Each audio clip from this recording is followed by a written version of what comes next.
the heifer calf that becomes your herd matriarch.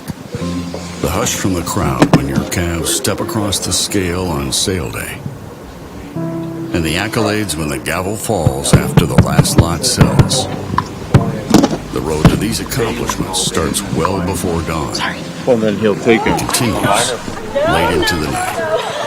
They're born from sweat on your brow, scrapes on your knuckles, and more hard work in a week than most people do in a lifetime. But we know there is more to your operation than what the world sees. We understand the years of planning, preparation, and sacrifice that it takes to succeed. At Gen X, our philosophy has always been cow sense and science. Like you, we rely on the knowledge of those that came before us. We appreciate cattle for their phenotype and know the importance of hard-to-measure traits to your bottom line. We believe that behind every good bull is an even better cow. At the same time, we know that to be successful for generations to come, we must embrace today's data-backed technologies, utilizing EPDs and genomics to ensure our bull lineup is second to none in every way that counts. At its core, Cow Sense and Science is a blending of generational wisdom with cutting-edge genetic tools to produce cattle that exhibit real-world worthiness. At times, it may seem that Cow Sense and Science are at odds with each other, but one without the other is not a complete picture, because the whole that defines us is greater than the parts that make us. That is Cow Sense and Science.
Il marche.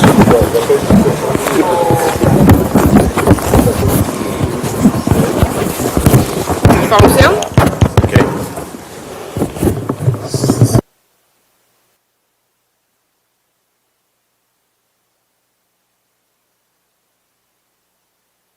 Crazy. 1, 2, 1, 2. Ok, là, dans la poche. Ouais, comme ça, c'est correct. Hein? Là, tu m'as dit sur mute. Mute, c'est où, là-dessus? Ouais, d'après moi, on Salut.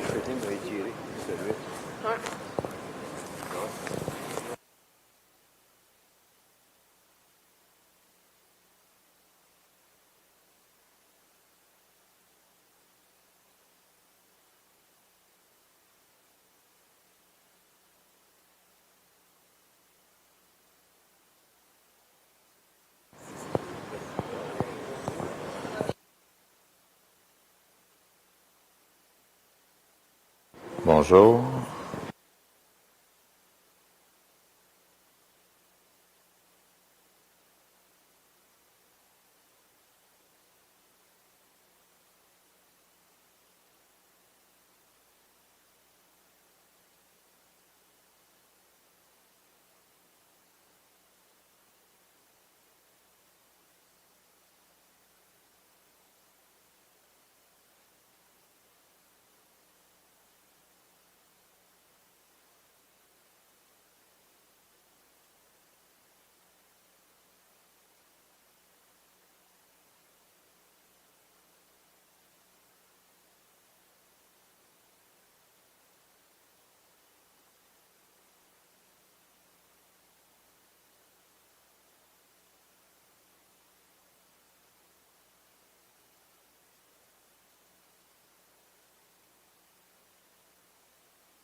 the heifer calf that becomes your herd matriarch. The hush from the crowd when your calves step across the scale on sale day. And the accolades when the gavel falls after the last lot sells. The road to these accomplishments starts well before dawn and continues late into the night. They're born from sweat on your brow, scrapes on your knuckles, and more hard work in a week than most people do in a lifetime. But we know there is more to your operation than what the world sees. We understand the years of planning, preparation, and sacrifice that it takes to succeed. At Gen X, our philosophy's always been cow sense and science. Like you, we rely on the knowledge of those that came before us. We appreciate cattle for their phenotype and know the importance of hard-to-measure traits to your bottom line. We believe that behind every good bull is an even better cow. At the same time, we know that to be successful for generations to come, we must embrace today's data-backed technologies, utilizing EPDs and genomics to ensure our bull lineup is second to none in every way that counts. At its core, Cow Sense and Science is a blending of generational wisdom with cutting-edge genetic tools to produce cattle that exhibit real-world worthiness. At times, it may seem that Cow Sense and Science are at odds with each other, but one without the other is not a complete picture, because the whole that defines us is greater than the parts that make us. That is Cow Sense and Science.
the heifer calf that becomes your herd matriarch.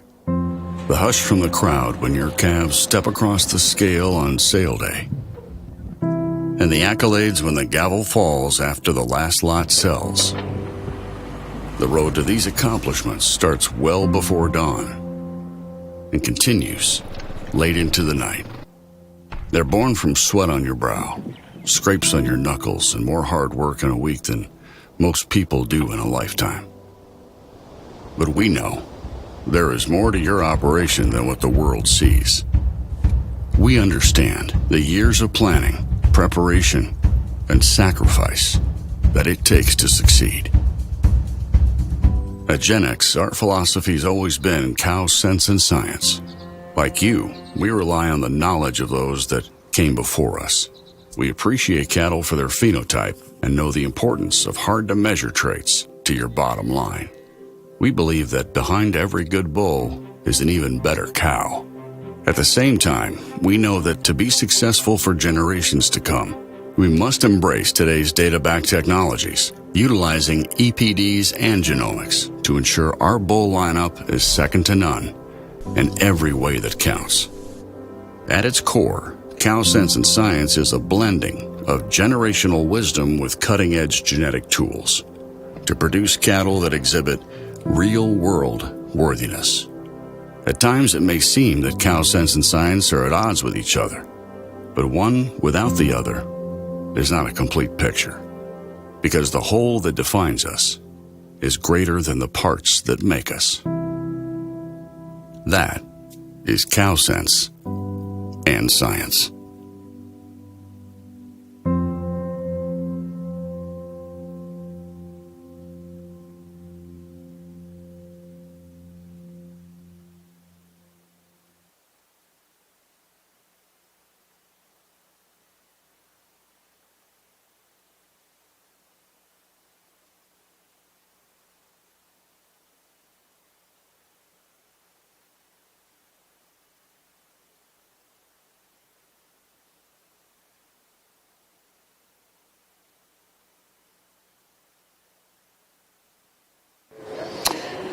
Bonjour et bienvenue à l'Expo Boeuf édition 2022.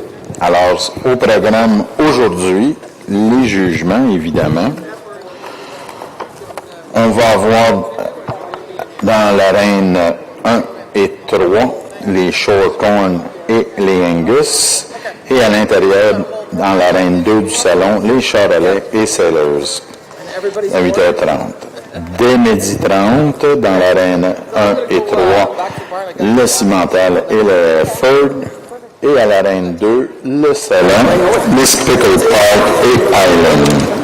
Plus tard en fin de journée, vers 16h, Limousin et Blonde d'Aquitaine. Alors, c'est notre programme pour la journée.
Alors bonjour, nous allons commencer notre jugement dans la race Angus.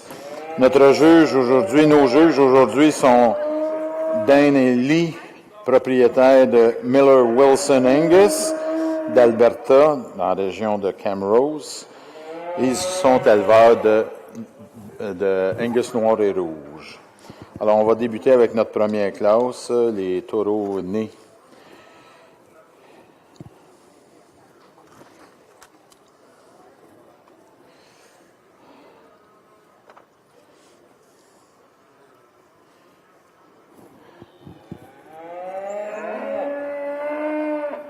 Today, our judge for the Angus will be Dane and Lee, owner of the Miller Wilson Angus from Alberta in the region of Camrose. They are a breeder of black and red Angus.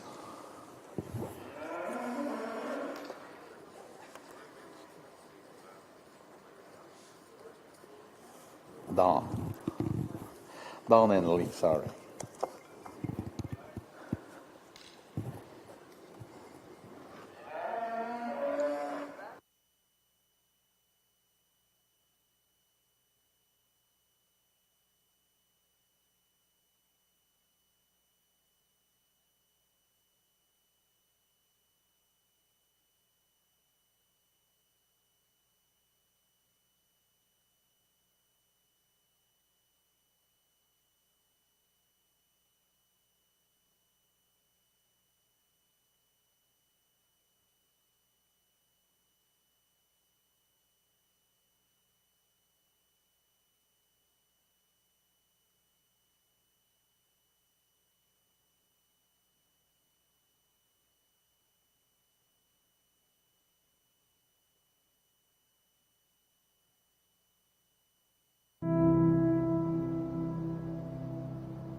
The heifer calf that becomes your herd matriarch.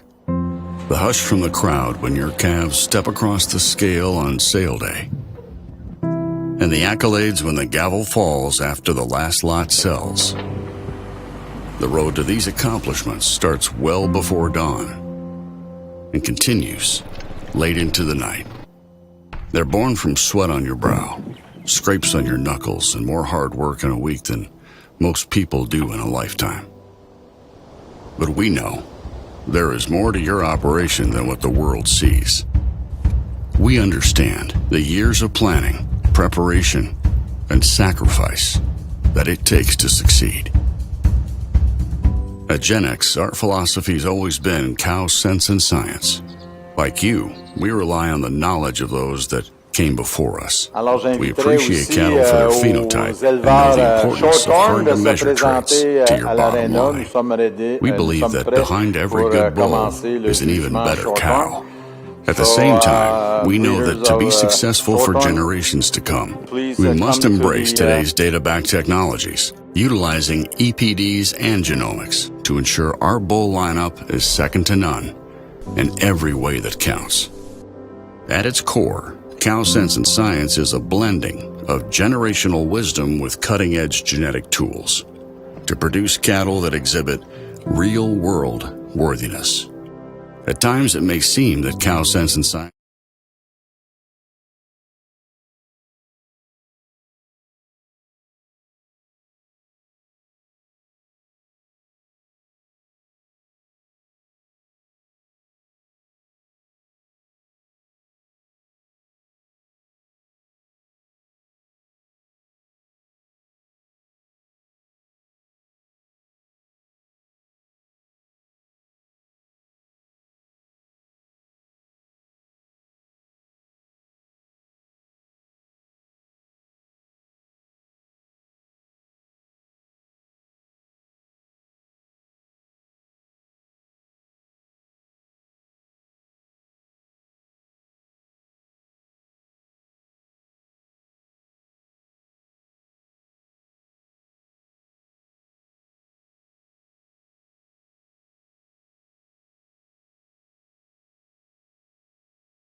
They participate also at different competition like Agribition and different in USA. Thank you.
That's fine.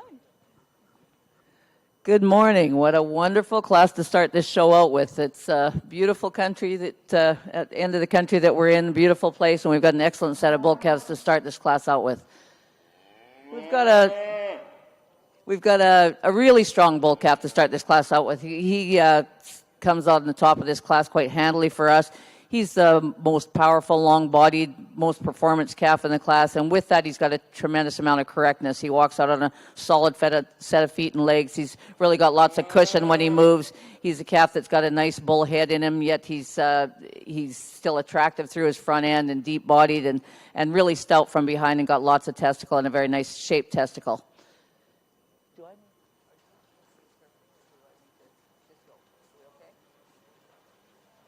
Okay. And the calves that we've got in second and third are a little closer in their placing. We ended up using the calf that's a little deeper bodied, a little smoother bodied than our calf behind him. He's got a little more testicle than the calf in behind him, but certainly not as long bodied. But we did go with a calf that's just a little deeper, a little softer made today. Calf that runs in third we like a lot, but he stands with his hind leg out quite a ways behind him. He gets a little more sickle hawk than the calf on top of him, but we really do like this calf as well. He's certainly stout enough. He's got enough testicle. He's a calf that is straight in his feet and legs. He's a calf that's got some extension through his front end. But we are going to go with just a little bit deeper bodied calf, a calf again that just doesn't stand with his hind leg out quite as far behind him. When we get down the class, we've got a calf that comes in fourth that we really like as well. He's just a little finer bone calf. He gets a little shorter in his rump in comparison to the calf that's on top of him. He's a deep-bodied calf as well, and we really do like him, but he is a little shorter quartered calf than the calf that comes on front of him. And then the calf that we round the class up with, again, very, very nice calf. This is a good class top to bottom, but he's a calf that just gives up a little bit of overall performance and a little bit of correctness in his lines in comparison to the other calves, but there's not a lot wrong with that calf. There's a lot of good in that calf. He's certainly stout enough for his age, and he's got enough testicle, but he's just running in a little bit tougher class today. But congratulations to all. We had a really strong calf to start this class out with. Alors, les premiers résultats dans la classe numéro 1 dans le Angus. En première position, de Mac Braveheart, de David Semple. En deuxième position, 114 Checkmate, propriété de Luc Noiseux.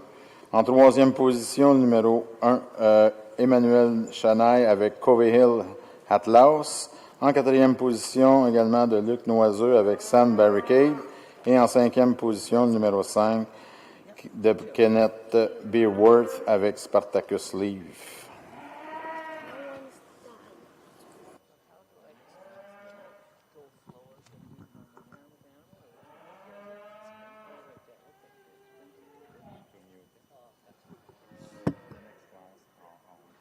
Yeah, sorry, that was my fault. I should have waited for you. This is fun.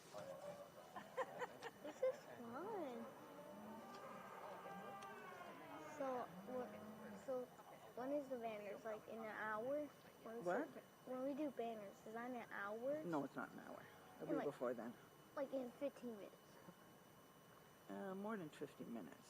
15.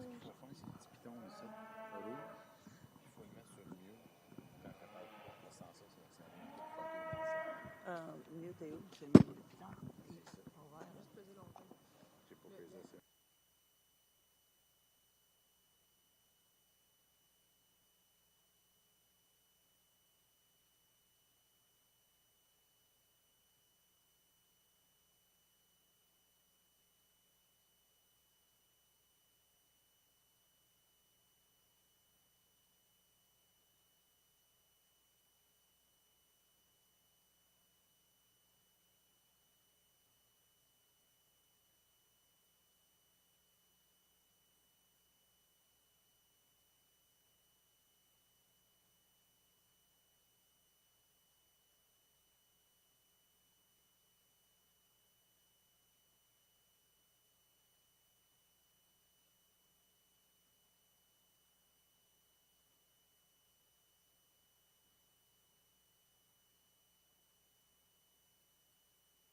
Good morning, everyone. It is a pleasure to be here today. Cole and I are extremely pleased to be invited by Expo Boeuf to come to La Belle Province and give our evaluation of a few breeds here. I know Cole's over in the Charolais ring, and I chose the Shorthorn cattle. I was pretty excited to be here in the ring today because I know that Quebec is well known for this breed. And so I'm going to start off the class with what I feel is the most complete bull of the class. For myself, he's really soft-made, and he's flexing in his joints maybe just a little bit more than the bull in second, although I think the ground in here just makes it a little challenging for these bulls at this point in time. But I like the neck extension in him. He's really flat-shouldered. He has that extra Springer rib.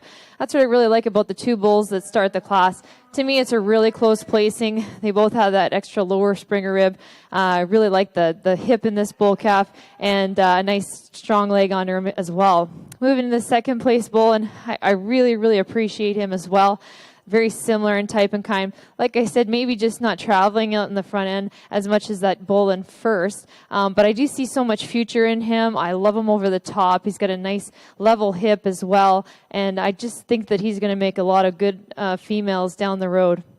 We move into the power bull of the class. He's kind of one of those calves that are going to be first or third.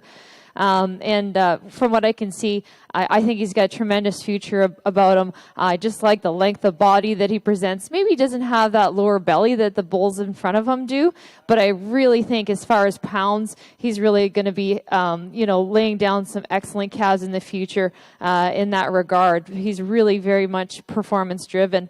Then we move into a couple bulls that really match in type and kind. I think they've got lots of meat and muscling in them. They're wide over the top. And yet I would say that they probably need to have a little bit more growth to be able to compete with the bulls in front of them today. Just like to see a little bit more middle. However, I would say that that's probably going to come in time.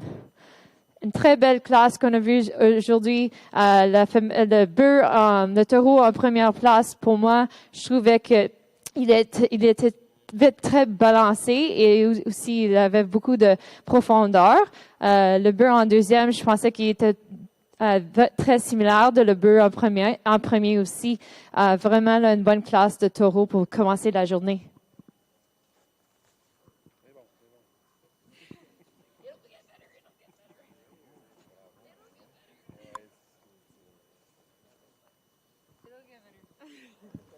Alors, résultat dans la race Shorthorn pour la première classe. En première position, numéro 101 de Corner View Charolais avec Corner View Karaté. En deuxième position, de Shady Brook Shorthorn avec Shady Brook Specialist. En troisième position, numéro 99 de Stillbrook Farm avec Stillbrook Crown Royal. En quatrième position, de Daniel Sonnet avec l'exhibit Sonnet Kevin.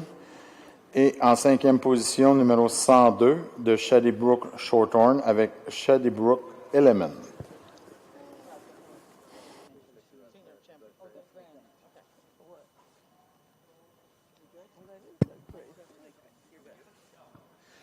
Well, good morning, everybody. We only got two in this class, so I'll be quick and give the mic back to the Shorthorn ring. But we really like this calf that's winning this September calf, I guess he is. Balances up really nice in the class. I'd change his head a little bit, I guess, if I was to change him, but I do like the length of body, and he's a really deep hip calf. Calf, you get behind him, he's square, he's got a nice set of testicle. I think he's a herd sire in the making. We like the calf in second, too. He gives up a little bit of balance maybe to this calf ahead of us. You get behind him, he's maybe not as wide in his pin set, but calf, again, that's got a lot of look to him, and calf that's very clean in his lines.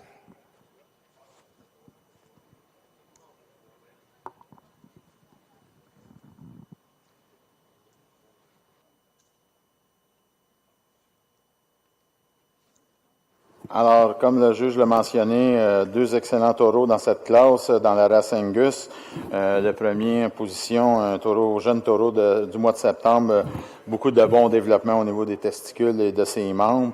En première position, propriété de David Sample avec l'exhibit de Mac Crown Royal. Et en deuxième position, propriété d'Emmanuel Chenaille avec l'exhibit Covey Hill Patriot.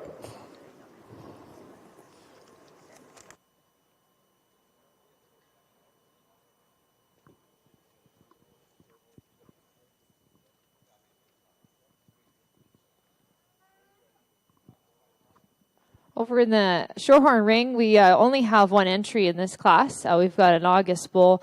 It's coming to us. I think he's, adequately prepared in terms of having the right kind of condition on him. He's got some extra bone about him as well. I wish he had a little bit more competition in this class, but one that's presented very well. Dans cette classe, on a seulement un animal. Il a un taureau qui est de le mois d'août. Et je trouve qu'il est très long. Il a beaucoup de musculature. C'est une bonne classe. J'espère que, je souhaite que on pourrait avoir plus de compétition pour lui aujourd'hui. Merci. Alors, dans la race Shorthorn, dans la classe numéro 3, il y avait un exhibit, donc évidemment en première position, de la ferme Cedar Grove, avec l'exhibit Cedar Grove Fortune.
So we're going to do the junior championship here. I think this is quite a nice array of bulls. Like I said, I'd like to have a little bit more competition for the second class here. But what I think is two exceptional bulls that, in my mind, we're going to go with this first class, the younger bulls. Congratulations. They look excellent.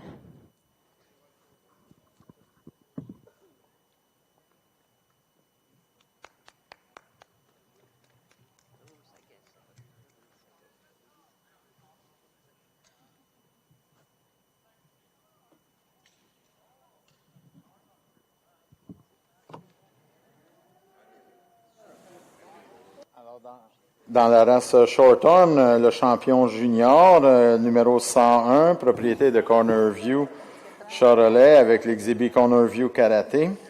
Et le réserve junior, numéro 103, de la ferme Cedar Grove avec l'exhibit Cedar Grove Fortune. Non, excusez-moi, c'est le numéro 98 de Shadybrook Shorthorn avec Shadybrook Spécialiste.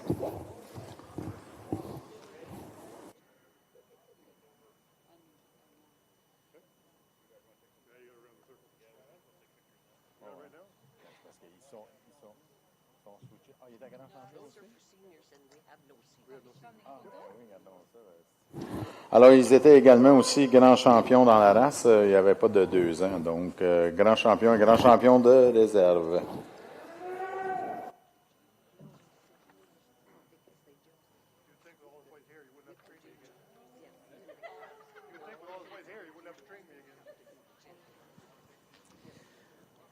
Well, these are a nice group of April bulls that we've got in this class. We've got a calf that's got a lot of presence, a lot of performance in comparison to the rest of the class. He's a real long-bodied individual. He's certainly a deep enough bodied and deep enough flank calf. A tremendous amount of testicle in this calf. When you get in behind him, he certainly doesn't disappoint you. He's really wide in his pin sets and got a lot of muscle right down through his stifle, a calf that certainly moves out well enough. Really nice headed calf and lots of extension through his front end.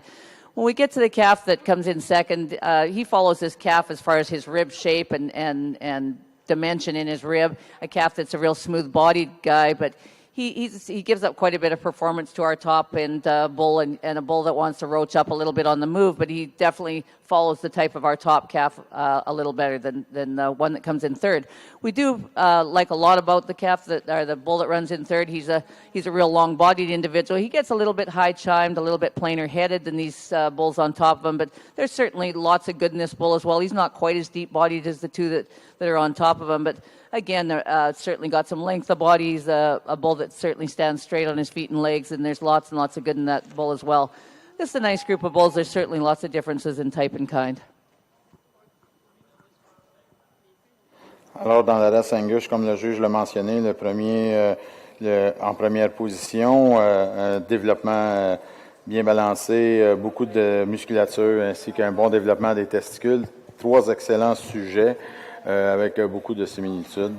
Donc, en première position, propriété de Luc Noiseux avec l'Exhibition Ashland. En deuxième position, de Rénal Noiseux avec Dynamic Jack Saturn.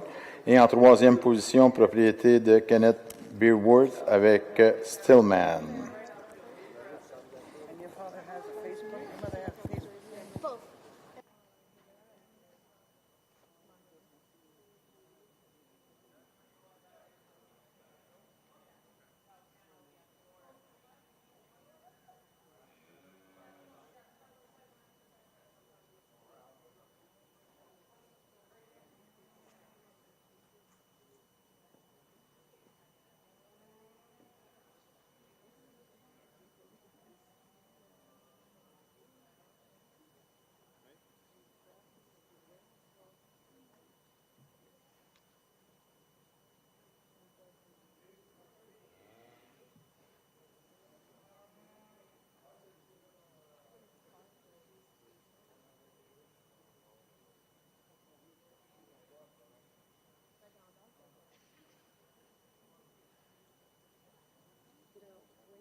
The heifer calf that becomes your herd matriarch.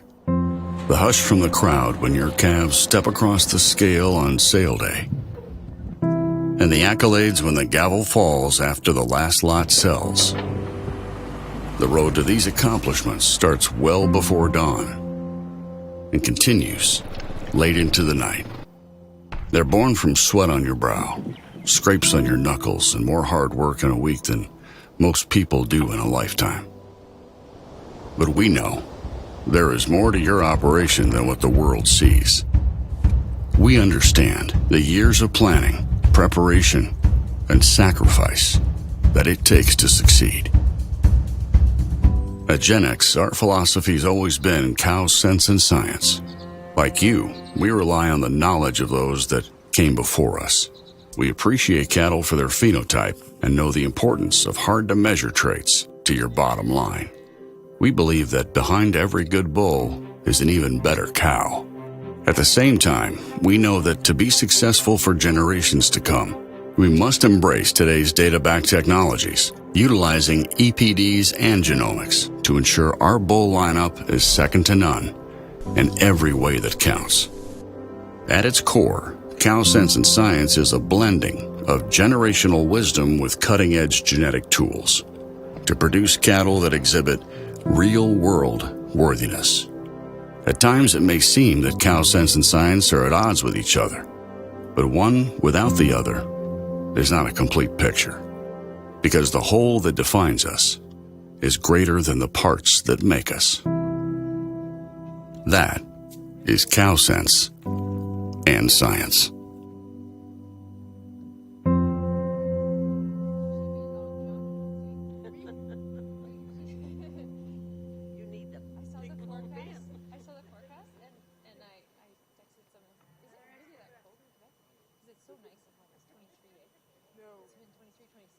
Where are you from? It was warm till Thursday. Thursday it changed. But they were predicting snow flurries for this weekend. So it's warmed up. So it's actually better.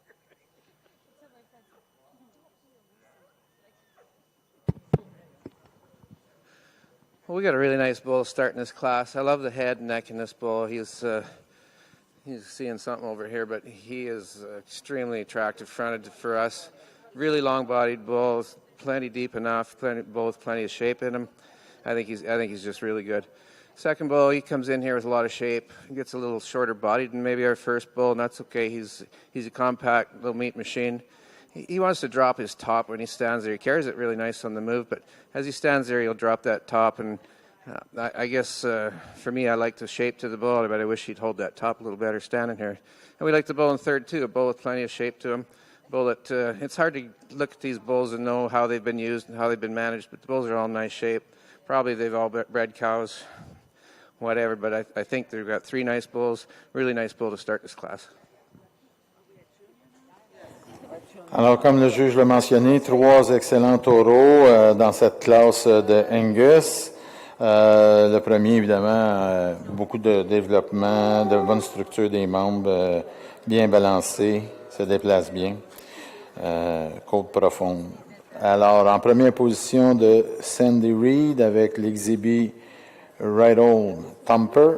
En deuxième position de David Semple avec McJust Schilling. Et en troisième position de Rénal Noiseux avec Dynamic Jon Snow Charm. On va procéder maintenant au championnat junior.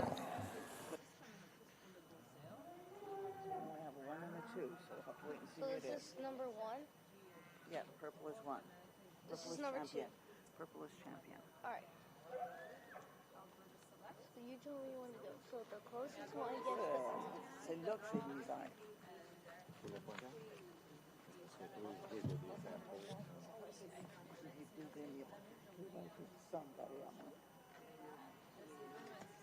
que là, c'est 6 là qui va être pour les. Là, ils vont mettre 1 et 2 là-dessus.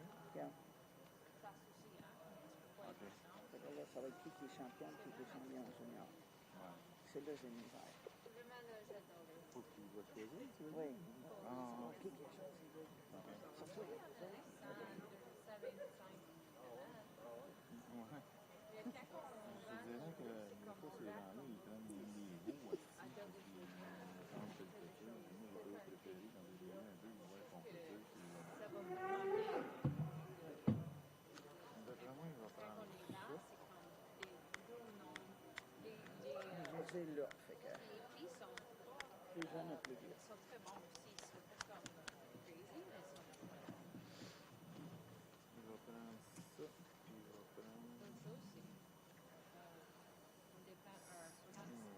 J'hésite dans ces deux-là. Mais il va prendre ça et ça.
The heifer calf that becomes your herd matriarch.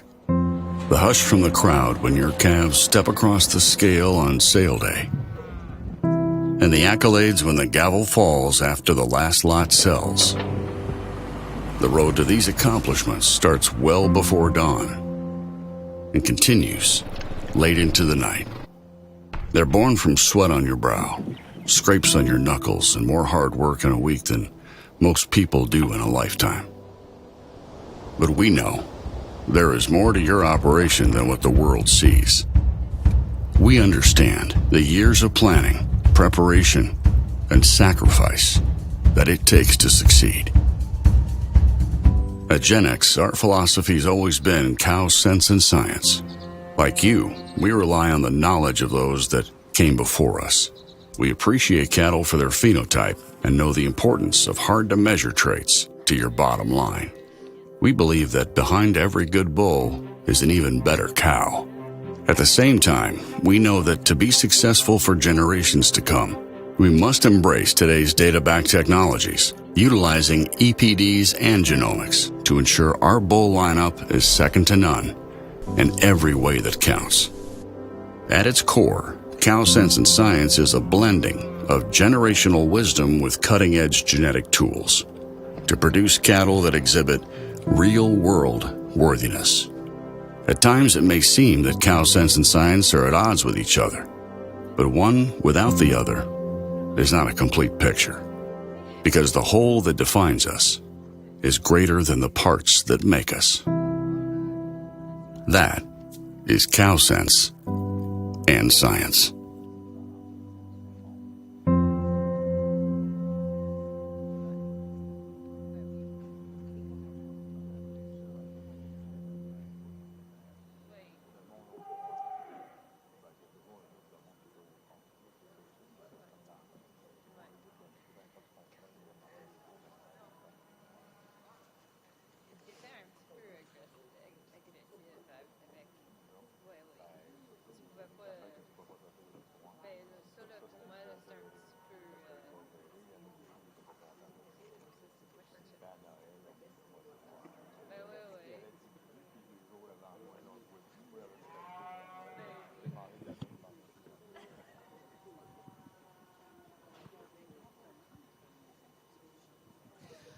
Well, this is a very nice division that we've got here. You'd be proud to be an Angus breeder to see this division out here. We've got a September calf up here.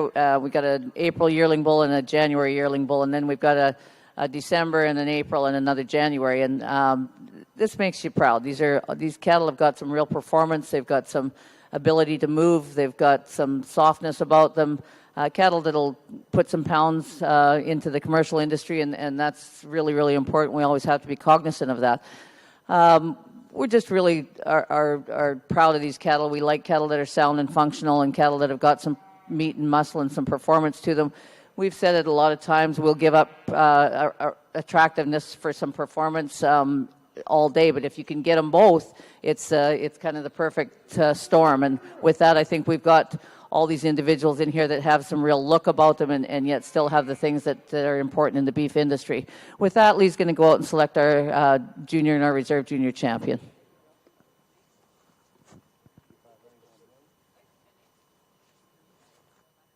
Alors, les juges vont choisir maintenant le champion junior de réserve dans la race Angus. Alors, évidemment, au-delà de l'apparence, on regarde le développement possible de la performance des animaux.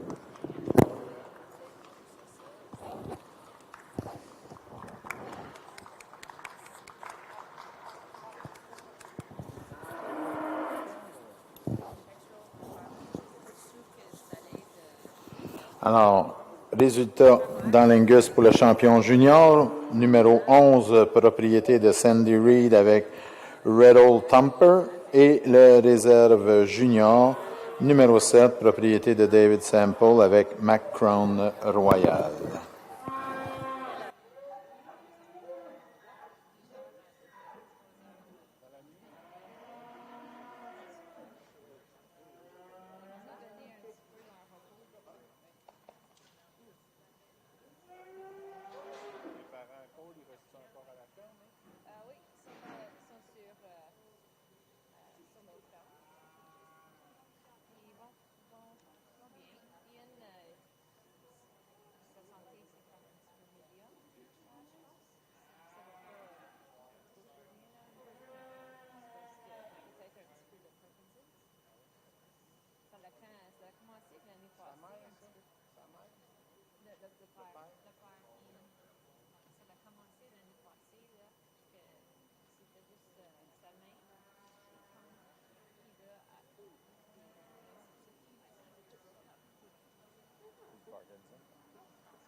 Parce que là, ils ont fini le groupe monde. Fait que là, il y a trop d'intermission entre les mondes et les cerveaux. C'est pour dire comme ça, tu fais pipi ou... Comme il faut qu'ils se rendent jusqu'à midi, mais là, ils les étirent. Mais ça coûte juste une porte. Alors, même les chauffeurs sortent par là. C'est ça. Puis c'est comme le reste, c'est l'eau staff à cette heure. Mais je veux leur dire comme... Il faut que tu sortes au bout de là-bas. Dennis will have to make sure that they walk out that way, okay? Yeah, they're going that way now. Oh, they are, okay. The first two didn't. They go. Are they coming back? Well, they were coming back. First two just went out. They came back for Grant. They went out for Grant. They were coming back for Grant. Yeah, so they just there waited. But the other one, and it's like the rest of Canada. There's a lake of personnel. There's nobody. So there's only one guy. So he has to bring one, go back in there, prepare it, and come back here. Where did all the people go? Our unemployment in Alberta. Yeah, here too. 4%. But where did all the people go? But we don't know either here. They go to the States. I think they just stay home. They're hiding in the basement. And you ring at the door, nobody answers. There's 100 people at the we hear them, but we don't see anybody. Well, we really like this bull we're starting with. Man, the bull's got a lot of shape to him. He comes out here and moves so nice. He's so free and easy. Bull with so much rib, and I just like so much about him. And he's fresh looking. You know, he's carrying enough weight, but he still carries it very well. He's Looks to me like it's all new weight too. The bull was probably working, but I like the foot in the bull, the leg in the bull. I think he's just really sound and really honest bull. Alors, comme le juge l'a mentionné, on a un excellent exhibit. Malheureusement, il n'y en a rien qu'un. Beaucoup de développement au niveau de la côte. Un excellent taureau. Propriété de Emmanuel Chenaille avec l'exhibit Cove Hill Captain numéro 14.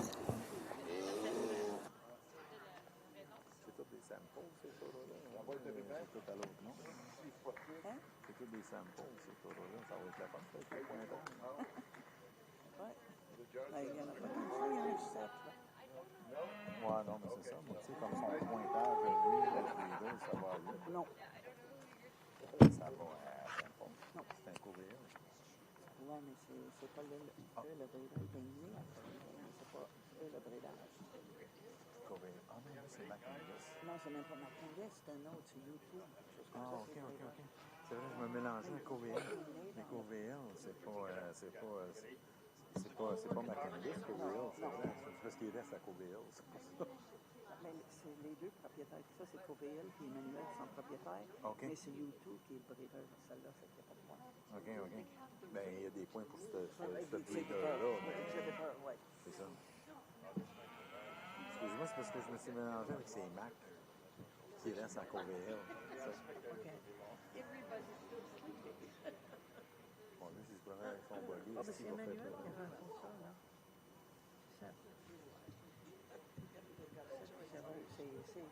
C'est Macandis qui le rentrait, puis c'est lui. Ouais, c'est ça, mais c'est parce qu'il n'y avait pas personne. OK. Ouais, ah oui, c'est ça, il n'y avait pas personne pour le montrer.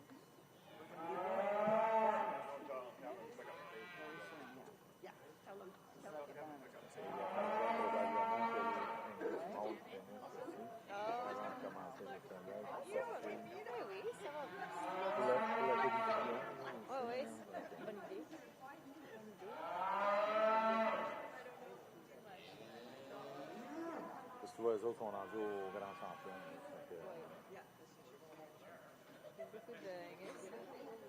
Tu sais un peu ton français par là-bas?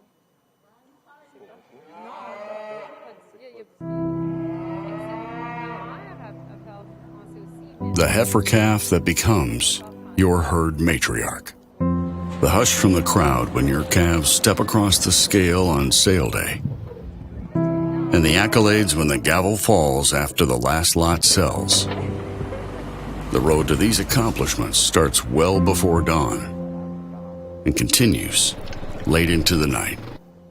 They're born from sweat on your brow, scrapes on your knuckles, and more hard work in a week than most people do in a lifetime. But we know there is more to your operation than what the world sees. We understand the years of planning, preparation, and sacrifice that it takes to succeed. At Gen X, our philosophy has always been cow sense and science. Like you, we rely on the knowledge of those that came before us. We appreciate cattle for their phenotype and know the importance of hard-to-measure traits to your bottom line. We believe that behind every good bull is an even better cow. At the same time, we know that to be successful for generations to come, we must embrace today's data-backed technologies, utilizing EPDs and genomics to ensure our bull lineup is second to none in every way that counts. At its core, Cow Sense and Science is a blending of generational wisdom with cutting-edge genetic tools to produce cattle that exhibit real-world worthiness.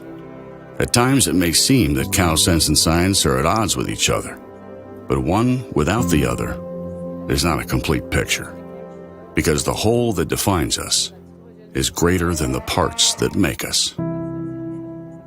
That is Cow Sense and Science.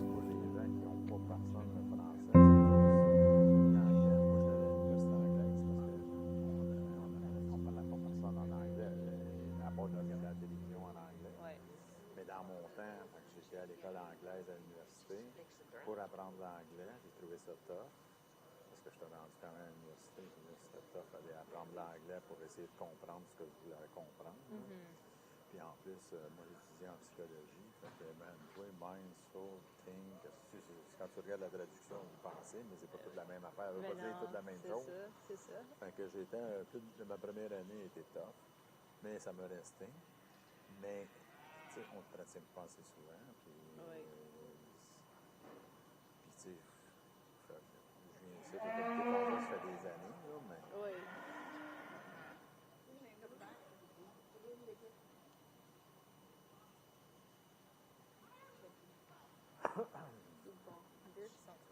Ah, tu vois, tes short term, ils s'en viennent bientôt, là. Oui. C'est pas chaud un matin, hein. Hello. Comme un foie. On a le bout de dîner prêt. We're finally going to have somebody watch our show.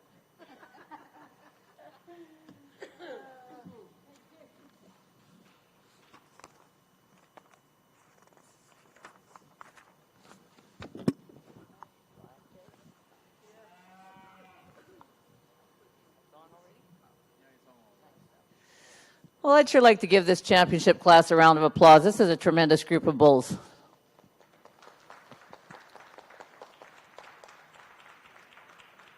You know, it's one thing to stand back from a group of bulls and look at them and decide on profile and rib and the things that make attractiveness. And then you kind of have to study them in closer when, you know, we get a different look inside the ring than some. And so we get to see things that maybe you don't from way outside the ring. We really are foot Nazis. We don't get them all feet right, but we really do like a really good foot in cattle, because those kind of cattle go on and last a long, long time, and they produce daughters that have that same foot that aren't going to give you grief down the road. And so that's a really important thing for us. And like I said, in our own herd, we certainly don't always get it right, but we sure try hard. So foot structure is really important to us. As I said before, we have to always be cognizant that we're in the beef industry, so we really do need some pounds and performance and softness in these cattle so that they go out and work in the real world. And it's really important for us to have cattle that have some performance. With that, I think we've got all of that in this ring. We're really proud of what we've got in the championship. We're, we see the calf here, and man, he's got some length of body and some tremendous rib shape in him. And when you get in behind him, he's got all kinds of width, and it carries right through his top, right down to his stifle. He's a calf that tracks out free and easy, and he's got lots of cushion in his movement. And we really appreciate that. The calf that came in behind him is very similar in his type and kind. He doesn't have the performance this calf's got, but again, a real soft-bodied calf, a calf that's got some shape about him, and yet he's still attractive through his front end. Got into the yearling bulls, and there's some real performance in that January yearling. He's a real long-bodied bull, and again, such a character in his head, real Angus character. He's really attractive through his front end. He reaches out with his fronts when he gets on the move, and we really appreciate that about him. We would change his foot structure a little bit for us, but we really do like this bull. Again, he's got so much presence and so much style and so much performance. The guy that runs in behind him, he's quite an off-age calf. He's just a September, and there's a lot of attractiveness in him as well. Again, a calf that we really like. He's a nice haired calf and got a real presence about him. His neck comes out of the top of his shoulder very, very nicely. He's a real long-bodied calf, and again, you get in behind him, and he certainly doesn't disappoint you. Then we got the 2-year-old bull down the line, and I'll tell you, he might get outperformed by this yearling bull, and maybe even by this calf. He's not the biggest bull in the world, but he's big enough, and he is so correct and so good in his feet and his foot structure, and really attractive, and can get out and move like all these bulls can.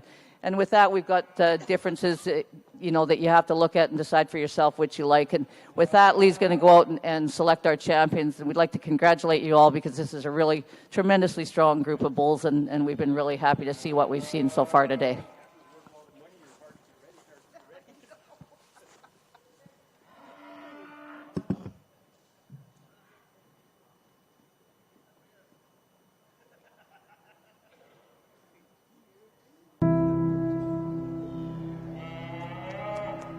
The heifer calf that becomes your herd matriarch. The hush from the crowd when your calves step across the scale on sale day. And the accolades when the gavel falls after the last lot sells. The road to these accomplishments starts well before dawn and continues late into the night. They're born from sweat on your brow, scrapes on your knuckles, and more hard work in a week than most people do in a lifetime. But we know there is more to your operation than what the world sees. We understand the years of planning, preparation, and sacrifice that it takes to succeed. At Gen X, our philosophy has always been cow sense and science. Like you, we rely on the knowledge of those that came before us. We appreciate cattle for their phenotype and know the importance of hard-to-measure traits to your bottom line.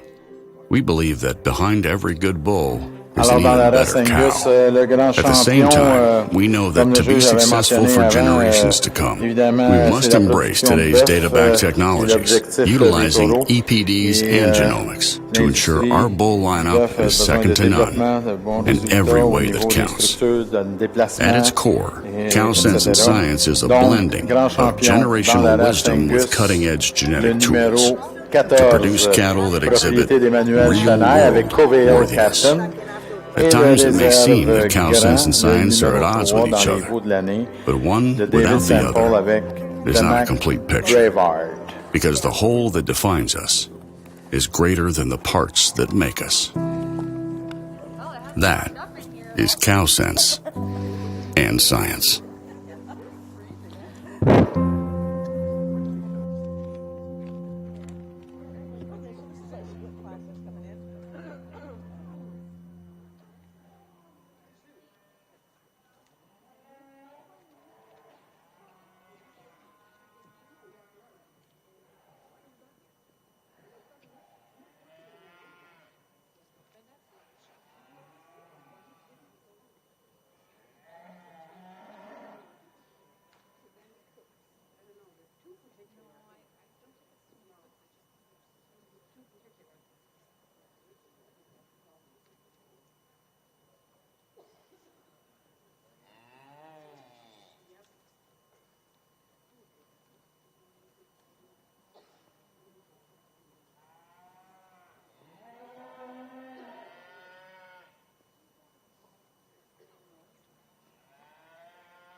parce que là, 215 quartiers, c'est le point de problème. Je suis en train de préparer, parce que j'ai pas eu le temps de faire tout en même temps.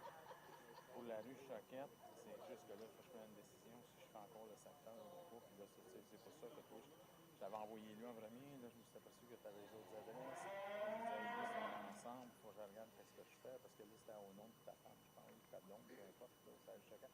Fait que c'était pas tout à fait la même affaire. Puis là, le secteur de la rue Choquette, je laisse, ouais, je lâche le vieux McMaster, on avait du géant, puis j'avais l'intention de lâcher le secteur de la rue Choquette. Mais le 215, je voulais le garder parce que je continuais quand même dans ce coin-là. Je fais le flush à côté, je fais, tu sais. Puis là, je fais à la maison ensoleillée au coin de Choquette et Cheveux. Fait que, tu sais, je fais un petit peu, je fais un peu de temps la décision en fin de semaine. Et je t'ai pu te contacter. Ah, t'es là, t'es tôt dans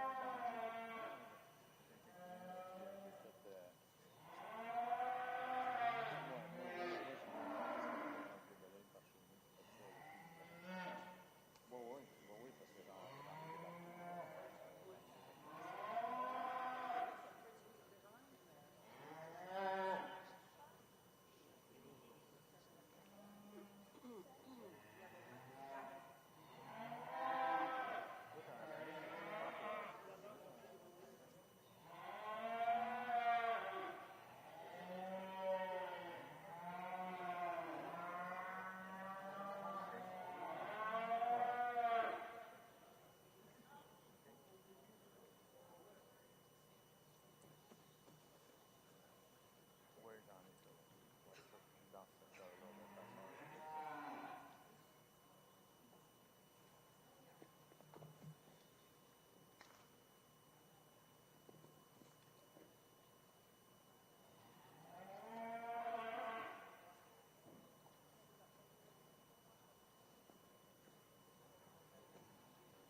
Juste vous mentionner, dans la classe 6 de la race Angus, ils ont divisé la classe en 2 groupes. Alors, vous avez actuellement le premier groupe de 15 à 21 et le deuxième groupe sera jugé après de 22 à 29 pour revenir à la fin pour compléter l'ensemble de la classe.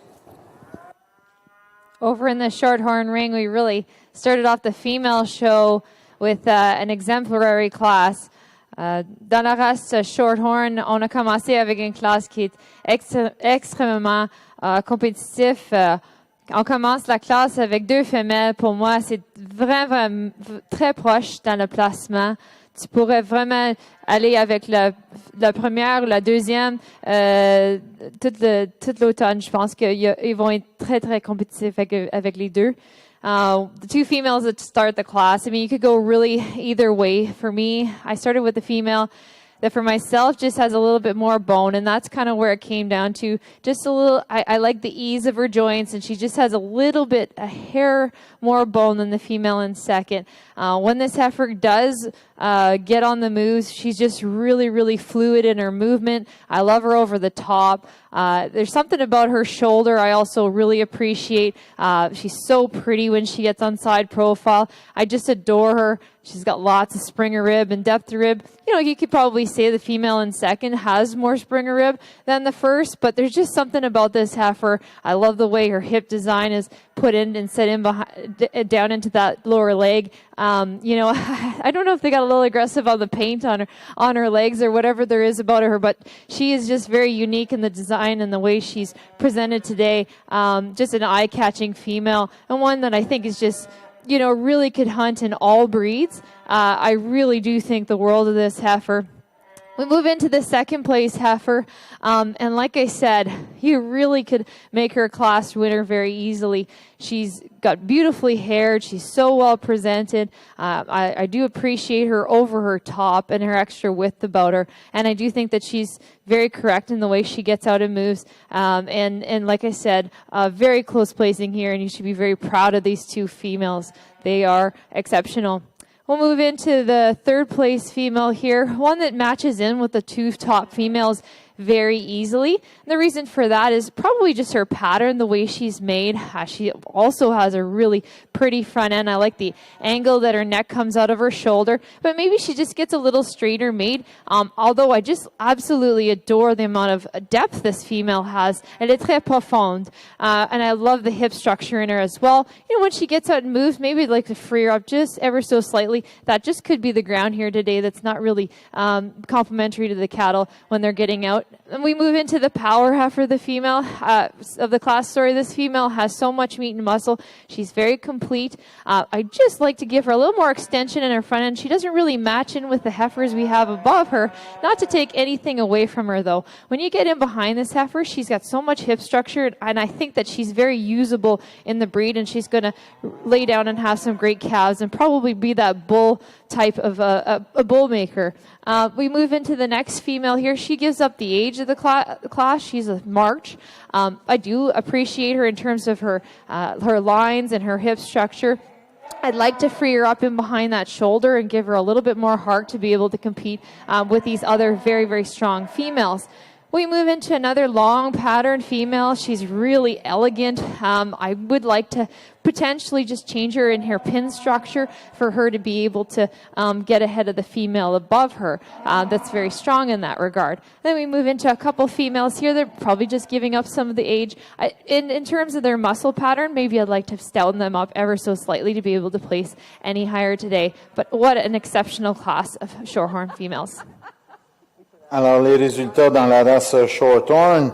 En première position, numéro 111, propriété de Shadybrook Shorthorn avec Shadybrook Perfecto. En deuxième position, numéro 106, également de Shadybrook Shorthorn avec Shadybrook Picture Perfect. Troisième position, également de Shadybrook Shorthorn avec le numéro 108, exhibit Shadybrook Summer Storm. En quatrième position, de Daniel Sonnet avec l'exhibit Sonnet Karen numéro 107. Cinquième position également de Daniel Sonnet avec le numéro 105, l'exhibit Sonnet Crystal. En sixième position de Cloverdale Shorthorn avec l'exhibit Cloverdale Ellen Pride numéro 110. Et septième position de la ferme Cedar Grove avec Cedar Grove Pecan numéro 109. Et le huitième position numéro 112 également de la ferme Cedar Grove avec Cedar Grove Cumberland.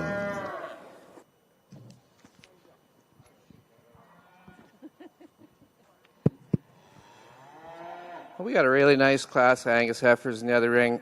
I think these top four heifers, and I don't know that there's the one that has to win it. I'm pretty happy with how we've placed them here. We've gone with the longer-bodied heifer with maybe just, to me, a little more power, hind leg. Love the teat placement in this female. Chest floor, beautifully presented, by the way. Nice job on that. She's fed very nice. I think a female that just ties everything together very nice. She's just a good, sound, honest kind of a female that has a real fresh look to her. We like the heifer in second a lot too. Like if you talk about depth of rib and sweep, she's not as long-bodied as the heifer that's winning the class today, but man, I sure like how that neck comes out of that front end and chest floor and rib sweep, if there's such a thing. That she's just a nice, tidy package, a very complete female. Heifer in third, young April heifer. I really like the sharpness, this little girl. She tends to want to stand with her hock into her just a little bit, and that's probably part of her age. But man, she's got a look to her, and she's going to be fun to look at down the road and see what she develops into, because I think she's got the starts of a real good one. And we got a heifer in fourth that she's not wanting to be out here that bad today, but she's sure got some right parts to her. She's definitely clean and sharp enough, deep enough. I think female that, again, down the road, she'll have better days to come yet. We like the red heifer coming in next. She profiles very nice. Shoulder sits out of her just a little bit, a hair to run with these top four heifers for me today. But I do like the rib shape in her and the hip that the female has.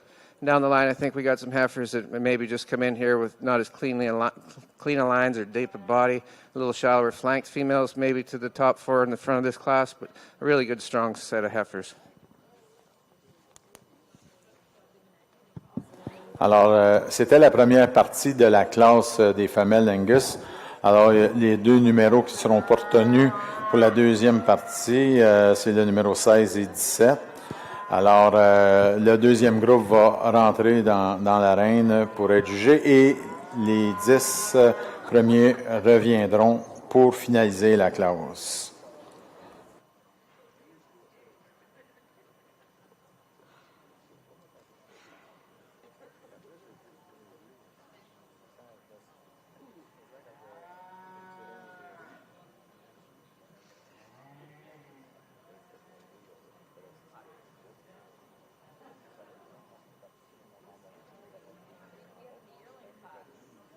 Just three in the first, the young, it's the junior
Dans cette classe de Shorthorn jeunesse junior, j'ai commencé avec la femelle qui est plus balancée dans la classe.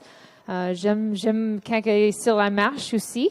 I started off a female for myself. She's really well balanced. I love her on the move. You know, wherever her front foot leaves, her back foot takes that hole, and I think that's something very admirable in any breed, but it's exemplary for this one as well. And in terms of, you know, from nose tip to tail tip, this female is so well balanced in the way she's made. I like the neck extension she presents. She ties into a nice flat shoulder, like her inner joints, and she's got some extra rib shape to her. She's level over her top, and also adequate thickness for me and some bone as well. So a female that for this class certainly comes to the top quite easily. A female in second, I really admire her for how long-bodied she is, and she's got some depth as well. She's just it's a little deceiving just with her pattern, but when you get close to her, you say, okay, yeah, she does have adequate depth to rib, but where she, for me, is just giving up some of that overall mass in terms of that muscle shape. And if she could have that, and if that came along, I think, you know, she'd be a female that would have that powerful presence. Female in third, you know, she's giving up the age of the class, but one that just gets a little tighter made in behind that shoulder for me to place any higher today. One that, with more maturity and days on feed, will be a great addition to any herd.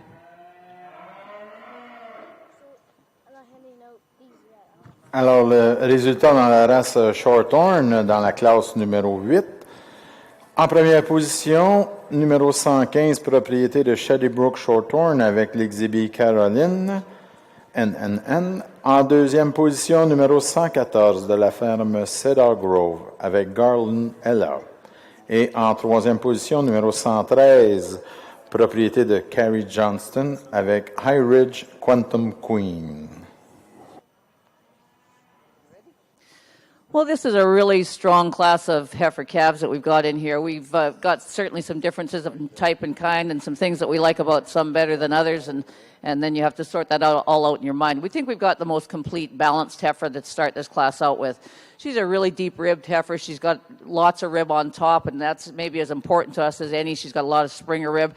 You get in behind this heifer, she's got lots of width in her pins. She's a really long-quartered heifer from hooks to pins, a female that's certainly attractive enough through her front end, and she tracks out on a really solid and sound set of feet and legs. We really do like this female. She's got a lot of performance, really, for her age. Female that runs in behind her, we like a lot too. She really does follow in type and kind to this heifer. She's really flat in her shoulders, attractive through her front end. She's really a feminine heifer with a beautiful head. She's got, again, that same type of bold rib, and you get in behind her, and again, a female that's got some width of pin, and she's got some length of quarter. She's not quite as much as this heifer on top. That's what's going to put her in second, but we really do like her. She really does follow the type and kind. Now, the heifer that comes in third is probably our problem heifer in the class. She is a tremendously wide-based individual. We really do like how wide she stands, and that's because of the natural width in this heifer, natural muscle in this heifer. She's got a tremendous amount of rib, and we really appreciate that about her. She's really solid top, really attractive through her head and her neck. What's going to put her into third today is she really does struggle off of her fronts in comparison to the heifers that stand in front of her, and that's what's going to put her in third. And it's a shame because that's an awfully good heifer. But we've got heifers that really are a little freer up through their front end in their movement, and that's what's going to put her third. But we really do appreciate this heifer. Heifer that comes in fourth, again, a real long-bodied heifer, certainly a long-quartered heifer. She does want to break a little bit over her top, right behind her shoulder, and that's what's going to put her where she is today, but we really do appreciate a lot about this heifer. You get in behind her, she doesn't disappoint you. She certainly tracks out very, very well.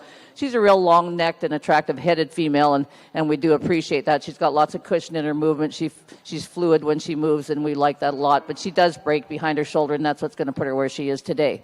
We get down to the heifer in behind her, and there's a heifer that kind of follows our top end a little bit more as far as the type of rib that she's got. She's really complete in her makeup, but she gets quite a bit shorter quartered, a little bit shorter bodied than these heifers on top of her today, and that's what's going to put her where she is. But she's a really sound heifer, really attractive heifer, but again, she's giving up some length of body and some length of quarter to these, and that's why she's going to go where she is, but we really do appreciate that female. The heifer that runs in behind her that's just come out of the class is again, she kind of follows the heifer that's two ahead of her. She's a real long-bodied heifer, certainly attractive enough through her front end, but she does want to break over her top, gets a little bit shallower in her heart girth in comparison to some of these others, and that's why she's going to go there. But there is so much good in that heifer, and we really appreciate her. We get down to, again, probably one of the off-type heifers in the class, that real big heifer. And we like big cattle. We've shown lots of them. We like them. They give you lots of pounds and lots of performance. And this heifer's got all of that. She's certainly got lots of pounds and lots of performance, and probably would outweigh everything in this class. And we appreciate that. We appreciate how deep flanked she is and how deep ribbed she is. But she, again, gets a little straighter on her shoulder, gets a little plainer through her front end. So it does take away a little bit of balance. But so she again, is a little bit too straight on her fronts for us and struggles a little bit on her front end in her movement, and that's what's going to put her where she is. But boy, there's a lot of good in that heifer. There's a lot we appreciate about her. Heifer that rounds up the class, she again is a little different type to some of these others. On the profile, she looks a lot like some of these other heifers. Not maybe quite as much explosiveness in her rib as some of these other heifers, but she gets quite a bit narrower base than some of these heifers on top of her, and that's where she's going to go today. But again, there's a lot of good in that heifer. Tremendous length of body, attractive enough heifer. This is just a really solid class of heifer calves, really strong in their top end. Congratulations to all.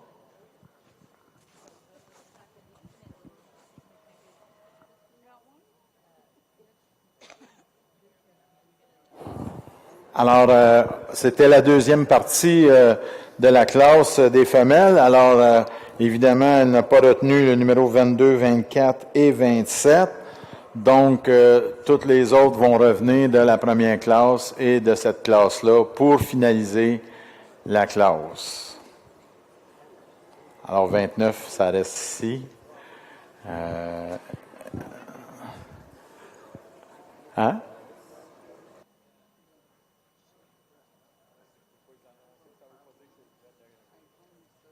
Ça ne sera pas nécessairement le résultat final. Donc, vous demeurez.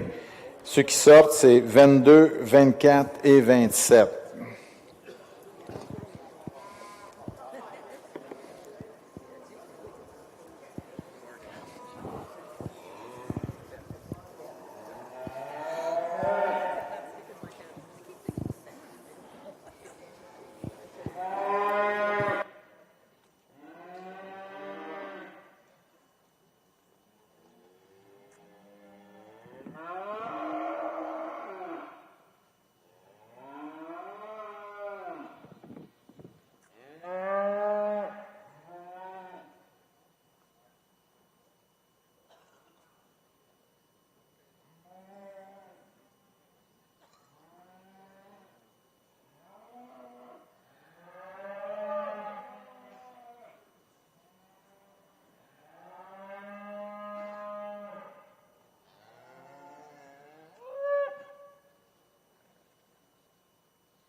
No, I'm not listening because I do it. Because I knew you never know what this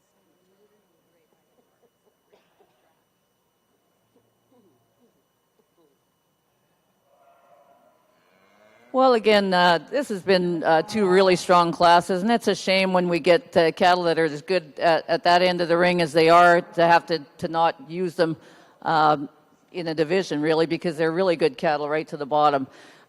We've said that a lot this year and last year and the year before. Cattle are good now. I mean, they come to town and they just don't. There's no cattle that don't belong. They're cattle that are just awfully good from top to bottom, especially in the Angus breed. So it makes me really proud to see this kind of quality from top to bottom in this class. And I even hate to use the word bottom because those are tremendous quality heifers on the other end of this ring. And as I said, just a shame that we have to put some down there. We've started out with a heifer that we just love how complete she is. She's just really tidy through her shoulder, really solid top female. Again, tons of Springer rib. And, in the big world, we want those cattle that have that kind of top in them, that have that kind of performance in them, and still have that attractiveness and got some softness about them, real attractiveness, and can move out on a really solid set of feet and legs. And this heifer just kind of combines all of that. She's really solid, really well-made heifer, and we just really appreciate her. Female that comes in behind her, she's a real long-bodied female and a really strong top female as well. She's not quite as deep in her flank as this heifer that it's on top of her today, but boy, there's a lot of good in that heifer. She's really attractive through her front end, and again, walks out on a really solid set of feet and legs. We've talked about these cattle all down the line already in the last two classes, and I just want to say that we just really do appreciate them, and we're not going to belabor this anymore because these are really solid cattle from top to bottom. But with that, congratulations to all of the breeders and the exhibitors of these cattle. We really do appreciate them. Alors, c'est ce qui complète la classe numéro 6 qui avait 15 exhibits divisés en deux divisions. Alors, évidemment, une forte classe avec d'excellents sujets. En première position, propriété de Rénal Noiseux avec Dynamic Kansas. En deuxième position, de Kenneth Beerworth avec Brent Nor Flora. En troisième position, d'Emmanuel Chenaille avec Covey Hill et Relight numéro 20. En quatrième position, de Kevin McIntyre avec Excel Kenzie numéro 28. Et en cinquième position, numéro 15, de Hakim Labrec avec Hakim Son Barbie. Sixième position, numéro 21, de Luc Noiseux avec San Barbie. Septième position, numéro 25, de Sandy Reed avec Reynold Favorite. Huitième position, numéro 26, de David Sample avec Mac Zimi. Et neuvième position, de Ray Fowler avec Meadowbrook, Kansas Rose. When do we have lunch? Like at 1? No, like when it's finished. The entire show? Yeah. Well, the Angus, only the Angus. So when's that going to be done? Well, we're doing the females now, so we have only about 3 classes left. Okay. And then it's lunch? Yeah. Yes. I'm going to take a break.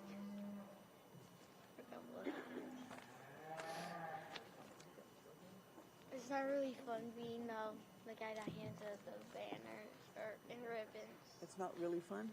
No. You are coming back to take your pictures, though, aren't you? No. You're not going to come back and have your picture taken with them? No. Well, just in case.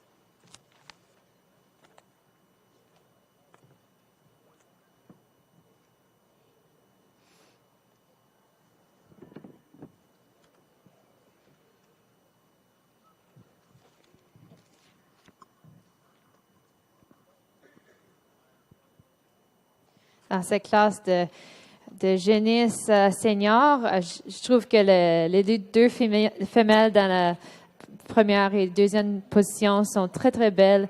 J'adore cette femelle en première. Elle est très belle. J'aime sa tête, son épaule. Il y a beaucoup de femelles là. I really like the two first females that start off this class, the senior females, senior yearling females. I took a little bit more time and made them walk around because there's a lot of different types and kinds in this class. There's a couple pairs, but really they are very unique in the way that they're made. And so I'm seeing a little less consistency in this class. But what I found as a female for myself, there's enough things that I like about it. She puts it all together in a really nice, attractive package. A female that comes out here and shows so well. I just love the way she looks in terms of her head.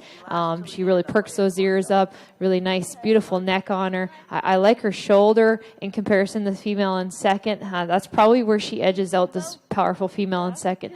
I do really appreciate her for her lower belly. She has that swoop to her belly and somewhat of a pear shape that we're all looking for, right? Where they're super nice and tidy in the front end, big middle, and a big hip. I also think that, as far as udder development, this is such a beautiful maternal breed. I do think that as far as the development there, that's adequate as well. Maybe like to relax her a little bit in her tail head when she gets standing there, but I think not enough to really say that that's something that you would take away from her. So overall, a really nice female. As far as when she gets on the move, I think she's free enough moving. I've seen freer, but one that I'm really happy to have in the first hole. Female in second, I really love her whenever you get in behind this female, and she gives you a really good look on side profile too. I think that's where I'd like to change her a little bit is when you get her on side profile, she's starting to fall in behind that shoulder ever so slightly, and I think that's something that with a little bit more hair or whatever it might be, but you can't take away the sheer mass that this female has, and I really appreciate that about her. A female that's going to go on and do some great things, I'm sure, for this individual. Then we move into the third place female. I think this is one when she first came into the class. I really liked her look. She's got some length of body to her. She's really well presented. She just has a little bit more shoulder in her in comparison to the female that won the class. But one that I think, as far as body shape and muscle expression, she does have adequate muscle shape for myself. And when you look at her from behind and look her over to the top, I think that's probably where she shines. I'd like to free up in her movement. When she gets out and moves, she seems to walk a little bit wider base than I'd like, and just have her soften that up ever so slightly to be able to compete with the two females above her.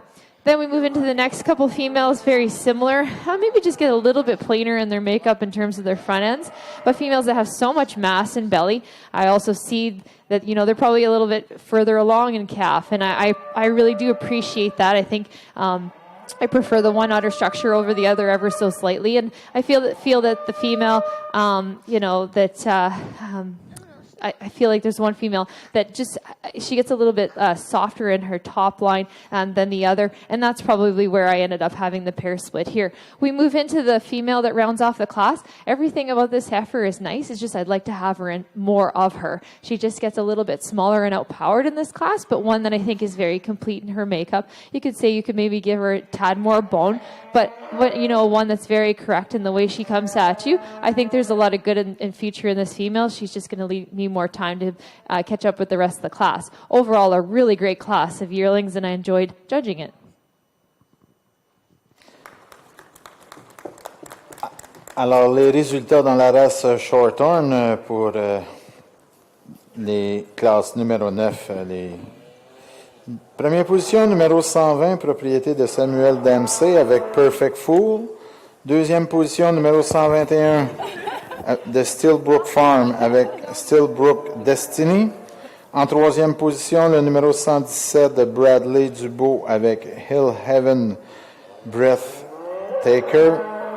En quatrième position, numéro 119 de Stillbrook Farm avec Cedar Grove Sally Jane. En cinquième position de la ferme Cedar Grove avec Cedar Grove Perfect Jolene. Et en sixième position, numéro 118 de Cloverdale Shorthorn avec Cloverdale Bring It On. Gladys. Well, we started this Angus show with, the thickest heifer in the class for sure. Heifer with a really good foot in her. You get behind her. This thing is so wide pinned. It's incredible. Is she big enough? I don't know. I think she probably certainly weighs enough. heifer that really balances up nice, and I like how fresh she is up through her front end. And that's probably what puts the heifer in second. She's maybe not quite as stout from behind, but she just gives up a little balance through that front end. She's a little deep-throated and definitely loses some attractiveness and a little longer-headed for me, I guess. But I certainly like the female. She's long-bodied and straight in her lines. And the two black heifers, I think they're peas in a pod. Maybe a little less management than some of the heifers we've seen earlier, but nice cattle in their own rights. They're straight and they're clean and they're sharp-looking. I think females that are going to be fine down the road.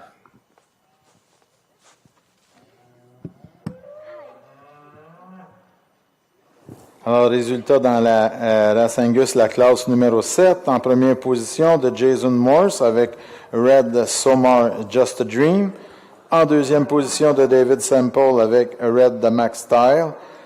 En troisième position de Kenneth Beworth avec Spartacus Chloé. Et en quatrième position de Kenneth Beworth également avec Spartacus Close.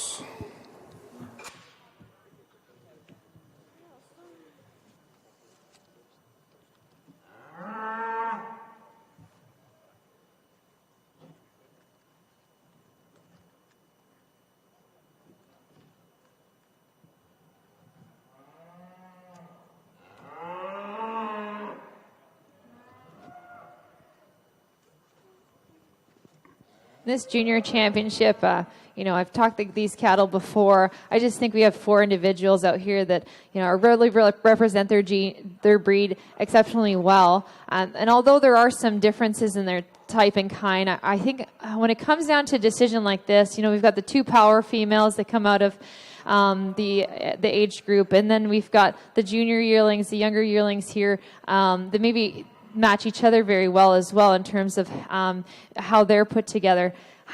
When it comes to a decision like this, it's really difficult. So I tell myself, okay, well, which one would I buy? And then that makes it really easy. So, for myself, it's really important from the ground up that they're sound. They have to be good on the move, good-footed, and have that extra balance to be able to have longevity. And, of course, when it comes to maternal traits, having, some of that look in terms of what they're going to lay down for a calf the next season. And so that's where I went with this. And it's been a difficult choice.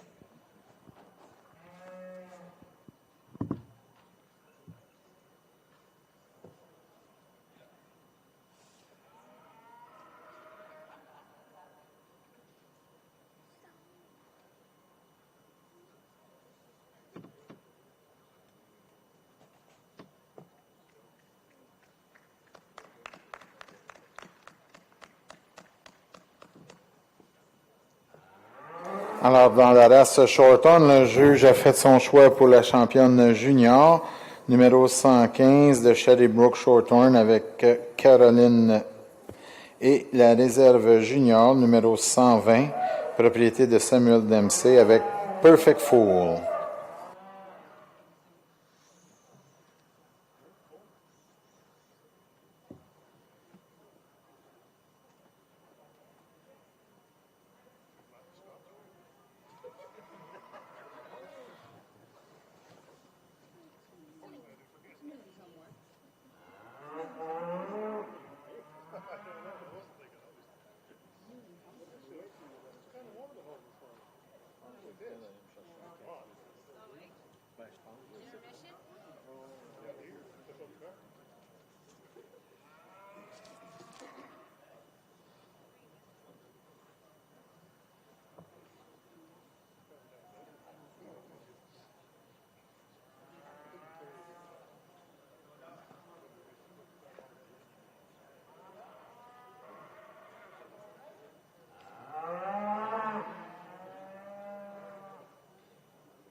Well, we only have one entry here in the 2-year-old class, but what an exceptional female. I think she comes out with a calf that's outside that matches her very well. I love her udder, j'aime son pied. She's just, a female that's really well put together, and this calf's got some adequate hip in him, good testicle development. And he's a January, and I do believe that, for a 2-year-old to come out and lay down and have a January bull calf and then be able to hit the show road is pretty impressive. And so a really nice pair to win this class. I wish they had more competition.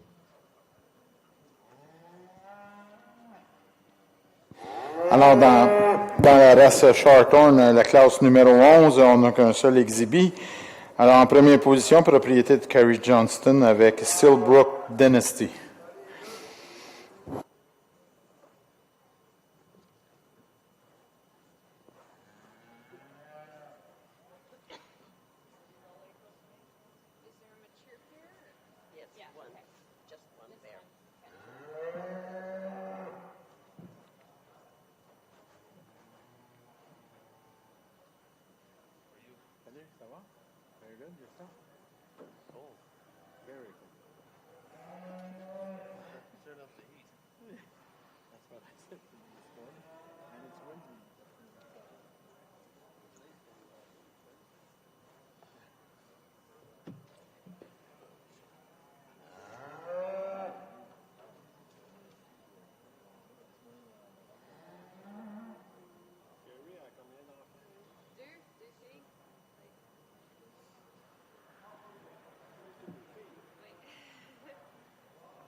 We have a single entry here in the mature cow class. We've got a 5-year-old that's doing an excellent job. And, you know, when I look at this bull calf, when I looked at him earlier, I thought, yeah, he comes out of a cow that looks just like this. And I think she's got a beautiful udder. She's got so much mass to her. You know, I'd like to tidy her up and maybe in her chest floor. But that's, you know, that's not going to take too much away from a cow that's just so powerful and wide over her top and puts a bull calf in front of her like this one. I just really admire the shape, muscling in this bull calf. And overall, a really, really, really nice pair here to win the class. And even though there's only one pair, I think you should be very pleased with the outcome. Alors, pour continuer dans la race Shorthorn, en classe numéro 12, on a un exhibit, une vache de 5 ans avec son veau.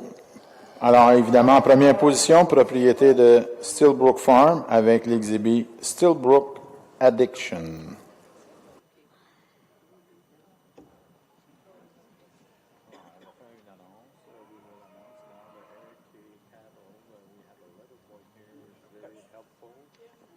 Has cold feet.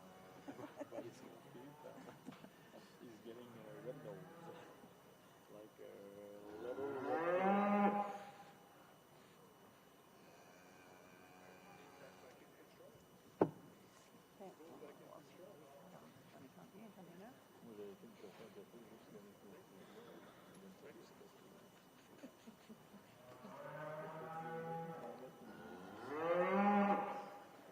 Do you like hot chocolate? Yeah. Do they sell it here? I think ils ont du chicken, du bouillon de poulet. Je sais pas, on a acheté quand même du bouillon de poulet, du café, mais j'ai pas checké. Well, when you finish giving this out, I'll give you some money and you can go up there so you can have hot chocolate. You can buy yourself one. Right.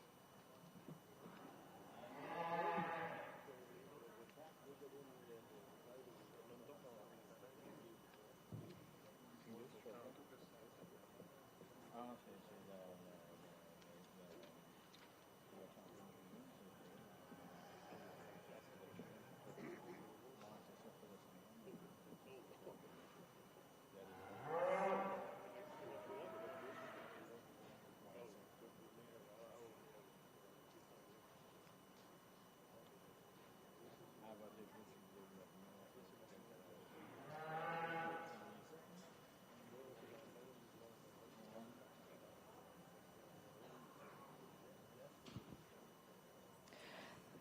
We have our senior champion female class here, and I think just 2 pairs that are really, really beautiful. They've done great jobs on their calves, and I'm going to talk about the younger pair here, you know, the 2-year-old at side. I prefer this female in terms of just her freshness and her body shape, the way she's put together. I love her udder as well. I think her bull calf, you know, maybe he's certainly not as powerful as the bull calf on the mature pair. There's no doubt about that. Yet I do think that on a 2-year-old, of course, this cow has been probably bred for calving ease so that she could have her first calf easily. I do like the muscle shape in him. I like the pattern. Could he have a little bit more jam? Most certainly. But I think there's a lot of good about this calf. And you look at the senior pair. This is the power pair of the class. Maybe you'd like to change the way the cow is, you know, from the shoulder forward, just for her to be able to maybe edge out this other pair. So I'm going to go with the 2-year-old and then the mature cow. Congratulations.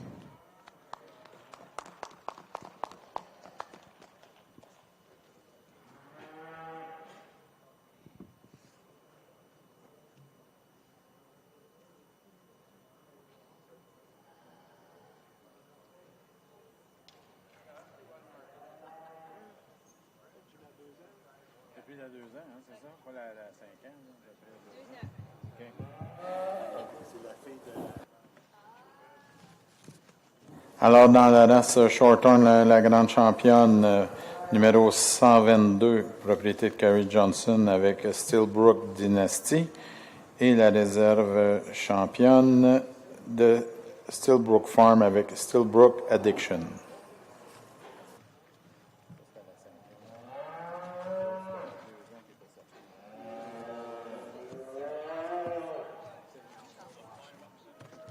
Championnat senior, pardon. Alors, on va procéder maintenant à la grande championne.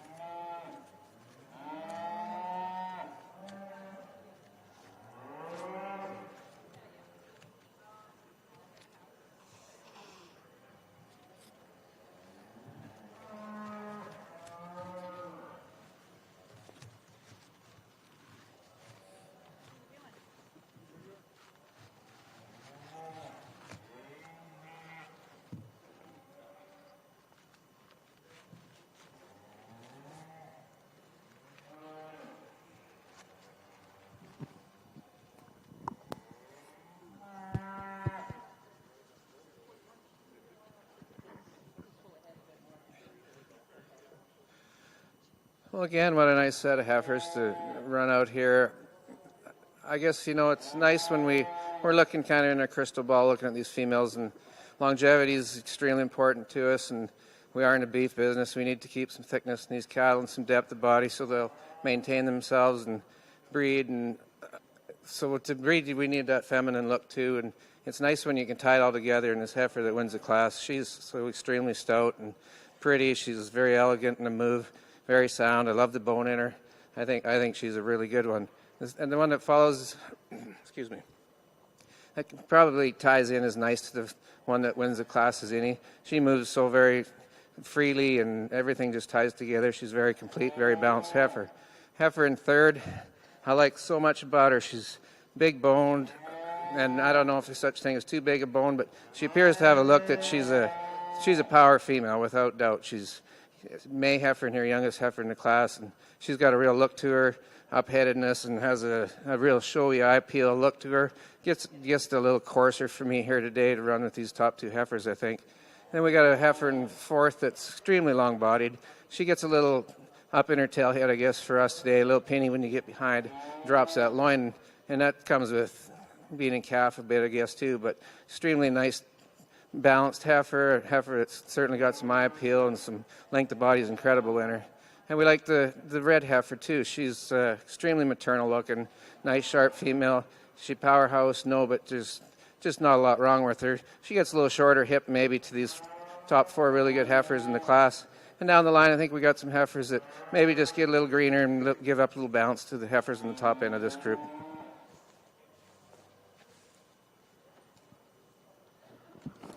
Alors maintenant, dans la race Angus, pour la classe numéro 8, on a une classe, comme le juge a mentionné, très forte, avec les deux en première et deuxième position, qui sont très proches, très féminines, avec ce qu'on recherche dans le développement de la race. En troisième position, il a mentionné qu'elle avait une plus grosse ossature, en tout cas. Donc, résultat, en première position, numéro 42 de Russ Jill et Julie Dennison, avec l'exhibit Art Thorn Lily. En deuxième position, numéro 41 de Eric Barber avec Broken Beauty. En troisième position de Enright Farm avec Elba, numéro 34. En quatrième position, on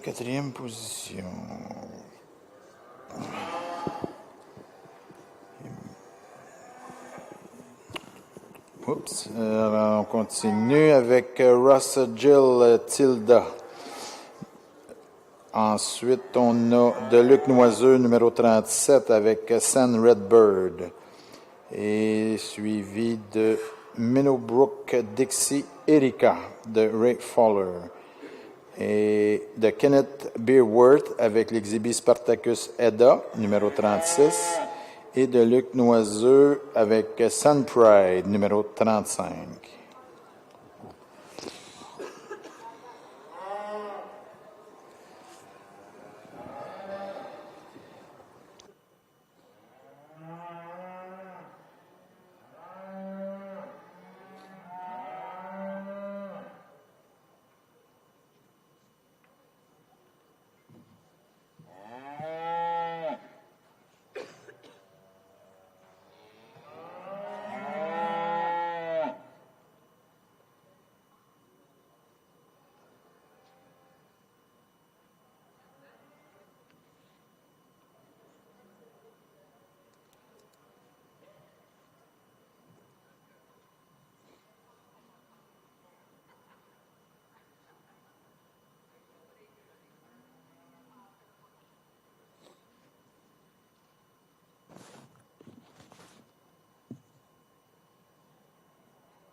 Juste te dire, ici, là, ce que tu as écrit, là, je me suis trompé parce que là, j'avais vu 6 sites.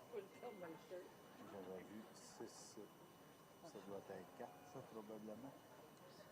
Ça doit être 4, je présume. Ça a l'air d'un 4 quand tu penses qu'il te manque un 4, mais...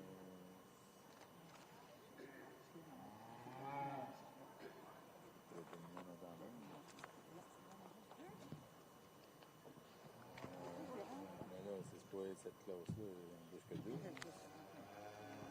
Ça va y arriver. We have the champion Shorthorn female class here, and I will say we have an exceptional group of females that have been presented today. Not only have they been presented in terms of being well fed, but also just in terms of the way that they've also been fit and clipped. And I really commend all of the breeders for bringing them out here and doing such an exceptional job. So if I could have everyone put their hands together for our Shorthorn breeders. J'apprécie la chance de faire le jugement aujourd'hui de la race Shorthorn. J'ai vraiment aimé le calibre de les femelles, aussi comment elles étaient préparées aujourd'hui. So, you know, we had a really, really strong class of heifer calves that came out, and the two that came to the top of the class both matched so similarly in their type and kind. Beautiful females that I think could hunt in many, many shows, not only within the Shorthorn breed, but also in other breeds as well, which is always so important to keep that in mind. We have to continuously make our breed better, and so that means that we need to be able to compete with other breeds when we do so. We move into the junior and senior yearlings here. You know, very different in terms of the way that they're made. There is nuances that I liked about one over the other. I went with the balanced female, one that she seems the most fault-free to me. Then we moved into the 2-year-old pair that edged out this powerful cow-calf pair and mature cow-calf pair. And I would say both have done such a great job on their calves, and I really appreciate that. At the end of the day, it's so hard to really get a cow with a calf in front of her to this stage. Not just because you have to have the right breeding decisions, feeding decisions, but also there's a little bit of luck that goes along with it too. So when you do have that chance to have a calf outside, and they are, you know, they do fit the bill and they match the cow, it's really, really difficult to get ahead of them. So with that, I'm going to go ahead and select my champion, followed by my reserve.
Alors, dans la race Shorthorn, notre grande championne d'Expo Boeuf 2022 cette année, propriété de Carrie Johnston avec Stillbrook Dynasty.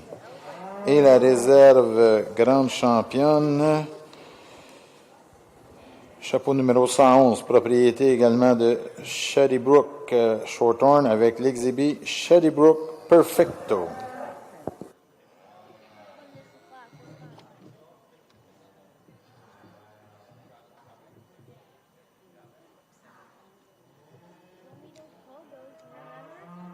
I know that.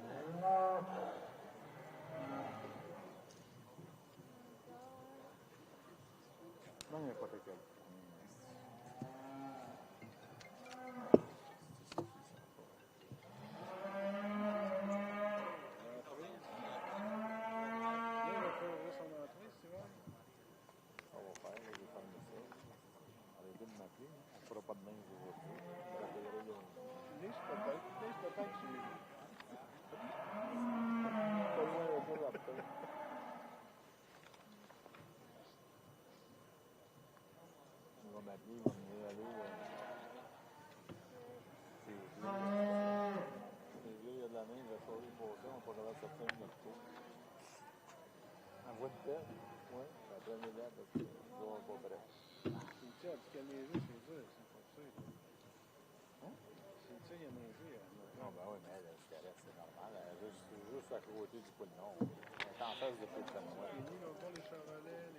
Chevrolet, oui, c'est l'heure, je sais pas.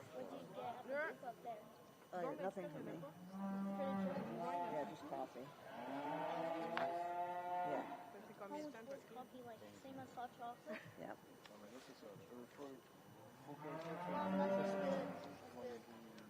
Puis on peut-tu mettre les mousses ici à la place?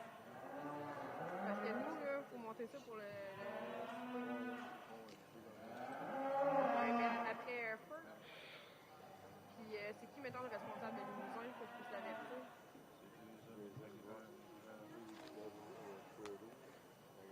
Le même que Charolais? Il est dans quel état?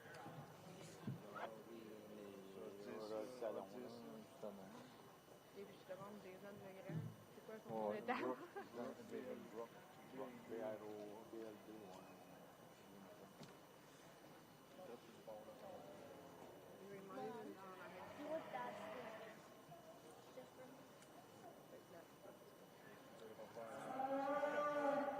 Ouais, c'est ça. C'est ce que nous, moi, ça nous laisse parce qu'on va monter ça pour le souper puis le DJ.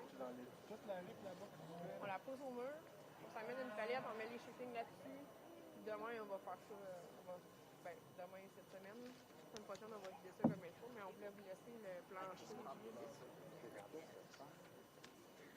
Demain? Au suprême, on s'est entendu? Les vocalises sont faites.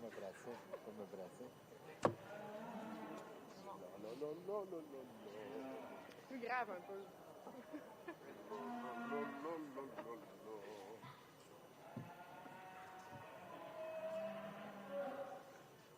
J'ai même mis le coup d'un haut.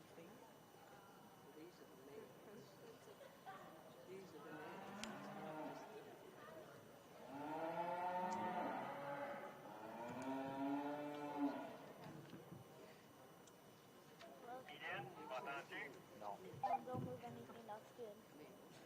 Non.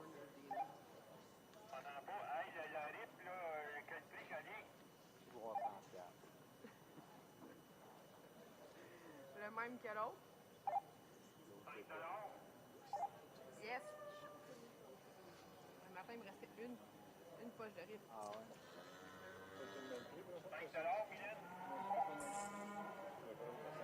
On va la faire au même prix, je sais pas combien on l'a payé. Je vais recharger.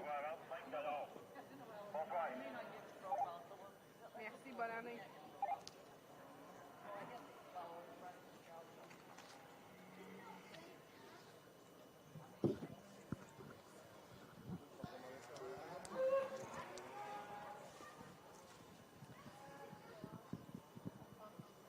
It is a lot.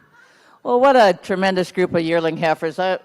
We're really, really impressed with this group. And boy, wouldn't you love to own a bunch of these females. The heifer that starts out with this class, she's got a lot of class, a lot of eye appeal. She's a beautiful headed female, tremendous top female. really, really long-bodied. She's got excellent teat placement. She's a female that's just got so much elegance, so much attractiveness, and yet she's got so much springer rib, so bold over top. A female that got natural width, natural base in her. Just so much class at eye appeal, and to have all that mass with it is just outstanding. We just love this heifer. She tracks out really free and easy, very fluid on the move. We really appreciate this heifer that's in second. There's, again, so much rib in this heifer. It looks like she's going to make a mama cow all day. Tremendously wide in her pin set, really long quartered, the female that's really long bodied. What's going to set her into second in comparison to this heifer is she's not quite as attractive in her head and wants to walk a little bit with her feet underneath her. But boy, there is just so much good in this heifer. Again, smooth body, a tremendous amount of forerib. The red heifer that comes in behind them, and man, it's tough when you come in a class that's got these heifers in, because this heifer should be winning a class for sure. She's a tremendously good female. Really, really appreciate this female as far as the amount of rib in her. She really does follow our top two. There's a lot of performance in this heifer for her age. She's really wide when you get in behind her. She gives up some of the attractiveness that the two on top of her have got, especially when you get into her front end, and she's certainly plenty attractive. I don't want to take that away from her. Because there's just a tremendous amount of good in this heifer. But these two on top of her are just really, really tidy through their front end, through their shoulder, and that's what's going to set them apart, and we really like this heifer. Heifer that runs in fourth, again, a tremendous individual. She's really soft-made, beautiful-haired female. Again, tracks out very, very well, free and easy. She, surprisingly, with as much performance as she's got, probably gives up a little bit to these top end, and yet she's got tons. A female that does get a tick shorter bodied, and she's not short. I don't want to take anything away from her because we really do like her. There's a lot of balance in this heifer and a lot of good, and again, tracks out free and easy on the move. Very nice teat placement. The heifer that comes in next is a really deep-ribbed heifer. We really appreciate that about her, but when you get on top of this heifer, she hasn't got the same kind of springer rib that these heifers have got. Not quite as wide in her pins as these other heifers, but boy, what a beautiful profile this heifer cuts. She's really deep-bodied. She's got really nice teat size, nice diameter, really nice teat placement in that heifer, and again, tracks out well, but not quite as much natural width, natural base as these heifers on top of her got, but boy, there's a lot of good in that heifer. Red heifer that comes in behind her, maybe the longest bodied heifer in the class. She's a really solid topped heifer. Really do like that about her. She does give up some lower rib to these heifers on top of her, and that's what's going to put her where she is. And she's still got lots, but she's in with a really strong group of heifers. Maybe she's not as much, as heavy in calf as these. I'm not sure, but she does give up that gives up some of the balance that these heifers on top of her have got with that not quite as much rib shape down low. But there's a lot of good in that heifer, a lot of performance in her. She's wide and again tracks out very free and easy. The heifer that comes in behind her is a deeper ribbed heifer. She kind of follows the top end a little more in type and kind as far as that goes, but she does give up some balance to these. She's got a little bit more in her brisket than some of these heifers on top have got, but we really, really appreciate this heifer. And she hasn't got a lot. It's just what's on top of her today. Again, she's a really, really good heifer, got lots of depth in her flank and moves out free and easy. The heifer that comes in behind her, the black heifer, again, we like this heifer. She's got some nice rib about her. She does give up a little bit of strength in her hind leg, especially in comparison to the heifers on top of her. Gets a little bit finer made in her bone and just not quite as correct in her placement of those feet and legs on her hinds. But there's a lot of good in that heifer. She's really smooth made and certainly enough performance in that heifer. When we get down the line, we've got some really, really good heifers. We just maybe give up a little bit of forerib to some of these heifers on top of them today. And then when we get way down the line, we've got a big heifer that gets a little straight in her shoulder, and that's what she's going to stand down the line today. But again, really deep-ribbed heifer, deep-flanked, and just struggles a little bit on her front end, and that's where we're going to put her. And then the heifer that rounds up the class, just giving up quite a bit of performance to some of these heifers on top, but that's a good female as well. All of us would like to own those kind of females, so I don't want to be too hard on that. And again, it's a shame that we have to be, have a bottom end in a big class like that, because there's still some really, really good females on the bottom end of this class. Really strong top end. Congratulations to everyone.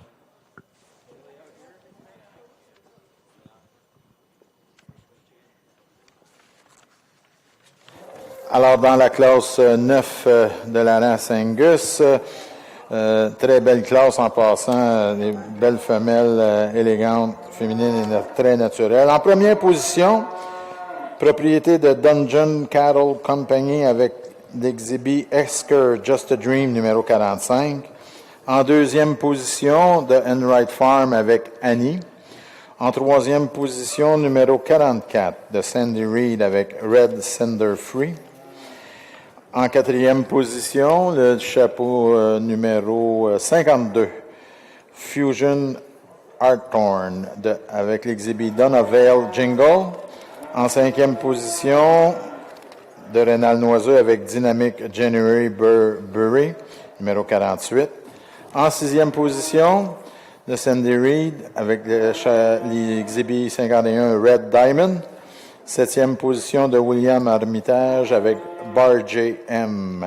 Beth, numéro 53. En huitième position, numéro 46 de Luc Noiseux avec Sun Rain Barbie.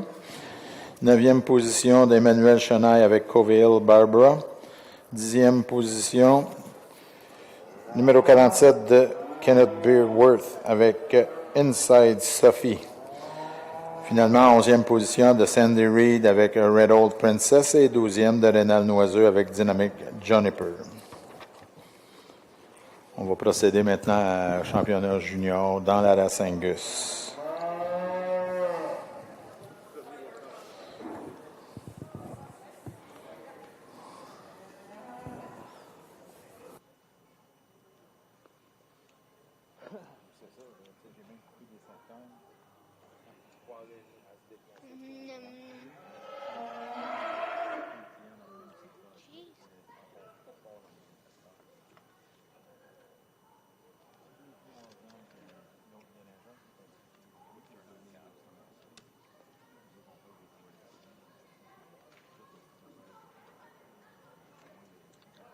Whoa.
Well, this is a really nice division. I'd be proud to own any one of these, and it'd be fun to own them. You know, as saying that, we've talked about them a little bit, but man, there's so much performance and body shape in these bred heifers that Same as the calves. Like they all kind of tie together nicely. Cattle with a lot of longevity in them, they're sound, and I don't know, it's just going to be really fun to watch these things through their lifetime. And cattle that for sure I'd like to own every one of them. With that, Don's going to go select our champions.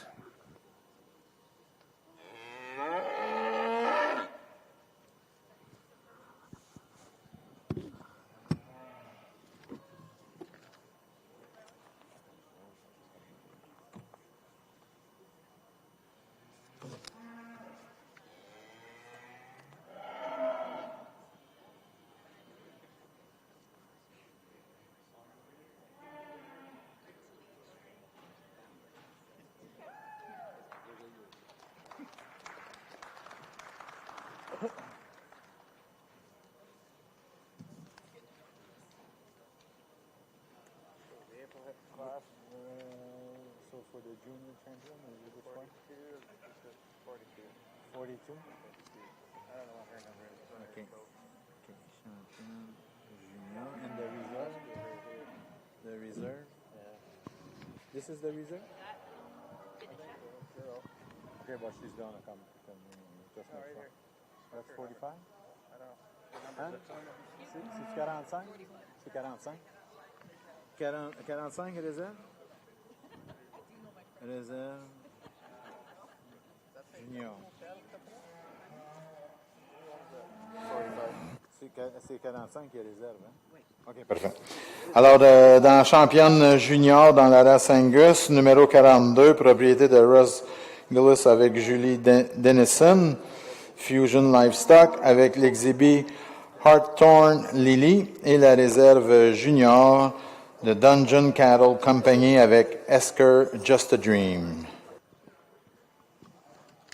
Over in the Shorehorn Ring, we're wrapping up the show, and I just firstly like to thank all of the exhibitors today for presenting their cattle so well and asking me to come across the country to judge. And it means so much to me. I think this is a truly amazing breed. So maternal and continues to impress in terms of being able to get more body and substance into the cattle and be able to compete with other breeds. And so when it comes to the breeder's herd, this is a little different. There's 3 head, not 4 head. That's what I'm used to. I'm just so happy that everybody came in with their cattle. And what I'm finding is that I can see so many similarities in the type of cattle that you raise. And I think that's commendable. You know, when you find a path, you follow it. And that's you find that path and you're following it, and that's probably because those type of cattle work for you. And so regardless of the opinion that I gave you today on the type of cattle I like, I think it's more important that you've come here and you have exhibited the type of cattle that you like and the cattle that work for your clients. And so, you know, my comments are merely for the show. And, you know, if you have any questions for me after the show, I'd love to visit with all of you, and I appreciate it so very much. Merci pour la chance d'être ici aujourd'hui, de venir ici, de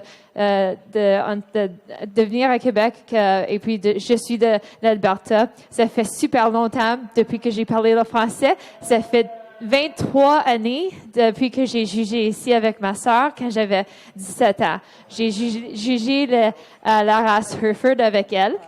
Et vraiment, c'était le plus gros expo que j'ai fait le jugement. Après ça, j'ai jugé tout autour du monde. Alors, merci beaucoup à Expo pour m'avoir encore. I judged here 23 years ago, and I really appreciate the stepping stone that Expo gave me. After that, I started judging locally and throughout Ontario, because I'm originally from Eastern Ontario. And then I moved into judging all across Canada and now all over the world. And so I would really like to thank Expo for, you know, looking to youth. I see a lot of young people here and a lot of mentorship as well. A lot of people who are you know, handing down this tradition of showing cattle, and it's so commendable. So with that, you know, I'm going to go with the breeder's herd that I feel is the most complete. And today just kept on bringing great cattle to me, and that's 125. Congratulations.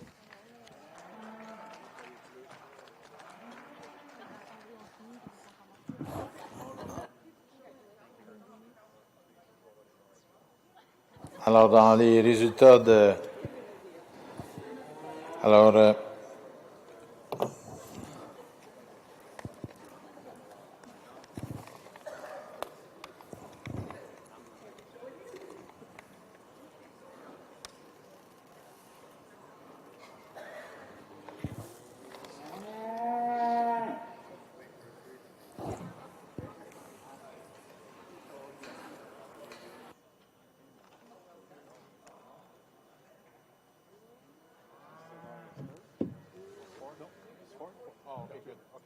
Donc, résultat dans la classe 13, numéro Shorthorn. Avant de donner les bannières, je vais juste donner les résultats de la classe. Donc, en première position, Shadybrook Shorthorn.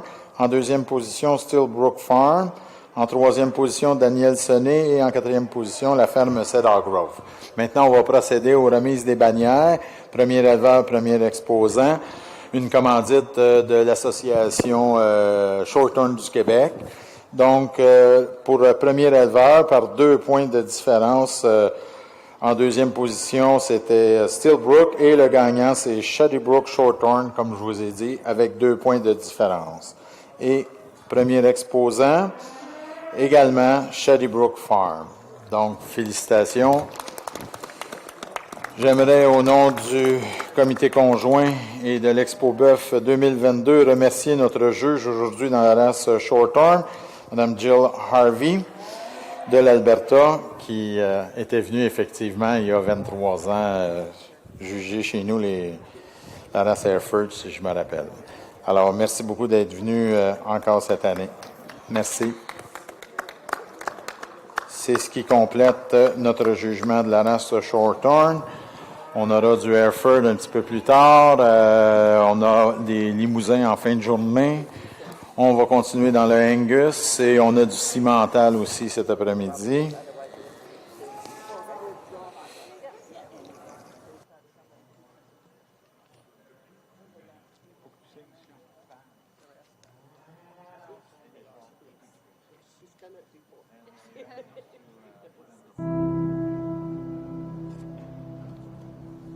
The heifer calf that becomes your herd matriarch.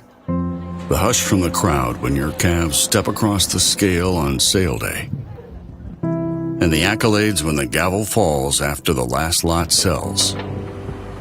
The road to these accomplishments starts well before dawn and continues late into the night. They're born from sweat on your brow, scrapes on your knuckles, and more hard work in a week than most people do in a lifetime. But we know there is more to your operation than what the world sees. We understand the years of planning, preparation, and sacrifice that it takes to succeed. At Gen X, our philosophy has always been cow sense and science. Like you, we rely on the knowledge of those that came before us. We appreciate cattle for their phenotype and know the importance of hard-to-measure traits to your bottom line. We believe that behind every good bull is an even better cow. At the same time, we know that to be successful for generations to come, we must embrace today's data-backed technologies, utilizing EPDs and genomics to ensure our bull lineup is second to none in every way that counts. At its core, Cow Sense and Science is a blending of generational wisdom with cutting-edge genetic tools to produce cattle that exhibit real-world worthiness. At times, it may seem that Cow Sense and Science are at odds with each other, but one without the other is not a complete picture, because the whole that defines us is greater than the parts that make us. That is Cow Sense and Science.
the heifer calf that becomes your herd matriarch. The hush from the crowd when your calves step across the scale on sale day. And the accolades when the gavel falls after the last lot sells. The road to these accomplishments starts well before dawn and continues late into the night. They're born from sweat on your brow, scrapes on your knuckles, and more hard work in a week than most people do in a lifetime. But we know there is more to your operation than what the world sees. We understand the years of planning, preparation, and sacrifice that it takes to succeed. At Gen X, our philosophy's always been cow sense and science. Like you, we rely on the knowledge of those that came before us. We appreciate cattle for their phenotype and know the importance of hard-to-measure traits to your bottom line. We believe that behind every good bull is an even better cow. At the same time, we know that to be successful for generations to come, we must embrace today's data-backed technologies, utilizing EPDs and genomics to ensure our bull lineup is second to none in every way that counts. At its core, Cow Sense and Science is a blending of generational wisdom with cutting-edge genetic tools to produce cattle that exhibit real-world worthiness. At times, it may seem that Cow Sense and Science are at odds with each other, but one without the other is not a complete picture, because the whole that defines us is greater than the parts that make us. That is Cow Sense and Science.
the heifer calf that becomes your herd matriarch.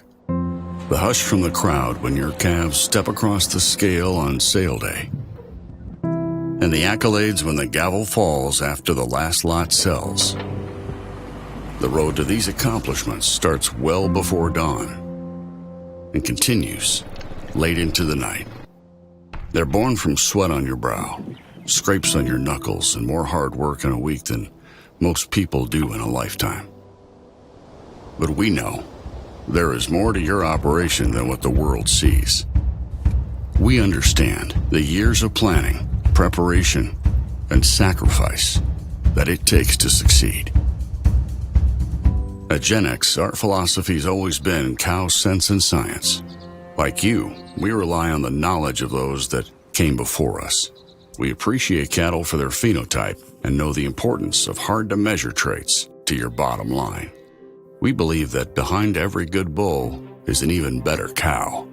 At the same time, we know that to be successful for generations to come, we must embrace today's data-backed technologies, utilizing EPDs and genomics to ensure our bull lineup is second to none in every way that counts.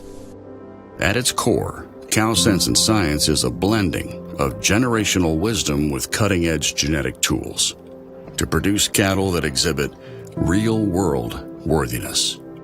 At times, it may seem that Cow Sense and Science are at odds with each other, but one without the other is not a complete picture, because the whole that defines us is greater than the parts that make us. That is Cow Sense and Science.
the heifer calf that becomes your herd matriarch. The hush from the crowd when your calves step across the scale on sale day. And the accolades when the gavel falls after the last lot sells. The road to these accomplishments starts well before dawn and continues late into the night. They're born from sweat on your brow, scrapes on your knuckles, and more hard work in a week than most people do in a lifetime. But we know there is more to your operation than what the world sees. We understand the years of planning, preparation, and sacrifice that it takes to succeed. At Gen X, our philosophy's always been cow sense and science. Like you, we rely on the knowledge of those that came before us. We appreciate cattle for their phenotype and know the importance of hard-to-measure traits to your bottom line. We believe that behind every good bull is an even better cow. At the same time, we know that to be successful for generations to come, we must embrace today's data-backed technologies, utilizing EPDs and genomics to ensure our bull lineup is second to none in every way that counts. At its core, Cow Sense and Science is a blending of generational wisdom with cutting-edge genetic tools to produce cattle that exhibit real-world worthiness.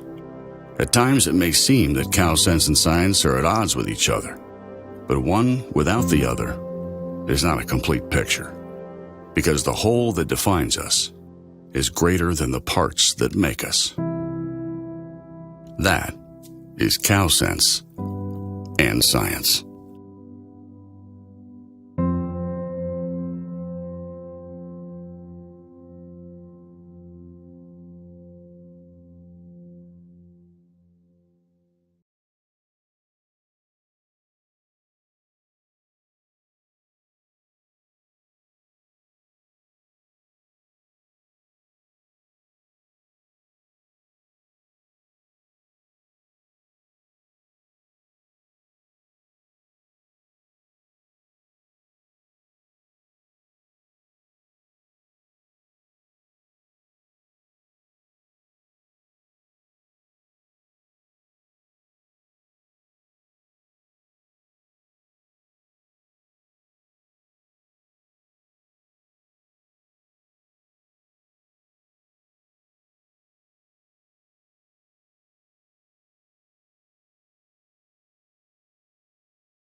the heifer calf that becomes your herd matriarch.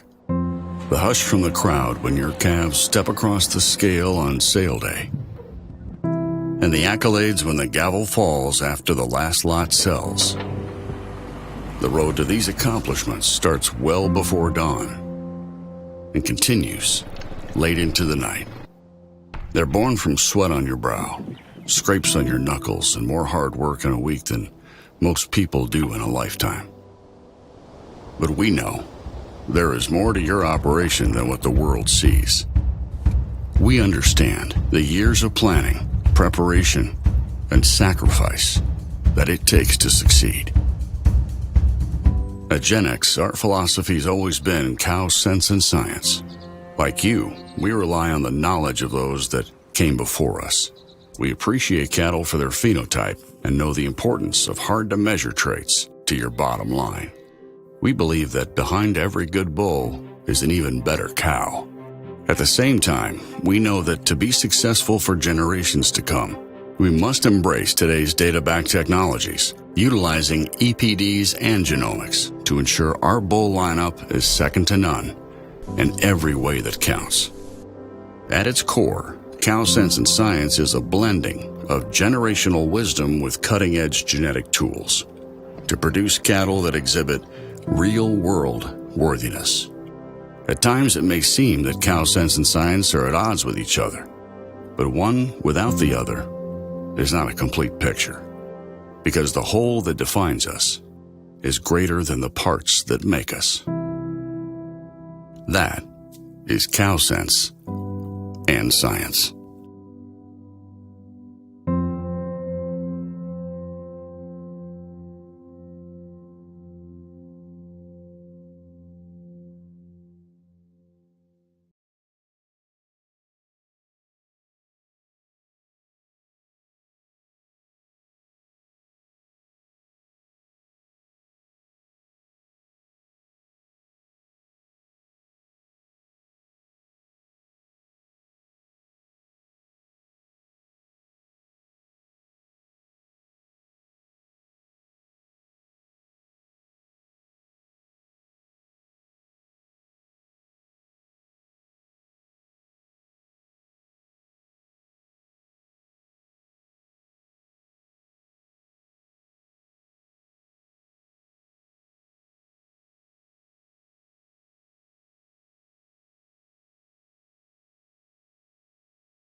the heifer calf that becomes your herd matriarch.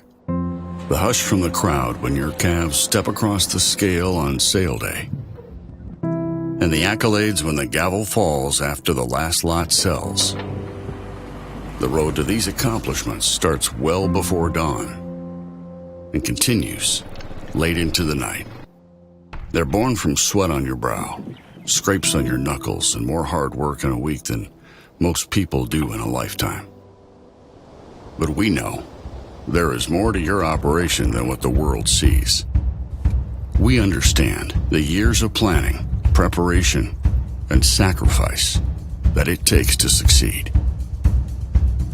At Gen X, our philosophy has always been cow sense and science. Like you, we rely on the knowledge of those that came before us. We appreciate cattle for their phenotype and know the importance of hard-to-measure traits to your bottom line. We believe that behind every good bull is an even better cow.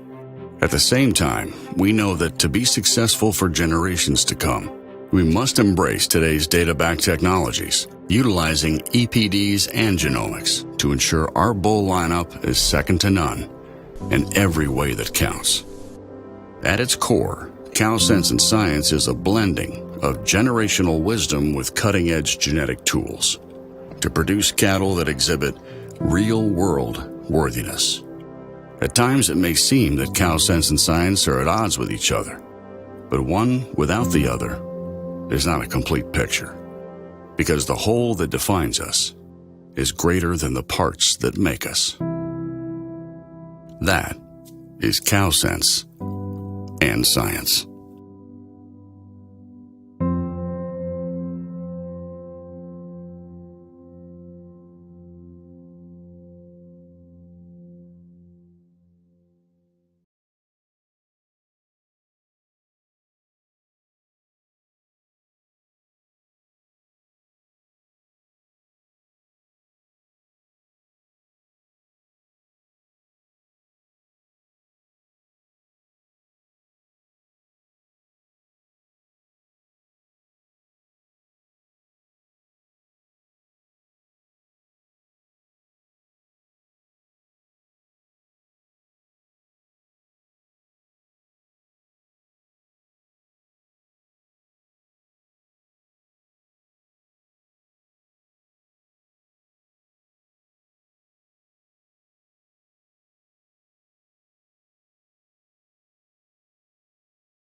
the heifer calf that becomes your herd matriarch.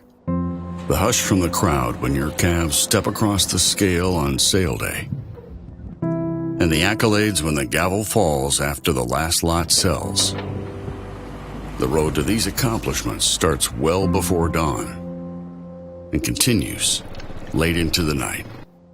They're born from sweat on your brow, scrapes on your knuckles, and more hard work in a week than most people do in a lifetime. But we know there is more to your operation than what the world sees. We understand the years of planning, preparation, and sacrifice that it takes to succeed. At Gen X, our philosophy's always been cow sense and science. Like you, we rely on the knowledge of those that came before us.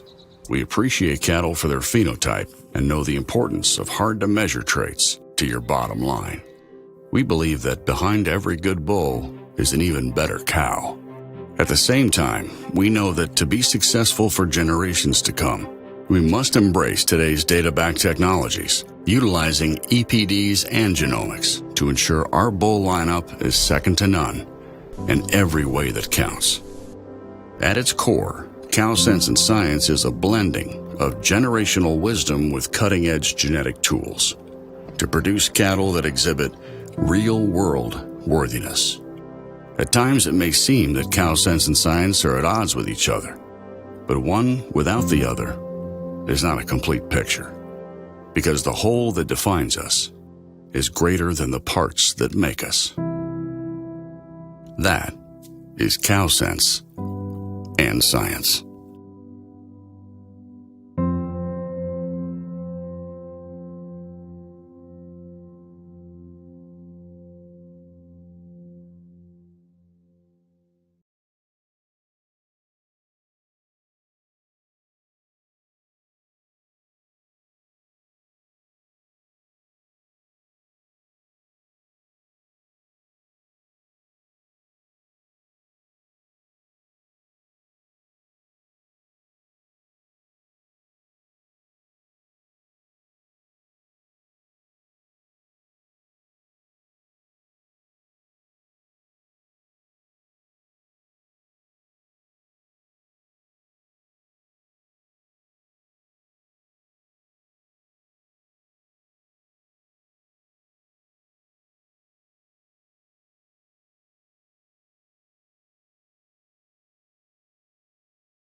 the heifer calf that becomes your herd matriarch.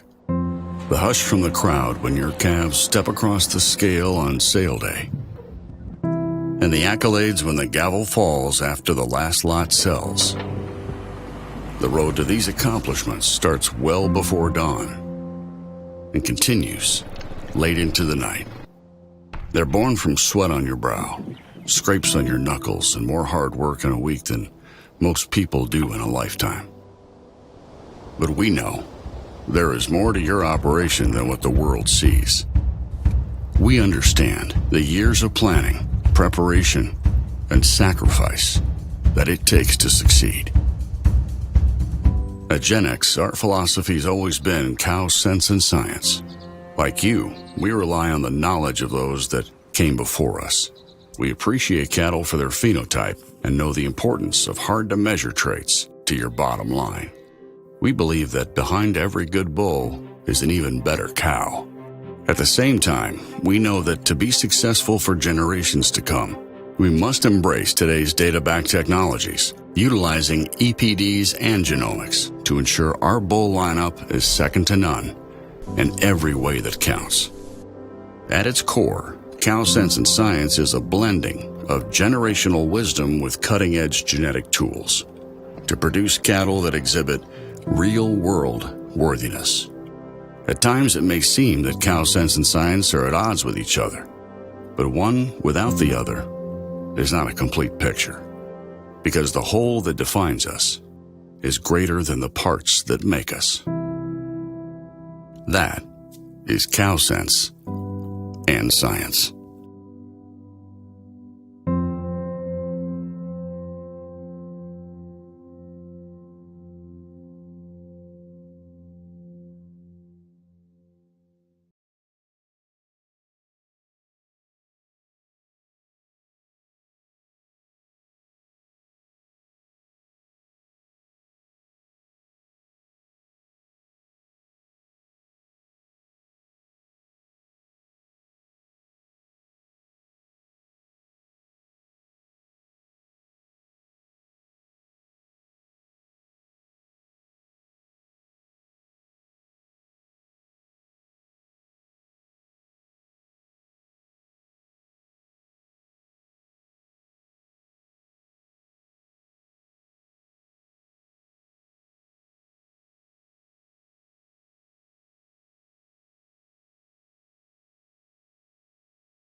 the heifer calf that becomes your herd matriarch.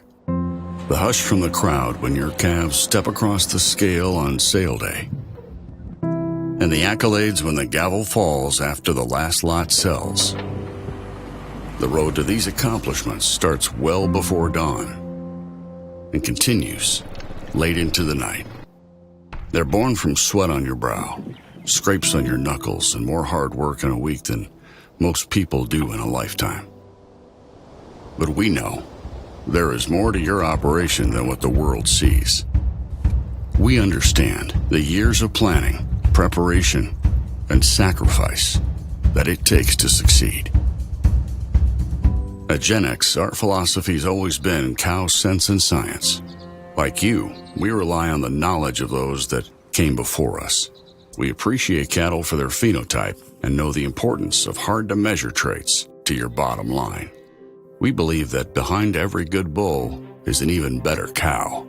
At the same time, we know that to be successful for generations to come, we must embrace today's data-backed technologies, utilizing EPDs and genomics to ensure our bull lineup is second to none in every way that counts.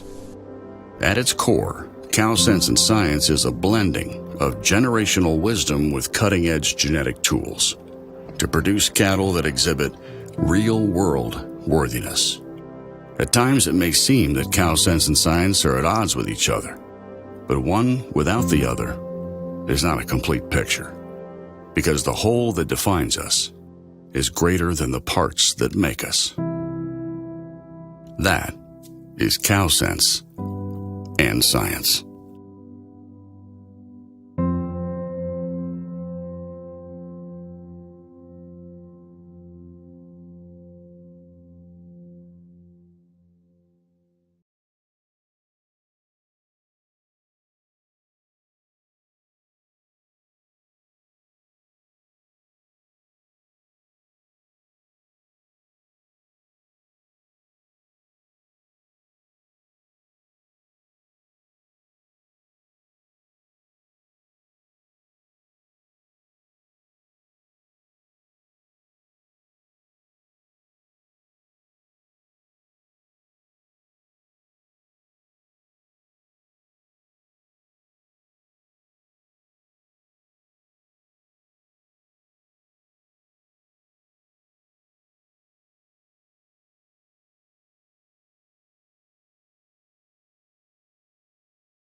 the heifer calf that becomes your herd matriarch. The hush from the crowd when your calves step across the scale on sale day. And the accolades when the gavel falls after the last lot sells. The road to these accomplishments starts well before dawn and continues late into the night. They're born from sweat on your brow, scrapes on your knuckles, and more hard work in a week than most people do in a lifetime. But we know there is more to your operation than what the world sees. We understand the years of planning, preparation, and sacrifice that it takes to succeed. At Gen X, our philosophy's always been cow sense and science. Like you, we rely on the knowledge of those that came before us. We appreciate cattle for their phenotype and know the importance of hard-to-measure traits to your bottom line. We believe that behind every good bull is an even better cow. At the same time, we know that to be successful for generations to come, we must embrace today's data-backed technologies, utilizing EPDs and genomics to ensure our bull lineup is second to none in every way that counts. At its core, Cow Sense and Science is a blending of generational wisdom with cutting-edge genetic tools to produce cattle that exhibit real-world worthiness. At times, it may seem that Cow Sense and Science are at odds with each other, but one without the other is not a complete picture, because the whole that defines us is greater than the parts that make us. That is Cow Sense and Science.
the heifer calf that becomes your herd matriarch.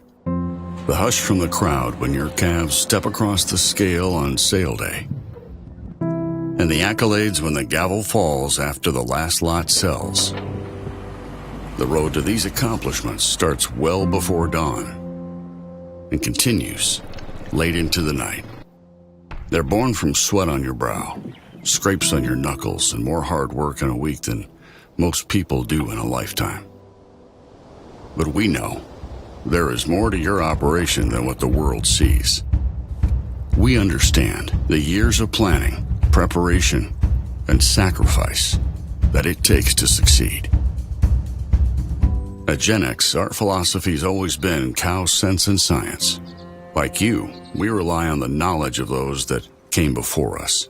We appreciate cattle for their phenotype and know the importance of hard-to-measure traits to your bottom line. We believe that behind every good bull is an even better cow. At the same time, we know that to be successful for generations to come, we must embrace today's data-backed technologies, utilizing EPDs and genomics to ensure our bull lineup is second to none in every way that counts.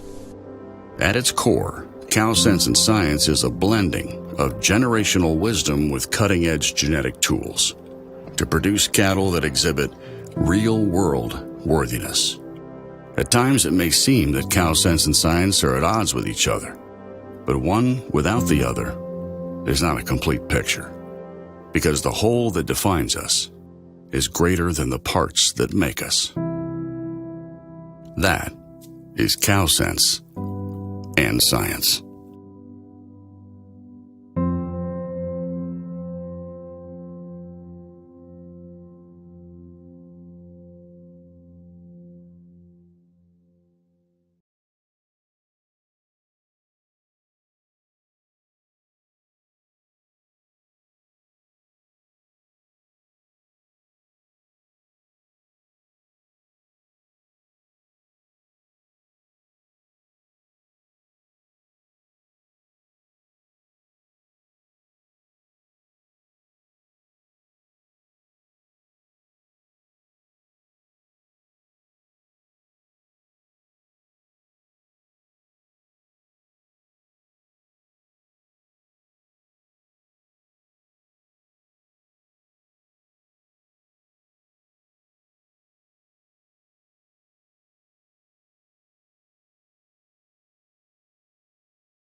the heifer calf that becomes your herd matriarch. The hush from the crowd when your calves step across the scale on sale day. And the accolades when the gavel falls after the last lot sells. The road to these accomplishments starts well before dawn and continues late into the night. They're born from sweat on your brow, scrapes on your knuckles, and more hard work in a week than most people do in a lifetime. But we know there is more to your operation than what the world sees. We understand the years of planning, preparation, and sacrifice that it takes to succeed. At Gen X, our philosophy has always been cow sense and science. Like you, we were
Alors, bonjour tout le monde et bienvenue à notre deuxième partie de jugement.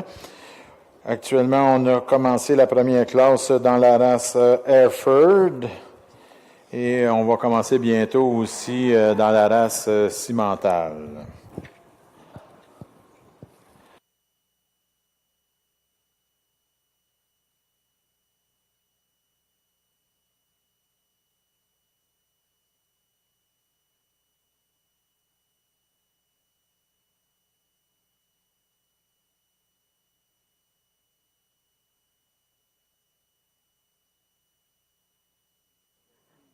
Bonjour et bienvenue à l'édition 2022 du jugement cimental à Expo Boeuf.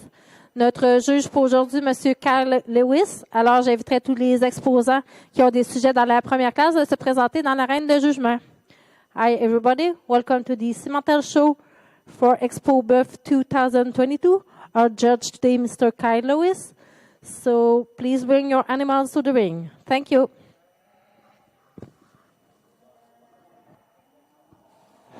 Alors, dans la race Hereford, nos juges aujourd'hui, c'est Cole et Jill Harvey, de Halls, Alberta, les éleveurs de Charolais et Hereford, avec le Harvey Ranching. Ils font aussi beaucoup de jugements à travers le monde, en France, au Danemark, au Mexique, aux États-Unis, dans différentes races. Et ils participent régulièrement, évidemment, à Exhibition et à différents shows aux États-Unis.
Good afternoon, everyone. I'd like to start off by thanking the Expo Beef and the people of Victoriaville and people that put this show on. I think we were here 4 years ago and got the chance to start the Angus show, and it's great getting back here and seeing friendly faces and people we met 4 years ago. So really thrilled to be here. Starting the Simmental show off with the bull calves. Definitely a way to break in the show here. Out west there, most of the shows would start with the heifer calves or the female end, but we'll get right into the bulls here. Definitely a challenging class to start off with. Not in terms of quality, but many different types. We range from January right till some late April calves here, and anyway, with that being said, we're going to start off with a February calf here. I think just the most fault-free individual in the class.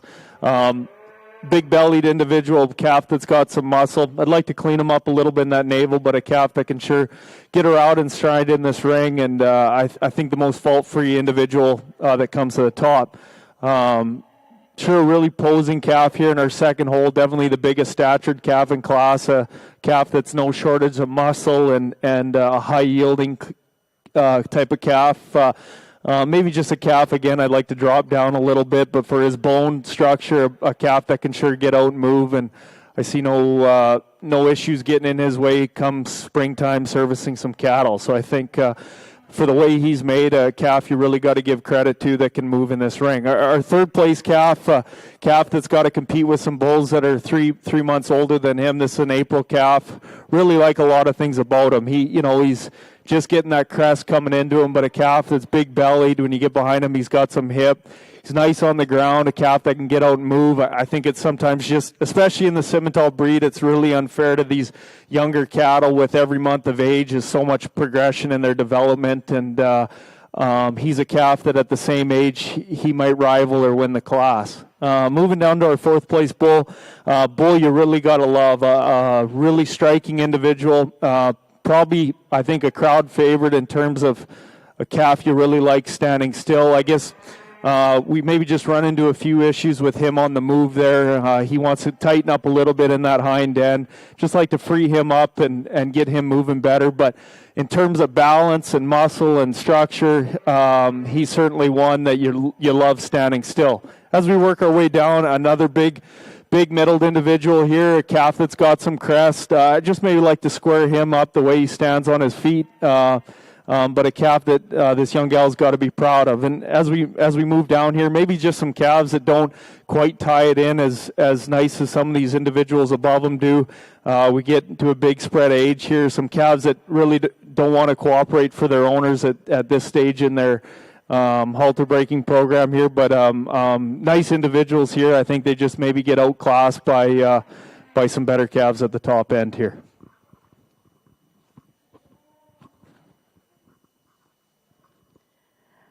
Alors, pour cette première division de la classe de bull calf, for this first split in the bull calf class, en première position, first place, le numéro 71, number 71, Todd Kingkirk 16K, propriété de owned by Todd Simmental.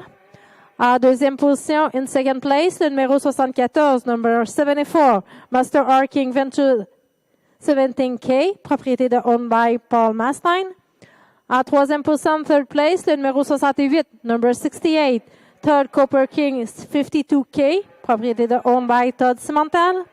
En quatrième position, fourth place, le numéro 73, number 73, High-Tech King 113K, propriété de owned by High-Tech Farms. En cinquième position, fifth place, le numéro 76, number 76, Outback Acres Pirate, propriété de owned by Audrey Veilleux. En sixième position, sixth place, le numéro 72, number 72, High-Tech Christian 118K, propriété de owned by High-Tech Farms.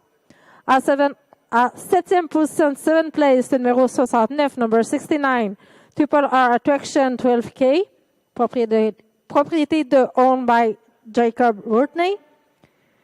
En huitième position, eighth place, le numéro 70, number 70, Todd Kilowatts 18K, propriété de owned by Todd Simmental. Et en 9e position, 9th place, le numéro 77, number 77, Fusion's Case Dutton, propriété de Owned by Rothschild, Julie Dennison, and Fusion Livestock.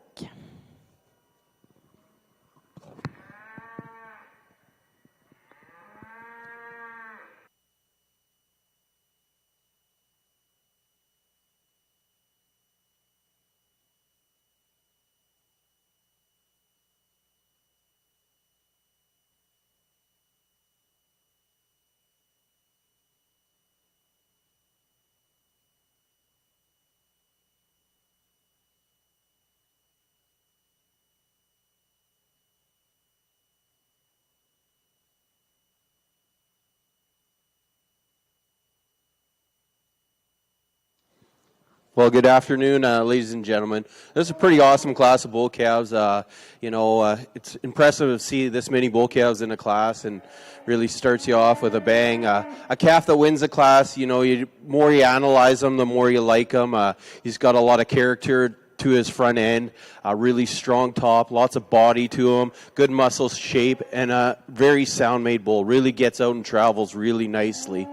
The bull that's in second place, very similar in type and kind, maybe not quite as much performance as the bull that wins the class, but, lots of red meat to him, really a soft-made, real sound-made, functional individual. I think he's just a little squarer out of the hip and a little better behind the shoulder, and that's what really gets him over the third place calf.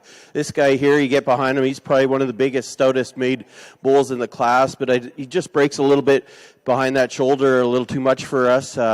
I'd like to smooth him out through that shoulder a bit more, but really a rugged-made power bull. Then getting into the fourth place calf, probably the highest performing bull in the class. You got to admire him for how much depth of body he has. Really a sharp-made bull, but just, again, gets a little weak behind that shoulder and maybe doesn't have quite as much dimension over his top line to place any higher.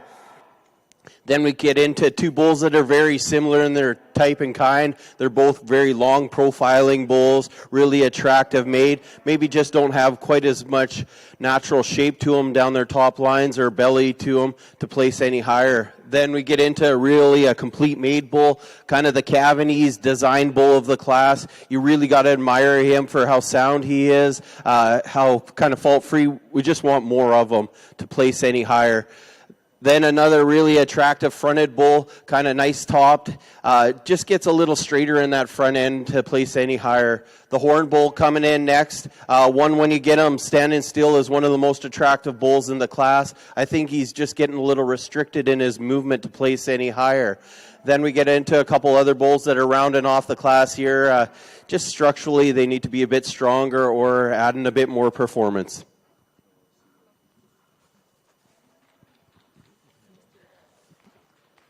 Merci beaucoup pour la chance de faire le jugement de la race Hereford aujourd'hui. On est super content d'être ici. On a eu une classe superbe pour commencer la journée avec les taureaux, les bull calves.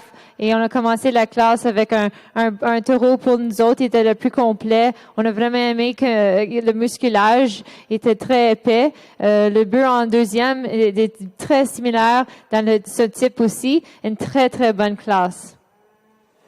Alors, dans la race Hereford, en première position, numéro 10 de Sarah Darrow, Derek Black avec Bar GM, Cavana.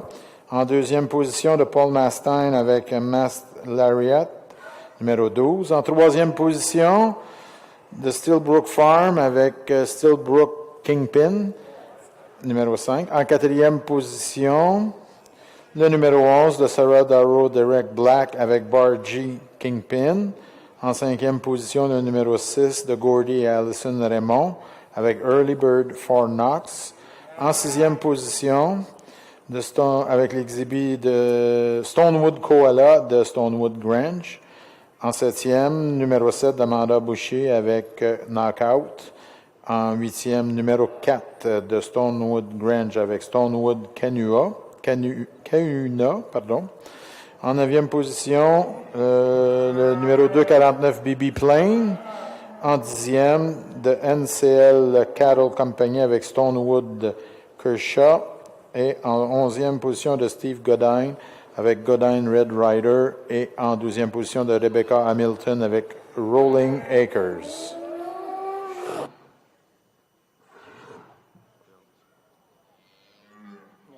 un petit rhume. Avec Il n'y a pas une poussière dans l'œil. Il a encore.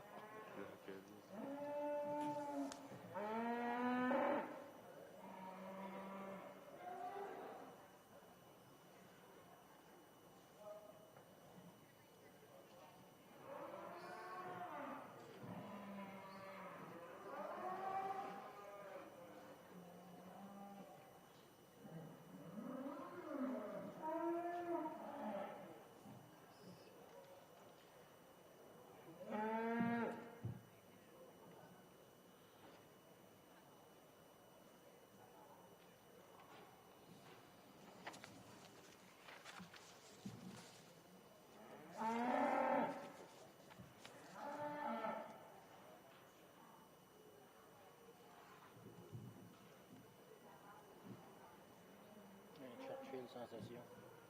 On a-tu fait des animaux sur cette bœuf-là? Churchill sensation. C'est ça qu'il y a. Tout le monde part fort. Il y en a un qui commence, un autre, une autre. Tout le monde essaie les mêmes affaires. Fait que là, après ça, on tombe dans. Lui, c'est certain qu'ils ont toutes les amanges au gouvernement. Il était fort partout.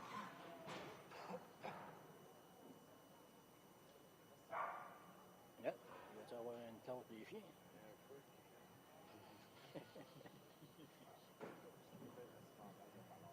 Ouais.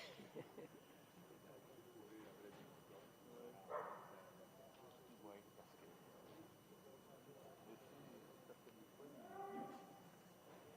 Là, c'est bœufs, c'est pas trop pire, c'est quand c'est les femelles. Avec leur.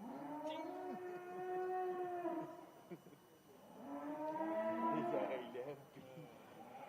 Le ski tout à l'heure, là, c'était à côté de.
J'étais de même, là.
Ben ouais.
Another strong class of bull calves here. We had 10 to sort with here. These are the older of the two splits. I think we're pretty well all in January in this class here. Going to start off with, again, another really fault-free calf, a calf that, for me, just moves the most fluid in the class. When you set him in motion, he hits his stride every time. You study him from any angle. He's got enough muscle for me.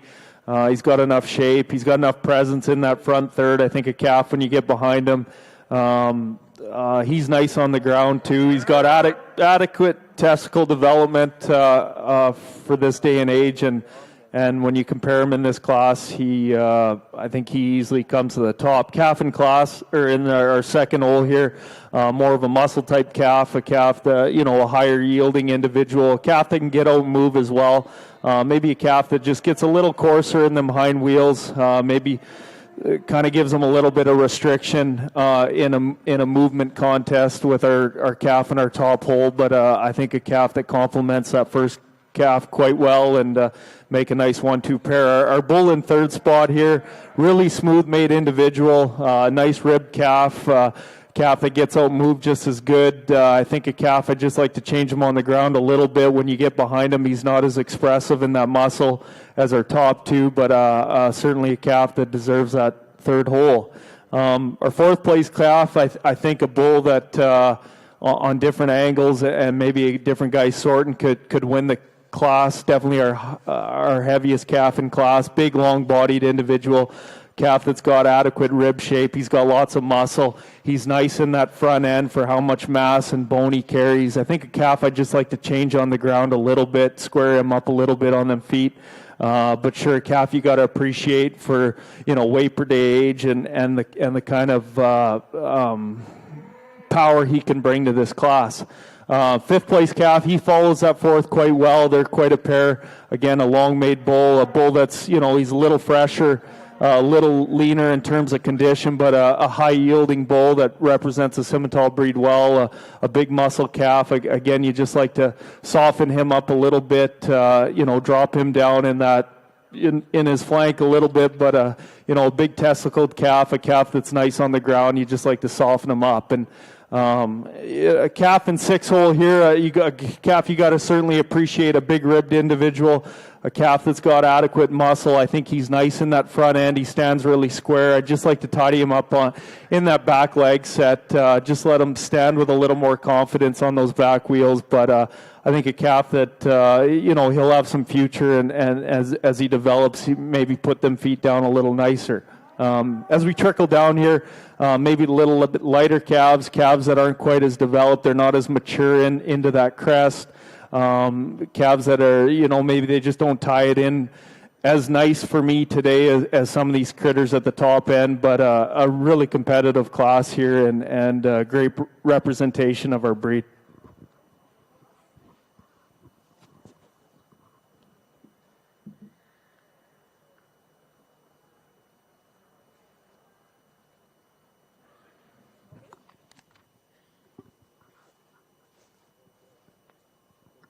Over in the Hereford ring, we've got some yearling bulls here that are really impressive. We took a little more time just to walk them around, and that's really what set them apart. We started off with a bull for ourselves. He's the best at the ground.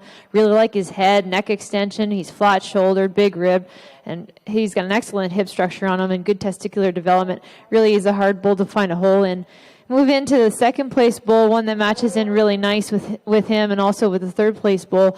For us, as far as length of body and overall look, really like the way he ties his neck into his shoulder. He's a really high-headed, proud bull, wide over the top. I like his color, too. He's really got that eye appeal. For us, maybe he just got ahead of the third place bull in terms of how he's hitting his stride today a little bit better, although it's not quite as good as the bull that starts the class. We move into this third place bull. When he's standing, he is absolutely gorgeous. Really like his neck extension, his front end. He's masculine. He's got some middle and a big hip structure. When he gets on the move, he seems to be a little bit tighter and not as free moving as we'd like to have him. But overall, just a really, really nice individual. We ran out the class with another one that just maybe he's giving up a little bit of that power and a little bit going uphill in terms of when he gets on the move, but he's got a nice hip structure and overall good testicular development. A really impressive group, although there's only 4. Alors, dans la race Hereford, champion junior et premier de sa classe, de propriété de Stonewood Range avec Stonewood Jeter, et la réserve junior numéro 14, propriété de NC Cattle Company avec L. John Dodden. Troisième position, Mercedes Mustang, propriété avec l'exhibit Stonewood Outsider numéro 16, et en quatrième position de Steve Godin avec l'exhibit Godin All Rise numéro 15.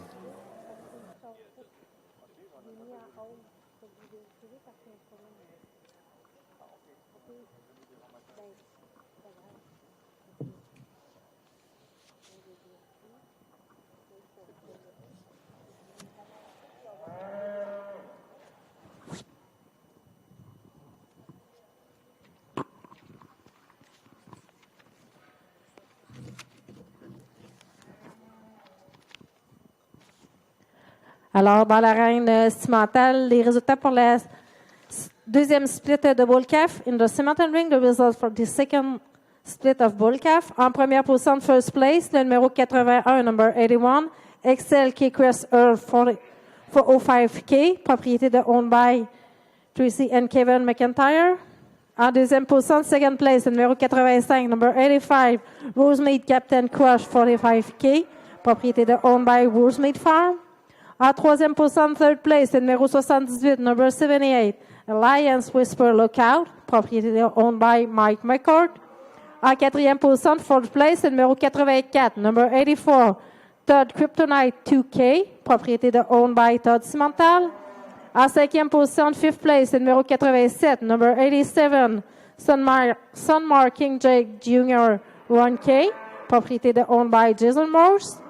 En sixième position, sixth place, le numéro 82, number 82, Donovan Dale Keeper, propriété owned by Gerald and Keitha Donovan. En septième position, seventh place, le numéro 79, number 79, Alliance Whispers Manchester, propriété owned by Mark McCord. En huitième position, eighth place, le numéro 86, number 86, Sabred Snoopy 6K, propriété owned by Sab Cimental. En neuvième position, ninth place, le numéro 83, number 83, FTA Tour 4K, propriété owned by Terra Agri. Et en dixième position, 10th place, le numéro 80, number 80, JAMG Bad Medicine 6K, propriété owned by Jameson Genetics.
Well, we sure got two impressive bulls to start off this class, and Jill and I, when we were visiting, we're just, between us, what would we want to use in our herd? And I think the bull that wins this class just does it. He's just more masculine in his front end. He's got more character to his structure. You really like how much shape he has, how much natural middle he has. The bull in second, definitely the easiest moving calf or bull in the class. He really gets out and strides extremely well, really hits that track nicely. I think he just gets a little high in that shoulder placement for us, and that's why the bull that wins the class does. Like, he's just so big and soggy and so complete, just a powerful individual. Then the high-performing bull in second, I'd just like to deepen him up a little in that flank and maybe lower him in that shoulder placing to beat the guy ahead of him, but very sound-made bull, so much length and eye appeal to him. Two great bulls to start off the class. The bull that's in third, really a strong top bull. He just gets in a class that's got some real power in it and just doesn't have quite enough jam to compete today. Alors, résultat dans la race Hereford, dans la classe numéro 5, champion senior, numéro 19, propriété de Gordy et Allison Raymond avec Early Bird, et la réserve senior, deuxième position, le numéro 17 de Stonewood Grange avec Harrelson Upgrade. En troisième position de Owen Grundy avec l'Exhibit Double Fugitive 204H.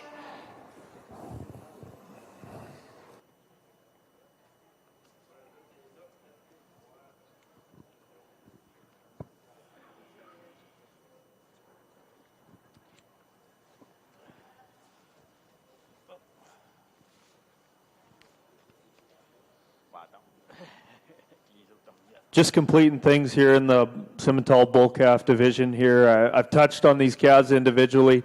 Really happy with the representation of the breed here. The Simmental breed's always a hard one to judge. We got, there's big diversity amongst the breed. So, if you don't agree with me, I'm fine with that. Most days I don't agree with myself either. But there's if you're picking on me for jumping around from types and kinds, it's because we are. There's a structure contest in here, and sometimes we got to go from different styles and kinds of cattle, and I think that's more exemplary for sure in the Simmental breed. But certainly happy with the cows we're going to lead the class off with, and all the way down. I think it's a great representation of our breed and the diversity that's in it, and super happy with the lineup we've gathered here.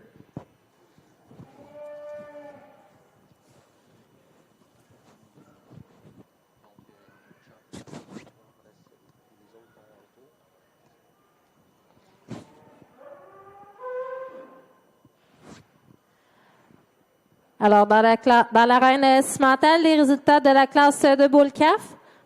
So, in the cimental ring, the results for the bull calf class.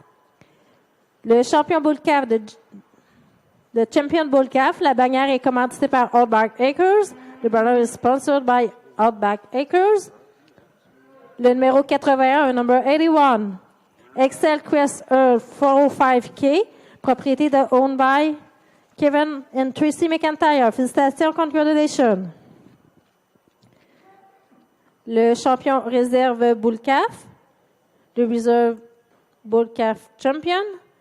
La bannière est commanditée par Little H Cattle.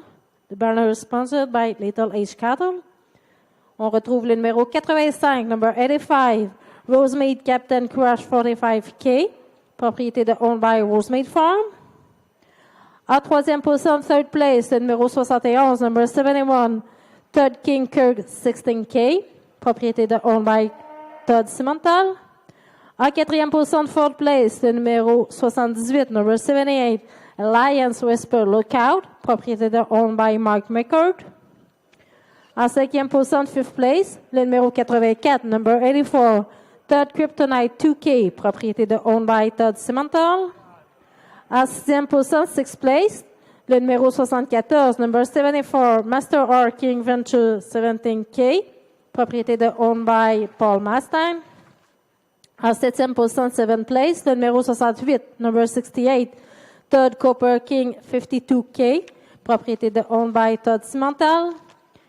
En huitième position, in eighth place, le numéro 72, number 72, Hightech Christian 118K, propriété owned by Hightech Farms. En neuvième position, ninth place, le numéro 87, number 87, Sunmarking J Junior 1K, propriété de owned by Jason Morse. Et en dixième position, in 10th place, le numéro 76, number 76, Outback Acres Pirate, propriété de owned by André Veilleux. Félicitations, congratulations.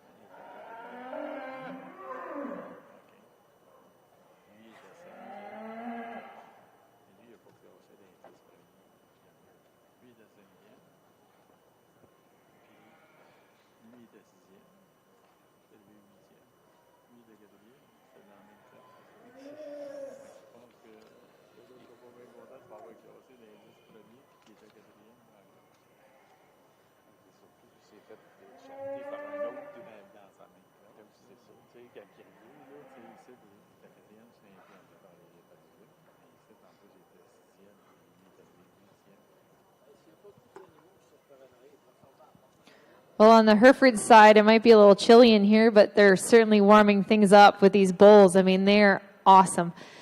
I think all these exhibitors deserve a round of applause.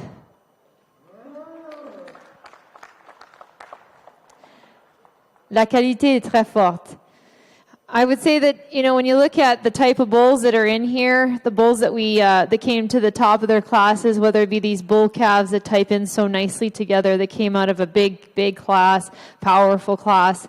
You know, we're looking for cattle that are good at the ground, and soft made, good joints, flat joints.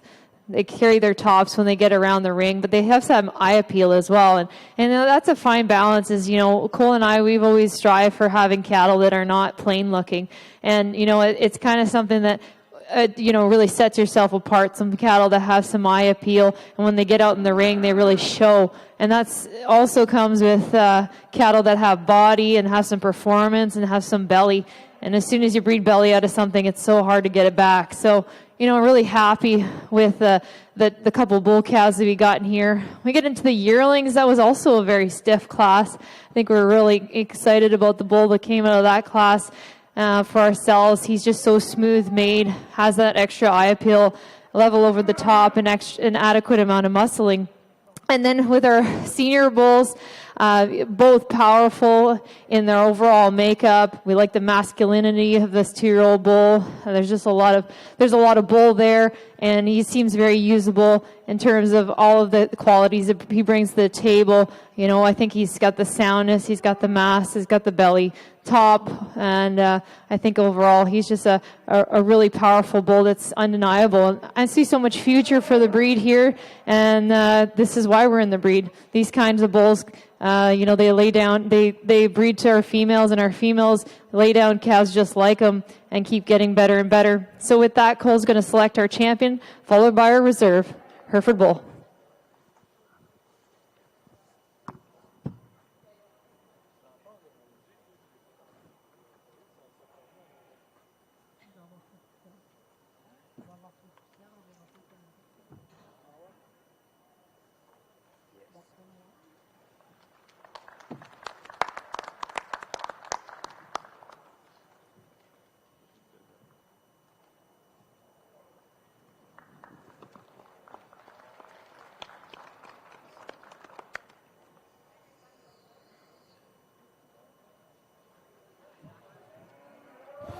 Alors, dans la race Hereford, le grand champion d'Expo Boeuf 2022, propriété de Gordy et Allison Raymond, avec l'exhibit Early Bird Hugo, numéro 19, et le grand champion de réserve, le numéro 14 de NCL Cattle Company, avec l'exhibit Lodge John Dutton, numéro 14.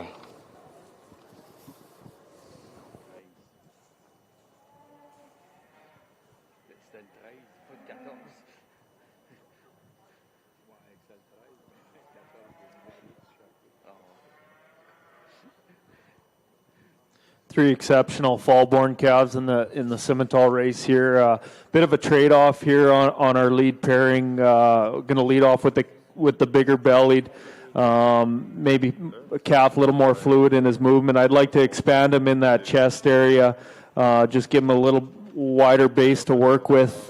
Calf in second, as I said, it's a bit of a trade-off. He's a little more mature calf. He's probably the higher yielding calf. He's the longer bodied of the two. Just like to take some features of that calf in our first hole and kind of blend them together. But two certainly beef bulls to lead this class off here.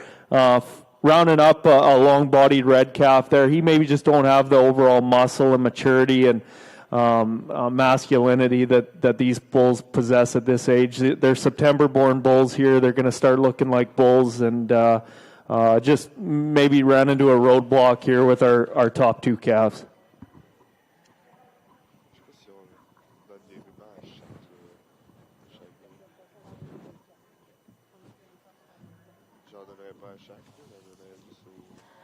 Alors, les résultats dans la classe de taureau d'automne dans le ring cimental. So now the results for the fall bull calf class in the cimental ring. En première position, first place, le numéro 89, number 89, Donovan Jack Daniels, propriété de owned by Gerald and Keitha Donovan. En deuxième position, second place, le numéro 90, number 90, Donovan Jet Air, propriété de owned by Gerald and Keitha Donovan. Et en troisième position, third place, le numéro 88, number 88, JAMG, Kanye West 25G, propriété de owned by Jamison Genetics. Félicitations, congratulations. Nous allons maintenant poursuivre avec la classe de taureau de 1 an. So now we follow with the Yearling Bull class.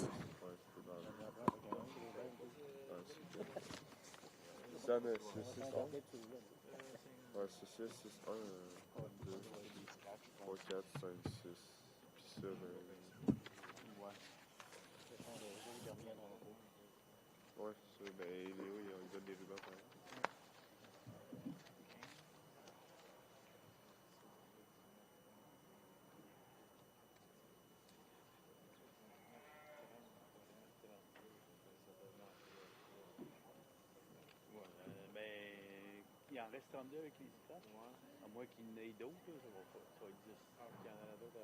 Peut-être, je sais pas. Ricky, il dit qu'il savait pas qu'ils avaient pas de 3. Ouais, 3 coups de 10, là. 3 coups de 10. 3 coups de 10. Est-ce que tu ouvert le micro, là? On vous entend.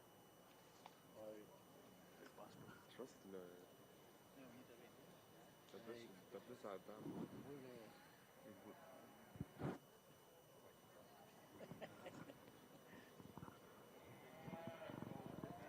on n'en dit pas de niaiseries. Non, mais tout à l'heure, t'arrêtes pas.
apologize for the time here. Heck of a set of yearling bulls. I think from top to bottom, definitely the most complete class we've seen here, right from our first to our sixth place bull. These are all outstanding individuals here. I think it come down to preference and a few details along the way. The calf we're going to lead off with, just a real stylish calf, a calf that's got the ability to move real nice in here. He sits down on a nice foot. He's confident in the way he travels. Calf with nice testicle. He's got some style, moderate individual. Just a yearling bull that ties it all in real nice for me. Our bull in second hole here, a long-bodied, bigger statured animal, calf that sits down on nice feet. He gets a little bolder in that shoulder. He maybe don't have the confidence on that hind set as our bull in our lead hole does, but a big, powerful individual. He's got some presence in that front end, really nice in his head.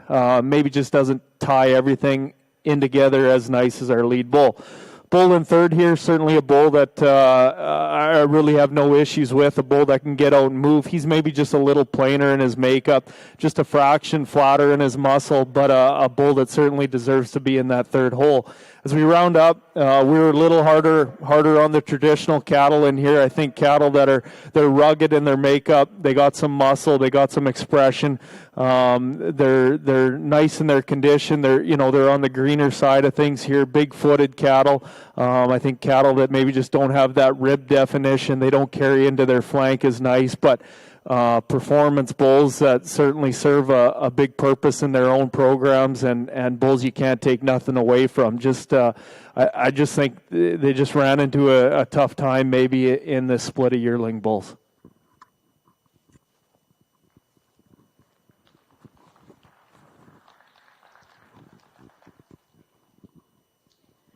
Alors, les résultats dans l'arène Simmental pour les bouts de 1 an. So the results in the Simmental ring for the yearling bull. En première position, first place, le numéro 91, number 91, Sunmar Mr. Jake 4J, propriété de owned by Jason Morse. Félicitations, congratulations. En deuxième position, second place, le numéro 95, number 95, Great Edge Falcon 1J, propriété de owned by David Gray. En troisième position, third place, le numéro 92, number 92, Alliance Black Grand, propriété de owned by Travis Tyler. En quatrième position, fourth place, le numéro 93, number 93, Donovan Dead Jr., propriété de owned by Gerald and Keita Donovan. En cinquième position, fifth place, le numéro 94, number 94, I Take Justice 103J, propriété de owned by Brittany and John Dew. Et en sixième position, sixth place, le numéro 96, number 96, JAMG Tommy Shelby 4G, propriété de owned by Paul Perras. Félicitations, congratulations. Nous allons maintenant poursuivre avec la classe du championnat junior pour les mâles. So now we continue with the male junior championship.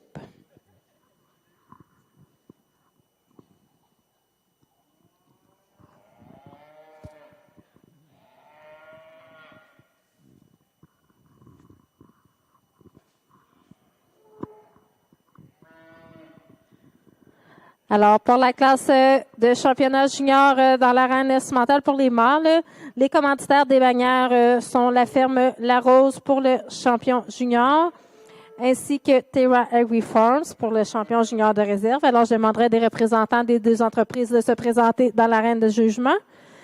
So, for the junior championship male in the Simmental ring, the banner are sponsored by firm La Rose and Terra Agri Farms.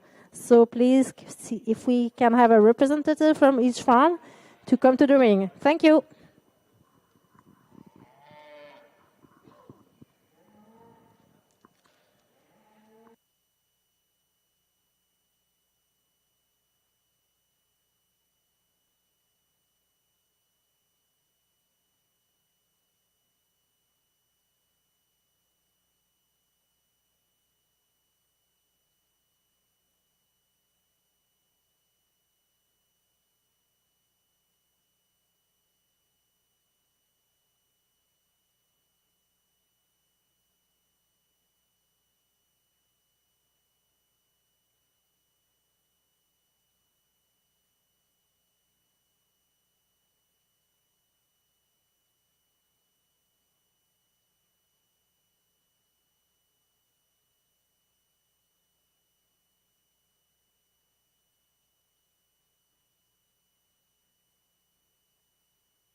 Well, two heifers here, they're kind of give or take. The heifer in first probably wins just on movement. She's a little bit more fluent in her stride when she really kind of hits that stride a little stronger than the heifer in second, just a little bit more confident in where she places her foot.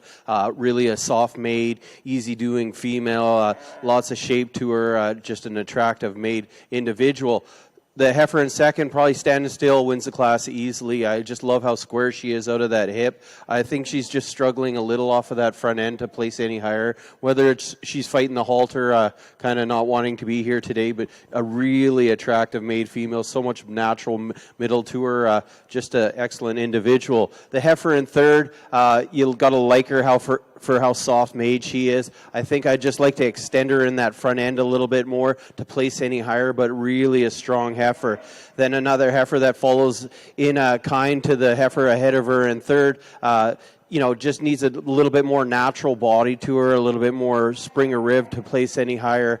Then the real fancy heifer in fifth place, really an eye-appealing heifer. I think I'd just like to stouten her up a bit more to place any higher. Then we kind of get into some heifers that just change a bit of structure thing, maybe fill them out behind that shoulder a bit more to place any higher, but three nice heifers to round off the class. Alors, dans le premier groupe de 4 dans la race Hereford pour les génisses de l'année, en première position, le numéro 28, propriété de Sarah Darrow Derek Black avec Bar GK. En deuxième position, de Harley Young avec BB Plain Kimberley, le numéro 27. En troisième, le numéro 24 d'Amanda Boucher avec Mezikin. Et en quatrième, de Paul Nestein, le numéro 23 avec Master Forever. En cinquième, de Stonewood Grange avec Stonewood Suzy, numéro 20. En sixième, RWB Genesis de Amanda Boucher, le numéro 25. En septième position, de GK Golden Farm avec GKB Sarah, numéro 22. Et en huitième, de NCL Cattle Company avec Wilma, numéro 26. On va procéder au deuxième groupe de 4.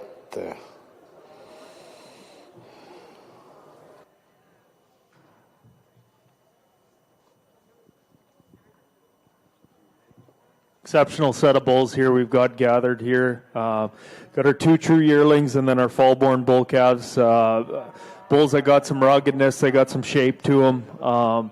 They got muscle in all the right spots. They're well-balanced bulls, and most importantly, bulls that can carry that muscle and get out and move in this ring.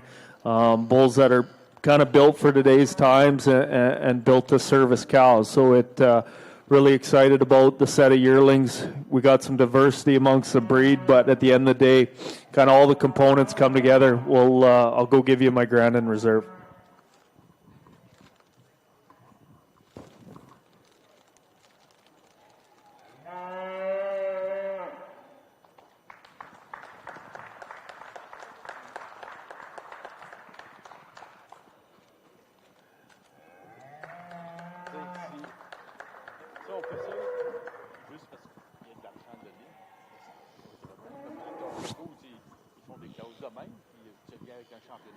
Alors, le champion junior cimental pour l'Expo Boeuf 2022.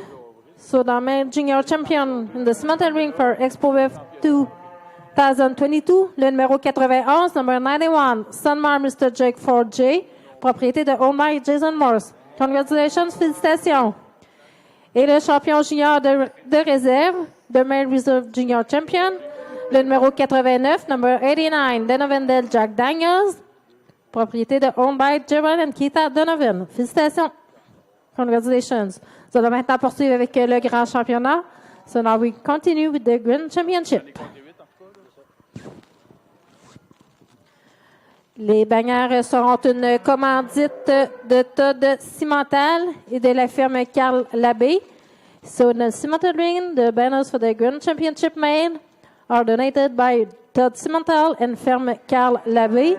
So please have a representative in the ring to give the banners.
let's commend these exhibitors here. It's not always easy bringing bulls to town.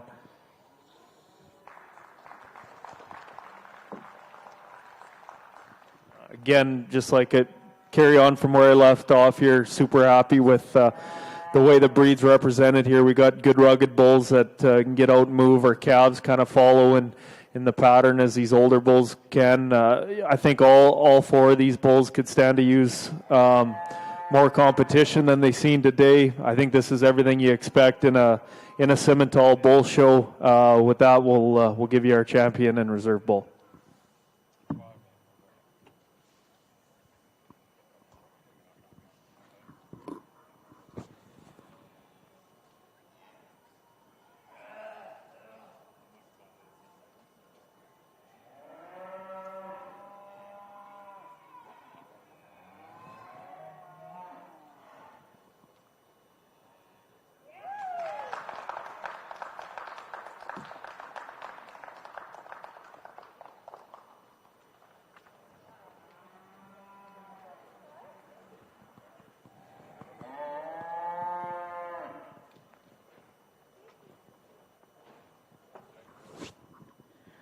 Alors, le grand champion cimental pour Expo Boeuf de cette année, c'est le male grand champion in cimental ring, le numéro 91, number 91, Sunmar Mr. Jake Ford J, propriété de owned by Jason Morse. Félicitations, congratulations.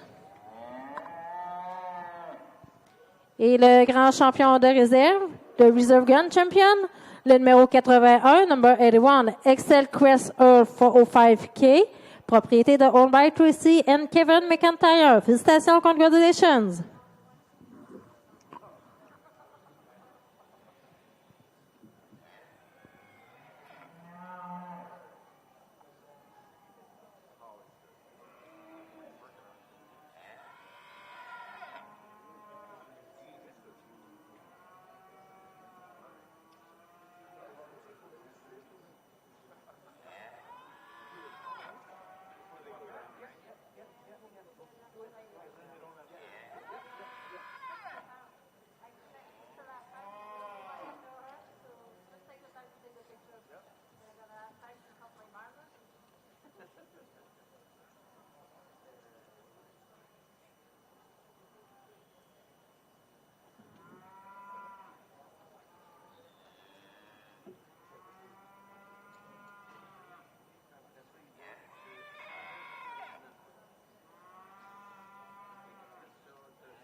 Les deux tantôt, t'en as adoré.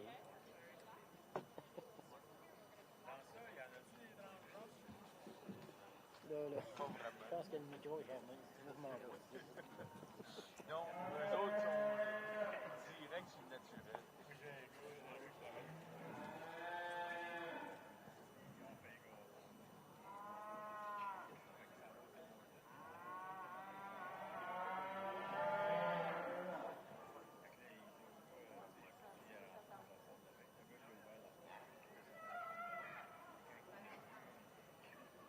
Alors, dans l'arène cimentale, j'aimerais prendre quelques instants pour vous présenter notre président de l'association, M. Patrick Sullivan, qui va vous adresser la parole.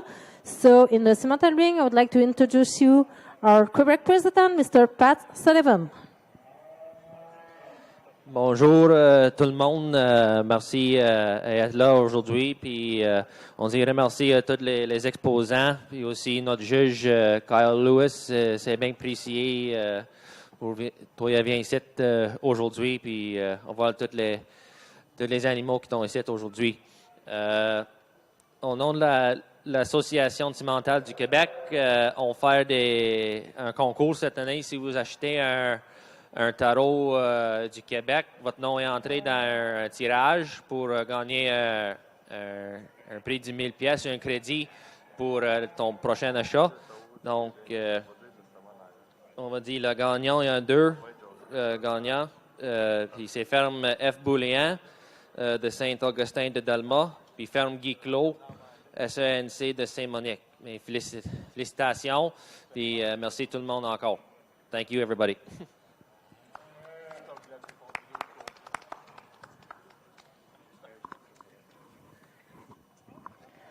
Alors, le temps de prendre les photos des championnats, des champions pour la catégorie mâle dans l'arène cimentale. Et ensuite, nous allons poursuivre avec la classe, la première vague des femelles de l'année.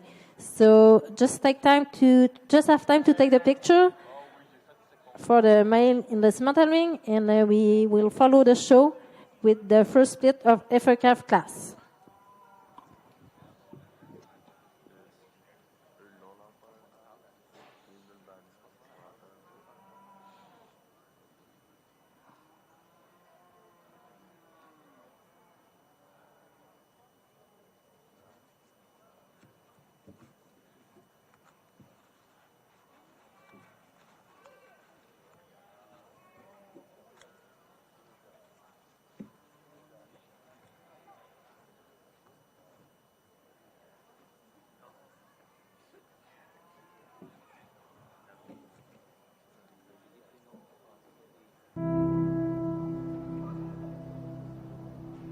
The heifer calf that becomes your herd matriarch.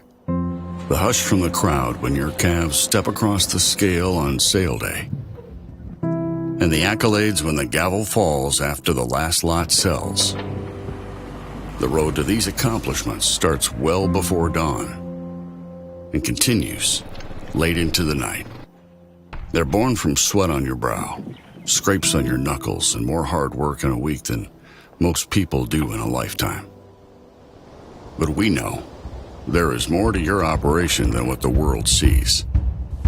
We understand the years of planning, preparation, and sacrifice Dans cette classe, that it takes to succeed. on a pris un petit peu plus de temps At parce Gen X, que our on a des philosophy has femelles always qui been sont cow sense and science. extrêmement fortes. Like you, La we rely femelle on en the knowledge première of pour those nous that autres, c'est came la before us. combination de We les deux appreciate animaux cattle for their après elle. phenotype and know the importance of Aujourd'hui, hard-to-measure je pense traits qu'elle to a your un bottom peu line. plus de We believe that couvrage behind every good bull qu'on is an even aimerait, better mais cow. elle est une At the same femelle, time, we know qui that est to be très successful balancée. for A generations female to that come, starts off the we cast, must it's kind of embrace the today's combination data-backed female or the technologies, female, the two utilizing females below her, EPDs the top and three here, genomics to extremely ensure our competitive bull lineup for is second ourselves. to Maybe none she's carrying a little in more every way that condition, counts. but we do feel that in At its time, core, of cow course, sense and as she gets science is into a calf or blending has a calf, of that'll generational just shred wisdom off with of her cutting-edge front genetic end. tools But to one produce cattle that comes at exhibit you that's so complete, real-world really like her worthiness. middle. She's really balanced. At times and it may the way seem she that cow sets down sense and that back science leg, are at odds with there's each a other, lot of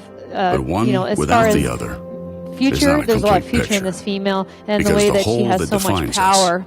We is move into greater the than the second place parts that female. make We us. felt that she matches in the best That with the first place is female, cow sense and that's why she ended up in the science. second hole. We really like her in terms of how she comes at you when she's on the move. She's fighting the halter a little bit today, but she's got so much shape to her. Really like her nice flat shoulder, and she's got some hip development as well. Maybe you just like to widen her out in the pins ever so slightly, but that's a really, really good one to be picky on. We'll move into the third place female, and I think that this is one that when she came into the class, I did feel like she was my class winner. I really adore her. I think she's just so sweet looking, very, very pretty type female. She's very long-bodied, depth. She's got that extra depth of rib. And when it comes to where she was competing against these other two heifers, she's just a different type of female. Would you like to give her a little bit more neck extension to be able to compete with the two ahead of her? That's probably what would edge her out of this race. We move into the fourth place female, another one that I would love to take home. I think this female is incredibly balanced, and I like her from side profile. She's a really pretty looking heifer too. She strikes your attention. She's just wanting to pop up that tail head ever so slightly as she travels around the ring today, and that's just taking away from her overall look. I imagine that'll just, as she eases into the show ring scene, she'll probably stop doing that, and it'll be a little easier for her to climb up the ladder. We move into another female here. She's just maybe giving up the power that the females were seeing ahead of her, but she's got that nice shape that we're looking for. Nice clean front end, lots of belly, a little extra spring. I'd just like to see her be able to maybe sit down on the back leg with a little more authority. Then we get into a power female here. She's really straight in her line. She's got some extra performance to her. I think she just needs some more time and extra groceries to be able to, compete in the caliber class we have here. Then we move into a couple females here. Here we feel that are maybe just a little tight in that heart girth to be able to place any higher, but they've got some shape to them and really pretty fronted heifers. Alors, résultat dans la classe numéro 6 pour le deuxième groupe de 4 dans les femelles, dans les génisses de l'année. En première position, le numéro 31 de Hidden Meadow Farm avec Morgan. En deuxième position, le numéro 35 de Kids Cattle avec l'exhibit Candice.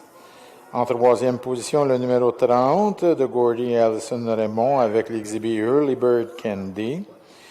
En quatrième position, le numéro 32 également de Gordy et Allison Raymond avec l'exhibit Early Bird Chloé. En cinquième position, le numéro 34 de Ray Smith avec l'exhibit Black River Kalua. Et en sixième position, le numéro 29 de Steve Godine avec Godine Beth. En septième position, le numéro 33 de Sarah Dora Derek Black avec Daisy, 16K. Et en huitième position de Paul Mastine avec Master Fancy numéro 36.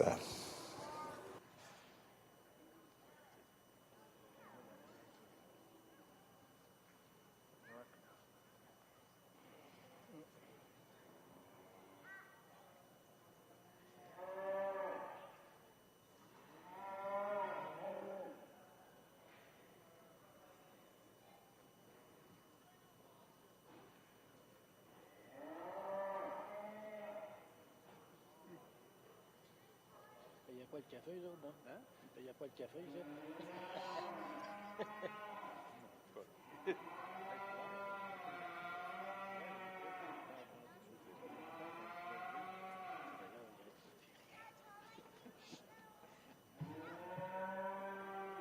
Deux lins sucre. Bon, comment ils l'ont mis?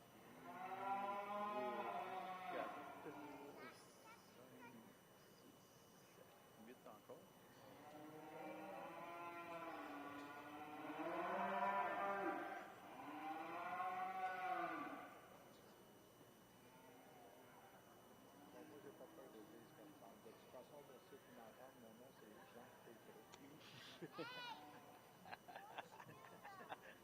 Un pays libre.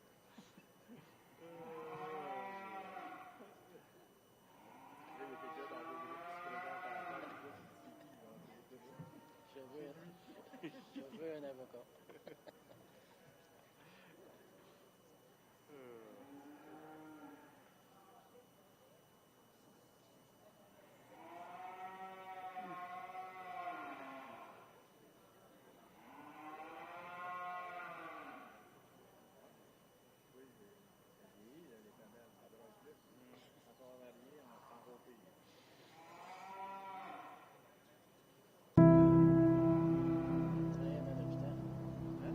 The heifer calf that becomes your herd matriarch.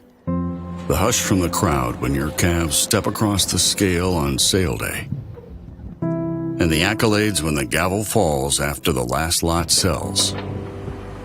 The road to these accomplishments starts well before dawn and continues late into the night. They're born from sweat on your brow, scrapes on your knuckles, and more hard work in a week than most people do in a lifetime. But we know there is more to your operation than what the world sees. We understand the years of planning, preparation, and sacrifice that it takes to succeed. At Gen X, our philosophy has always been cow sense and science. Like you, we rely on the knowledge of those that came before us. We appreciate cattle for their phenotype and know the importance of hard-to-measure traits to your bottom line. We believe that behind every good bull is an even better cow. At the same time, we know that to be successful for generations to come, we must embrace today's data-backed technologies, utilizing EPDs and genomics to ensure our bull lineup is second to none in every way that counts. At its core, Cow Sense and Science is a blending of generational wisdom with cutting-edge genetic tools to produce cattle that exhibit real-world worthiness. At times, it may seem that cow sense and science are at odds with each other, but one without the other is not a complete picture, because the whole that defines us is greater than the parts that make us. That is cow sense and science.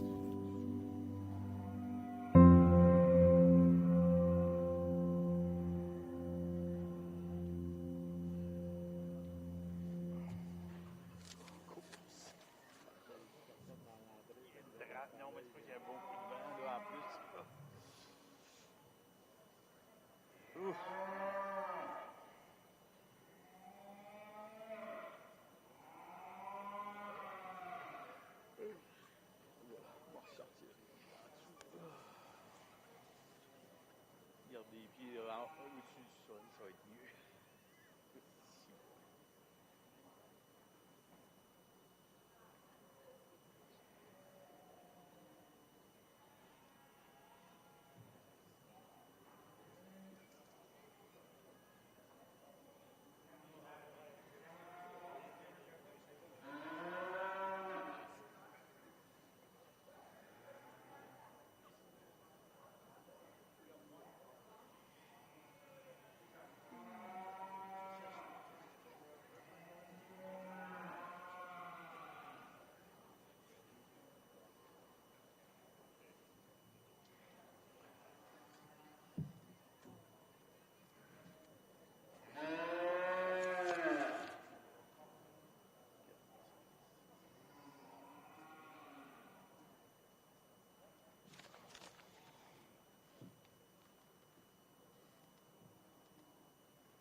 Pas là pour le ruban.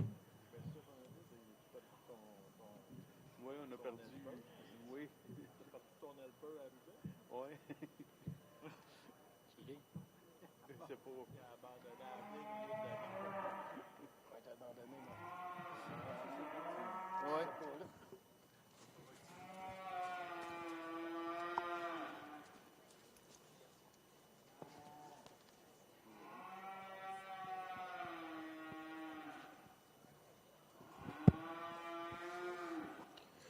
Oh, well, another really stout class here. We start off the class with the heifer that just ties everything together. You love her body shape. She's really nice through that shoulder, really extended in that front end. Really just gives you a nice soft look, very structurally sound. Not not a hole in this heifer, and that's kind of why she wins the class. The heifer in second, really a powerful female. You got to admire her for how much extension she has, how elegant she's made. She's just not quite as deep in the flank as the heifer that wins the class, not quite as soft made as the heifer that precedes her, but a really a strong individual.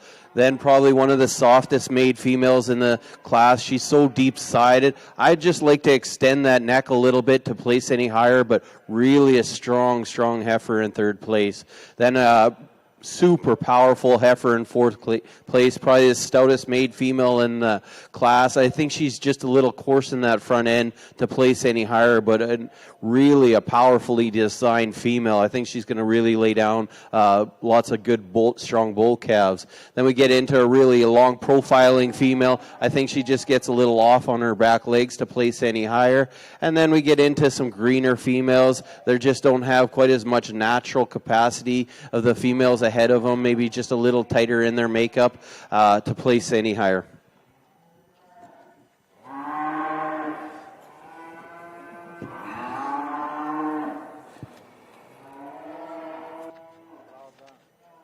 Alors, dans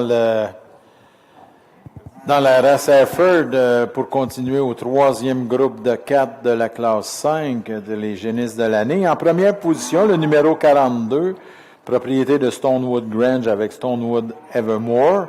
En deuxième position, le numéro 43 de Kid Cattle avec l'exhibit Kid Kiss Me Baby. En troisième position, de Sarah Darrow, Derek Black avec Bar GM Kelly, numéro 44. En quatrième position, de Mercedes Mustang avec Steelbrook Kisha, numéro 38. Et en cinquième position, numéro 39 de NCL Cattle Company avec CB2H 4KC1K. En sixième position, le numéro 37 de la ferme Maple Hill avec Maple Hill Caroline. Et en septième position, numéro 41 de Ruby Mustang avec Corina. Et huitième position de Jason Brock avec BLB Karma, numéro 40.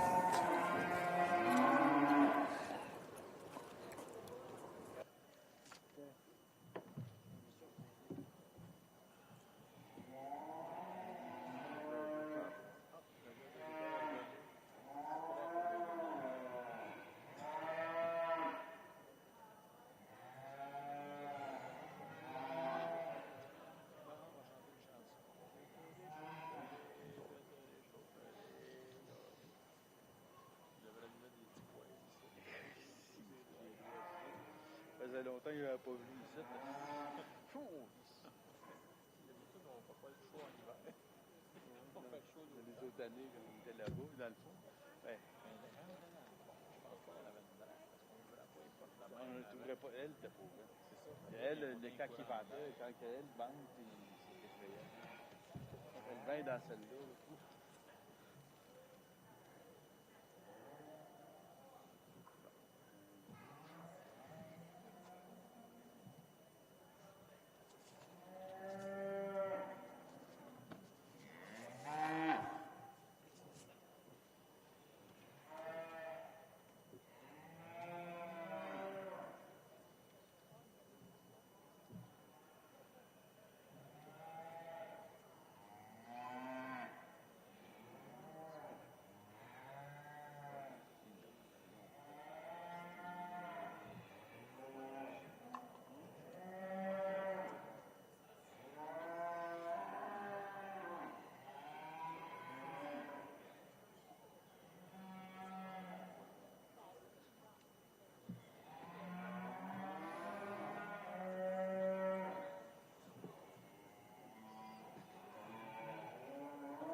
Je pense plus que ça dépasse ça.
Là, j'ai mon téléphone, je suis dessus, il vient de rentrer des. L'immigration qui t'appelle des niaiseries.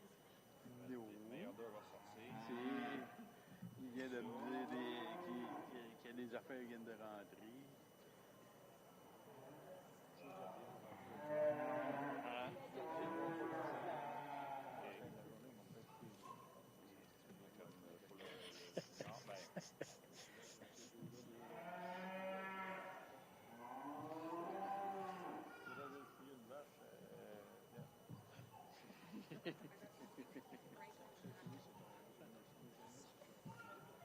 Hein? C'est fini les années, ça va vite. Oh, ouais. Il y a plus de la peine, d'après moi. Ouais, c'est moins compliqué aussi, c'est parce qu'il y en a plusieurs qui ont des animaux qui annonce les autres. Il y a plaqué. Non, moi, il a eu il a eu un problème de poêle, là. Ouais.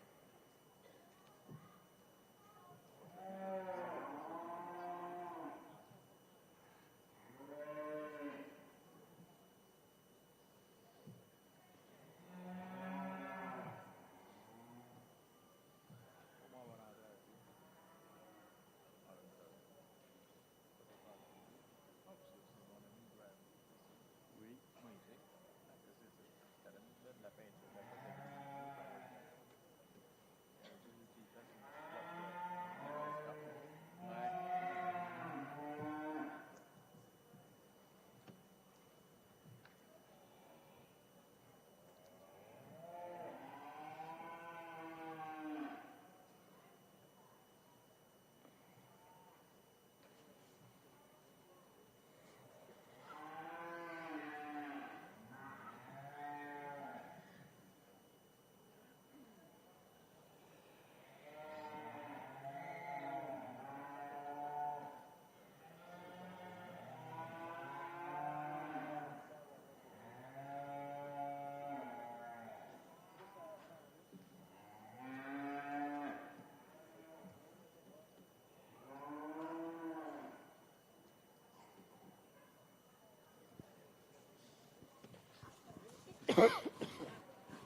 I think a nice way to start off this female show, a really challenging split of heifer calves. Again, calf we're going to lead off with is the most fault-free, the hardest heifer to poke a hole in. She gets out and moves real nice. She sets down on a nice foot. She displays nice balance. She's got some extension in that front end. She's adequate in her rib. Looks like a female. She's got a really pretty look to her. I think just a heifer that gravitates to the top quite nice. Real intriguing heifer, April-born heifer here in our second hole. Again, these cattle, it gets hard contest when we get 60, 70, 80 days in spread on age. Just a super attractive individual. I think a calf that can get out and move. I think one you're going to see here down the road. I think you put some age on her and some time into her. There's lots of potential in this calf here. She's maybe not so-called my kind of animal or the one we tend to raise at home, but you certainly got to give her credit and pull for her and what she's doing and how sound she's doing it in. I think a heifer calf that we'll see down the road here.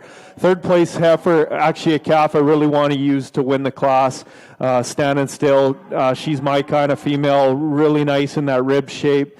Super nice in that front third, really attractive in that front third. She stands on a nice foot. She's got a lot of softness to her, a lot of substance. We just got to get her more confident in that hind set, like her to stand out on that back foot better, kind of widen her in her base a little bit. She wants to track a little narrow off them hind wheels, but just a super nice female standing still, and she kind of fits in that third hole. Our fourth place female, a big growthy, high performance calf, bigger statured calf, a calf that maybe just gets a little flatter in her makeup, flatter in her bone. Certainly a female you can't take anything away from. She's sound enough to be in here. Again, just like to give her a little more definition and muscle. Calf in fifth, again, a heifer you really got to admire. She maybe just wants to bubble up a little bit in that loin. Super attractive female in that front third, a calf that can get out and move. She's got some substance, just like to relax her kind of in that loin a little bit. And as we trickle down here, nice pair of calves here in 6 and 7. Just a little flatter and they're tight, maybe don't quite have the power. Heifer calves, you'd like to fill them in behind their shoulder, maybe just a little more. But top to bottom, strong set of females. We got big range in age in here, which also makes it a bit of a challenge, but exceptional set of heifer calves.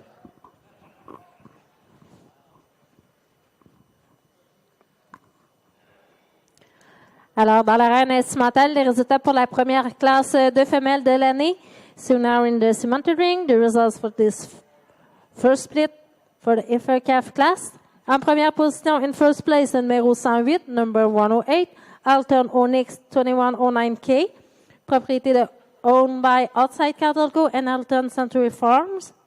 En deuxième position, second place, numéro 98, number 98, Fusion Kiss This, propriété de owned by Rothschild, Julie Damison and Fusion Livestock.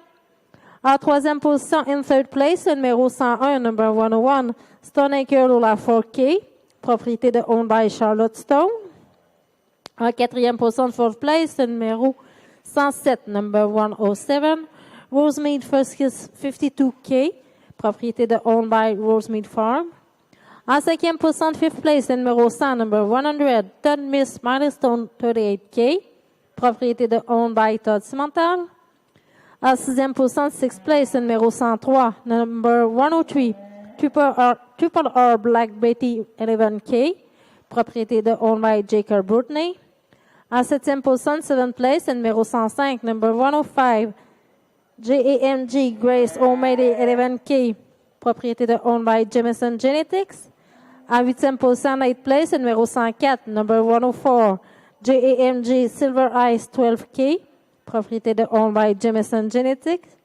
En neuvième position, ninth place, numéro 99, number 99, Triple R Wanda 15K, propriété de owned by Jacob Broodney.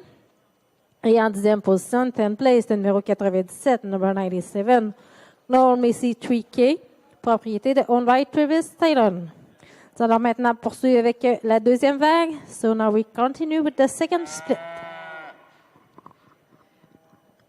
On commence cette classe finale de niveau femelle avec une femelle qui est super belle. On aime ses pieds et ses jambes. Elle est très complète. We start off this last split of Hereford heifer calves, and we start off with a female that's really beautiful in her look and the way she comes at you. You love her feet and legs. She just probably gives up the performance of the two females below her. However, just the fact that she's so complete and well made, really, there was no disputing her coming to the top of the class. We move into the second place female. She really catches your attention when she gets on the move. She's striking in terms of, with her color. I really like that. And when you get in behind her, her hip structure is undeniable. She's so wide based, and I really love that about her. She's got lots of extra lower third as well. A female that when it comes to just prettying up her head in comparison to the female above her, that's probably where we ended up edging her out in that regard. Then we move into the third place female, and then you guys can head out. Third place female, another power heifer of the class. For myself, she just screams brood cow. I think there's just so much good about her. She's really full in behind the shoulder. She's got lots of belly in her and hip structure as well. She's probably just gets a little plainer made in that head, but I overall just a female that gives so much good about her. Then we move into a smaller made female. Everything about her is just right, but she's just she gives up that extra power. I'd like to see her have a little bit more lower third as well to be able to compete with those females above her. And then a really pretty looking female. I love her neck and her head, and she really carries that neck out of that shoulder so nicely. Beautiful angles in that regard. She's getting a little straighter made for us today, but one that I think, is going to make some beautiful babies. Move into another female that's just needing some more days on feed, I believe. She's just a little greener to us, coming to us today, and she'll just need a little bit more time. Moving into a couple other heifers that we'd just like to free up maybe in their top lines for them to place any higher today. But, overall, it's been a phenomenal show in regards to these heifer calves. Split after split, they keep coming at us, and they get better and better. Alors, c'est ce qui complète le quatrième groupe de 4 dans la race Hereford. Donc, en première position dans ce groupe, le numéro 50 de Stonewood Grange avec l'exhibit Stonewood Remember. En deuxième position, propriété de Mercedes Mustang avec le numéro 46 RRF Rose. En troisième position, numéro 45 de Stillbrook Farm avec Stillbrook Karma. En quatrième, le numéro 48 de NLCL Cattle Company avec Candy, un cas.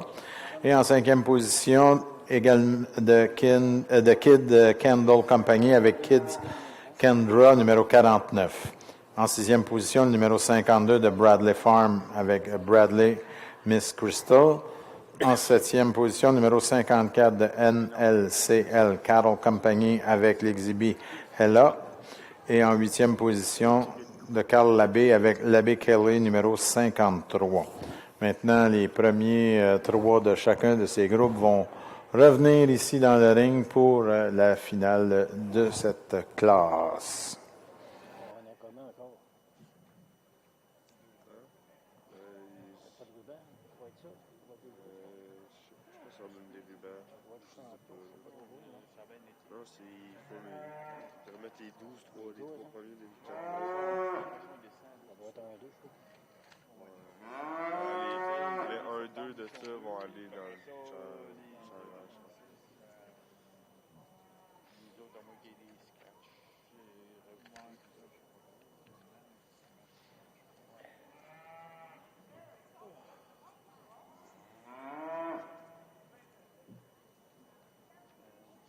Je vais amener des affaires qui ont été pris, des éleveurs, là, je suis allé checker tout ça.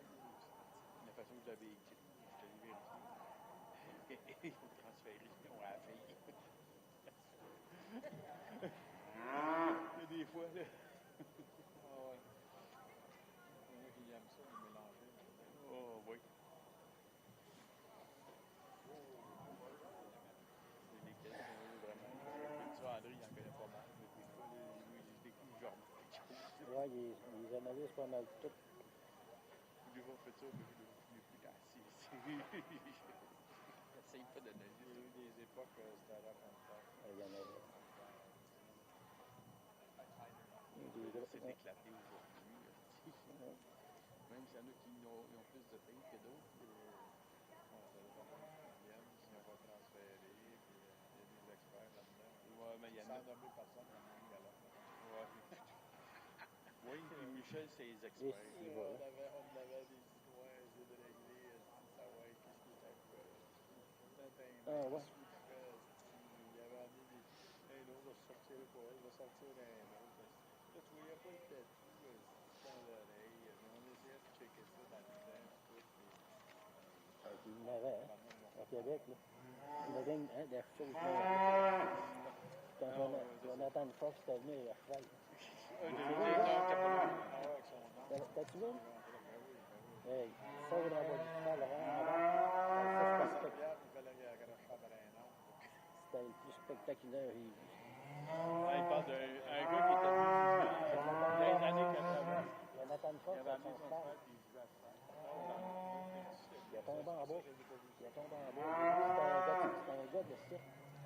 Il a tombé et il était pas là. Il s'est repogné après le pommeau et puis le cheval n'a pas arrêté. Il a rembarqué sur le cheval. Ah, c'est 80, je pense. Ouais. Il rentrait dans des hiver, il y a un âne accroché mais il y en avait du stock là-dedans. Tu retomberas à cette époque-là aujourd'hui avec la qualité des animaux qu'il y a. Ça dépassait les 2 bouts de la tente. Il n'y avait même pas de place. Tout le monde était squeezé. C'était effrayant. Ben, Sherbrooke, la première année qu'on est allé, nous autres, on était dans la réunion. Mais après ça, on a servi de la réunion, on était dans les tentes. Les hosties.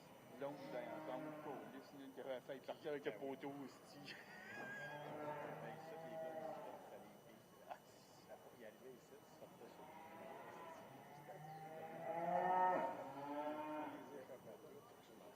oui, c'est où? C'était à Sherbrooke, sous la tente, c'était énervé. le bâtiment principal, les animaux. Puis, à un bout, il y avait comme du terrain grillagé à mot. Elle s'est sauvée à grimper dans le grillage. Ah, ils l'ont perdu à Québec. Il y avait tout aller se promener en ville, dans les blondes. Tu te plaçais là? Moi, je l'ai déjà ramené avec un gars qui faisait le transport, c'est un gars qui a des blondes. Il était pas si pire, les siennes, mais il était raide. Là. Il est rentré à l'année au marché central. Il avait eu une Angus pour Saint-Hyacinthe. Elle était dans la cage, elle partit comme un énervé, elle a tout décollé ça à la cage, puis elle courait. La tête de toute la reste de la cage était née.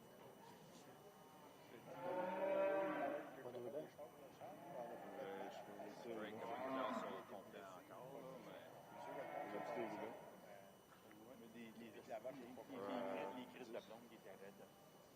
Oui, les j'ai débarqué de près là.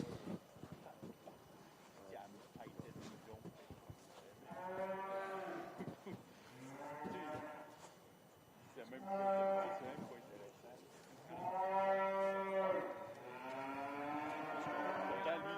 High caliber set of females here in the top half of this class here. Calf we're going to use to win. I think she gravitates to the top quite easily. Just a super balanced, soft individual, heifer calf that can get out and move.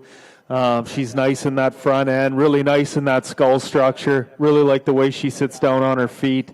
Just adequate muscle and softness, and kind of an easy trip to the top here. Second place female, really got to appreciate this dark red heifer.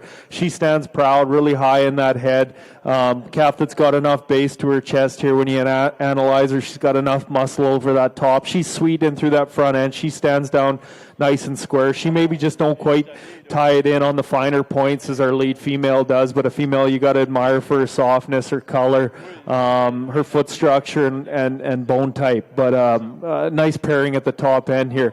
Third place heifer, a real wedge-shaped female that's really deep in her flank. She's big quartered, big top. She's got big spread in those pins here. Maybe just a female. She gets a little tighter wrapped in her heart. She wants to be a little more bold in that shoulder, and sometimes that happens on them tighter heart cattle. Their shoulder tends to come outside of them a little bit, but a female you got to admire for her capacity and the way she can carry that flank back into her hind third there. Our fourth place female, really a fault-free female here in fourth.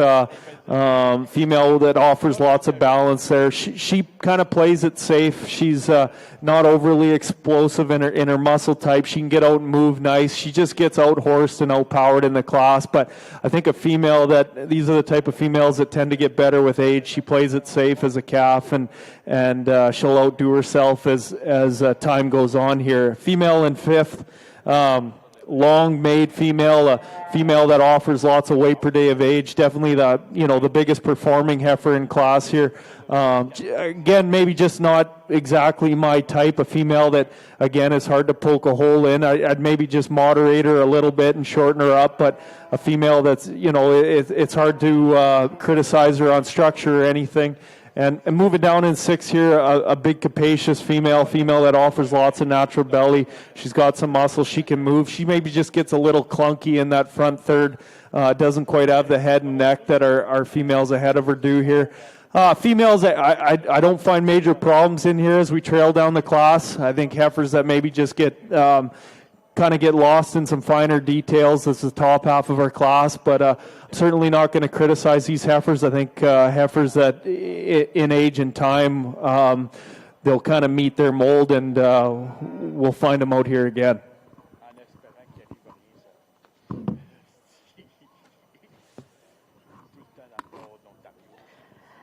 Alors maintenant, les résultats pour cette deuxième vague dans la classe, dans la race cimentale pour les femelles de l'année. So now in the cimental ring, the results for the second split in the heifer calf class. En première position, first place, le numéro 119, number 119, J-Star Carolina, 18K, propriété de owned by Nathan and J.K. Lashford. En deuxième position, second place, le numéro 118, number 118, Todd Clara, 9K, propriété de owned by Todd Cimental. En troisième position, third place, le numéro 110, number 110, JANG Claire 9K, propriété de owned by Jamison Genetics. En quatrième position, fourth place, le numéro 112, number 112, Old Cream Soda 19K, propriété de owned by Nathan et Jackie Lashford. En 5e position, 5th place, le numéro 117, number 117, BACC Northern Pride 2K, propriété de owned by Rob Jemison. En 6e position, 6th place, le numéro 113, number 113, Dono Holmes Kitty, propriété de owned by Gerald and Keita Donovan. En 7e position, 7th place, le numéro 116, number 116, Lion Sarah's Capacity, propriété de owned by Mike McCord. En 8e position, 8th place, le numéro 111, number 111, Stan Epic Garnet 129K, propriété de owned by Service Animal Noiseux. En 9e position, 9th place, le numéro 115, number 115, Outback Acres Frozen, propriété de owned by André Veilleux. En 10e position, 10th place, le numéro 109, number 109, Noel Carlo à 1K, propriété de owned by Travis Taylor. Et en 11e position, 11th place, JAMG Becky 8K, propriété de owned by Jemison Genetics. Nous allons maintenant poursuivre avec la 3e classe, le 3e split. So now we continue with the 3rd split.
Ce numéro-là, transfert ma vie.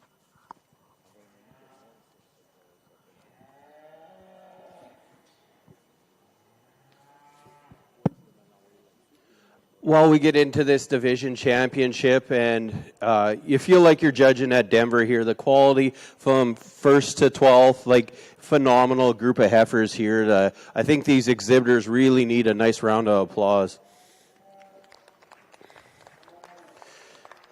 The type and kind of heifers that we got out into this division, you know, they're ones that work for anybody. If you need some performance, there's performance in here, but they're structurally sound, and that's what we've been trying to enforce all day long. Is they've got to be sound, they've got to be functional, and they have to be built to last. And the heifer that wins the class, there's just not a lot of holes in her. You love her through that front end. She's got so much middle rib to her. You get behind her. She's got lots of shape. She's just got so much future. We just love this heifer. And color-wise, she's dark. She's she's just a perfect package. Then we go into second place heifer here. You love how easy doing she is. She's not quite as level out of the hip as the heifer that precedes her, but just an individual that's very sound made structurally, lots of body to her, lots of shape, just another great individual. The heifer in third place, maybe a nickel smaller than the two heifers that win the class, but she's made so nicely, but just maybe not quite as much jam as the females ahead of them.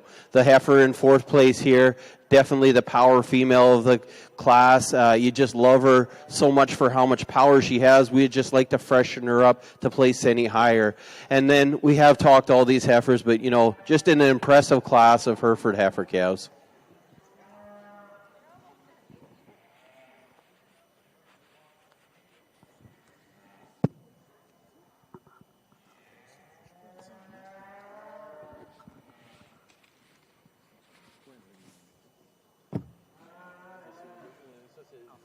Non, première position 42. 42 sur le premier. 28. Non, c'était la grosse job. Troisième 50. Beaucoup de belles femelles. Quatrième 31. Cinquième 43. Sixième 44. Septième 35. La chambre, c'était correct, là? Huitième 30. Je pense que dimanche soir, on va rester à Montréal, peut-être, parce que c'est plus facile le matin. 27 11. 25. Yearling heifer. 25. Lots of yearlings? No, c'est des November. Tout November. Oh, 2 November. Que ce soit des beaux premiers de la... Ouais, oui, c'est ça. Bon, non, c'est ça. Alors, le résultat final dans notre classe pour le Hereford, la classe numéro 6, avec nos 4 groupes qui sont revenus. En première position, le numéro 42, propriété de Stonewood Grange avec l'exhibit Stonewood Evermore. En deuxième position, le numéro 28 de Sarah Doro Derek Black avec Bar GM K9K. En troisième position, le numéro 50 de Stonewood Grange avec Stonewood Remember Me. En quatrième position, le numéro 31 de Eden Meadow Farm avec Morgan Duska. En cinquième position, le numéro 43 de Kids Cattle avec Kids Kiss Me Baby. En sixième position, le numéro 44 de Sarah Darrow Derek Black avec Bar GM Kelly. En septième position, le numéro 35 de Kids Cattle avec l'exhibit Candice. En huitième position, le numéro 30 de Gordy et Allison Raymond avec l'exhibit Early Bird Candy. En neuvième position, numéro 46 de Mercedes Mustang avec l'exhibit IRF Rose. Et en dixième position de Stillbrook Farm avec Stillbrook Karma, numéro 45.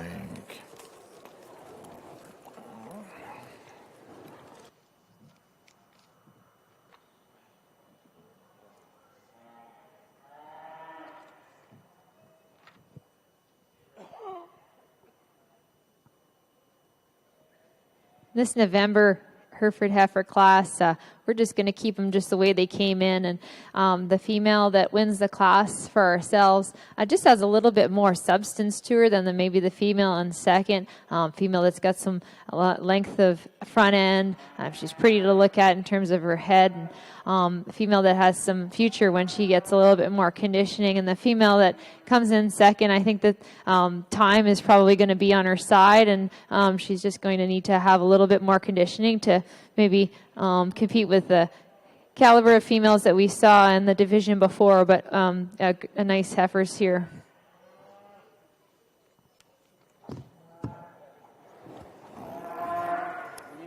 Alors, encore dans la race Hereford, notre classe suivante, numéro 7, la classe numéro 7 avait 2 exhibits. En première position, numéro 55, propriété de Marc-Antoine Mercier avec Richer Josie. Et en deuxième position également de Marc-Antoine Mercier avec le numéro 56, Richer Ginny.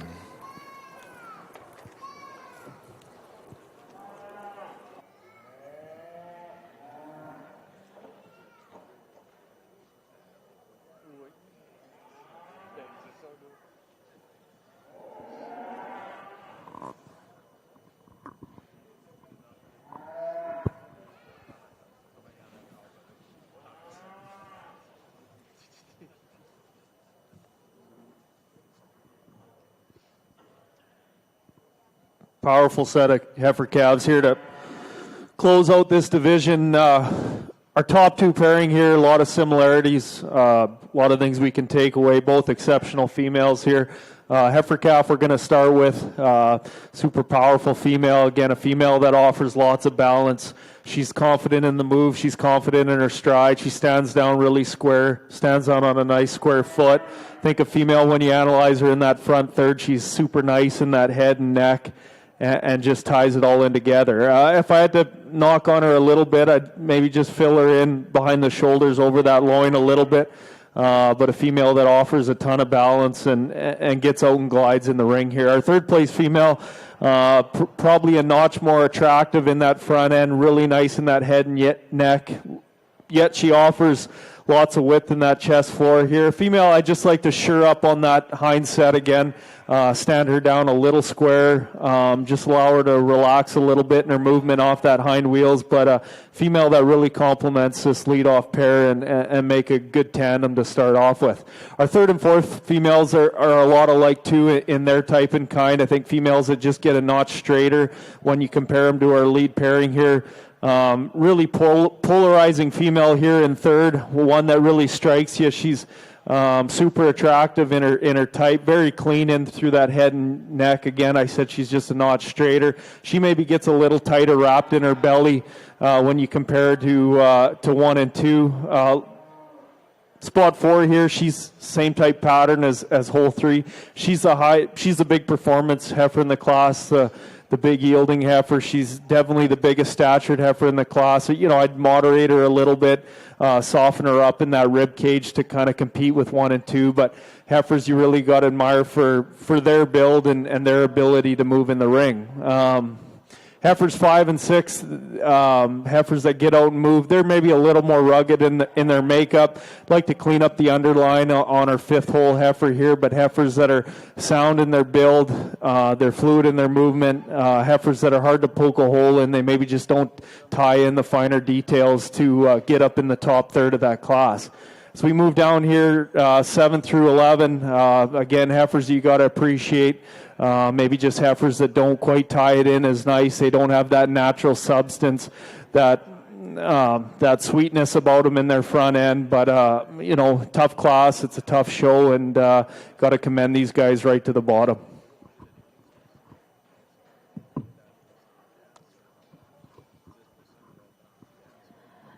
Alors, dans l'arène instrumentale, les résultats pour le 3e split des génisses de l'année. So now the Samantha ring, the results for the 3rd split in the FRCAF class. En première position, first place, numéro 120, number 120, la Combs Kira 8K, propriété de owned by Mike McCord. En deuxième position, second place, numéro 130, number 130, Master R Kindred's favorite ET 23K, propriété de owned by Paul Mastine. En troisième position, third place, numéro 124, number 124, Excel Kalua 406K, propriété de owned by Kevin McIntyre. En quatrième position, fourth place, numéro 127, number 127, Hightech Charisma ET 103K, propriété de owned by Hightech Farms. En cinquième position, fifth place, le numéro 128, number 128, Hightech Carla ET 102K, propriété de owned by Hightech Farms. En sixième position, sixth place, le numéro 126, number 126, Outback Acres Red Robin, propriété de owned by André Veilleux. En 7e position, 7th place, le numéro 125, number 125, La Rose Calua Cream Soda 32K, propriété de Owned by Ferme La Rose. En 8e position, 8th place, le numéro 123, number 123, JAMG Sierra Suzy 5K, propriété de Owned by Jemison Genetics. En 9e position, 9th place, le numéro 122, number 122, High-Tech Kissable ET 106K, propriété de Owned by Brittany and John Dew. Et en 10e position, 10th place, le numéro 129, number 129, Keeper, propriété de Owned by Zoe Ball. Et en 11e position, in 11th place, le numéro 121, number 121, FTA Test 5K, propriété de Owned by Terra Agri. Félicitations, congratulations. Nous allons maintenant poursuivre avec la quatrième et dernière vague des femelles de l'année. So now we continue with the last split for FOCAF class.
Ça va être un peu mieux. J'essaie de voir si depuis qu'ils ont fermé les portes, ils m'ont dit.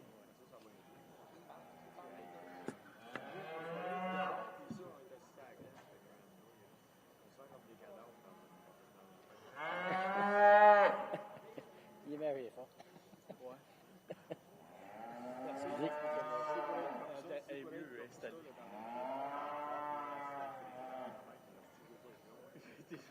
Non, ben, ça ne peut rien.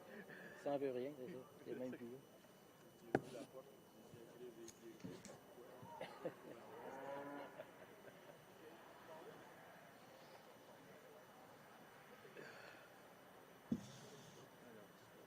J'ai jamais fait de match, je ne veux pas non plus. Ça, c'est bien. Hein? On t'a appelé, venez faire tout de suite, puis tu poses, ça te prend. Non, c'est chez nous, je ne vais pas me d'envers comme ici. Avec les forces, avec 1 kilomètre de chemin à entretenir, c'est normal. Quand il faut que ça sorte, les vannes de 53 pieds, là, ça c'est de la marde de ce cantineige, quand il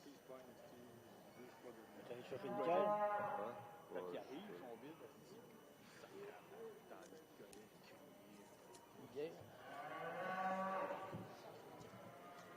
Des fois, Laisse-moi le temps d'arriver. Tout un rentre, c'est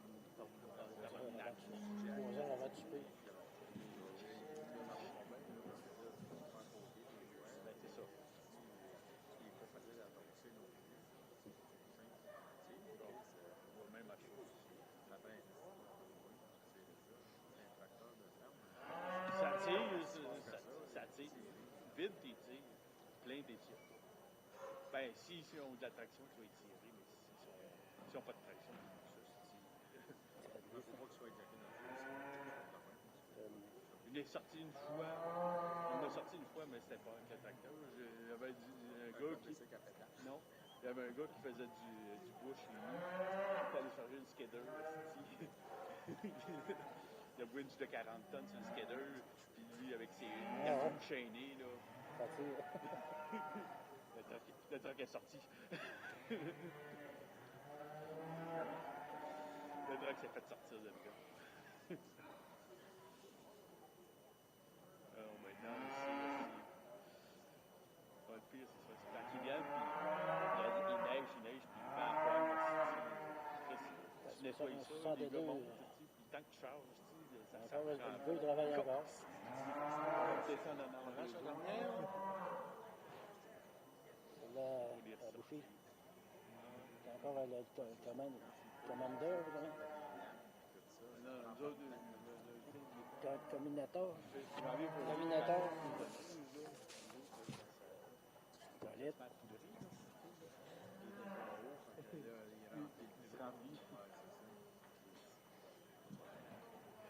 Tu mets le tracteur, c'est le creeper pour qu'il. Ouais, pour pas il faut que ça cloche continuellement. Tu embarques le creeper, les petites vitesses, puis. Spin pas, fait juste.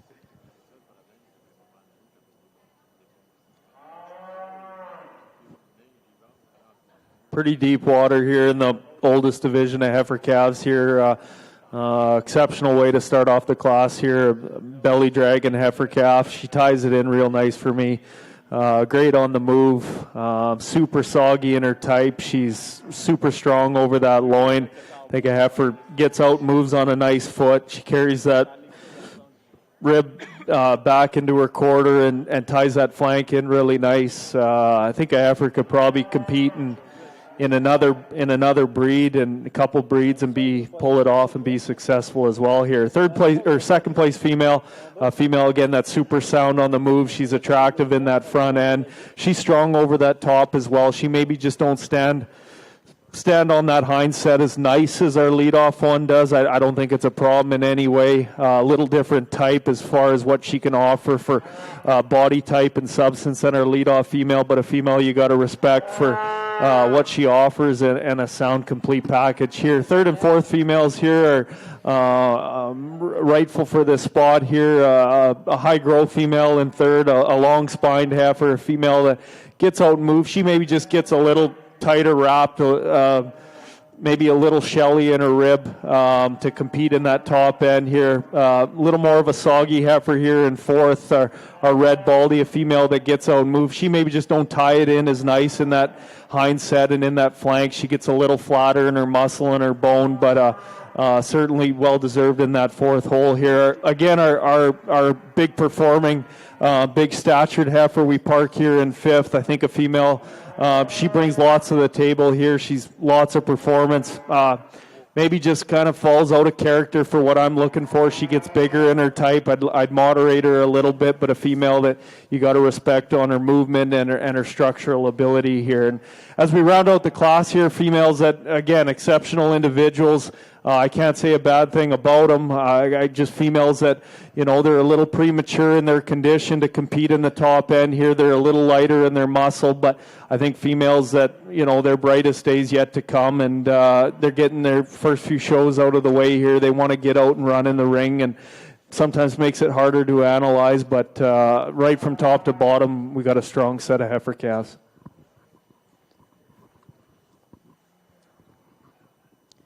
Alors maintenant, dans l'arène cimentale, les résultats pour la 4e split de la classe de jeunesse de l'année.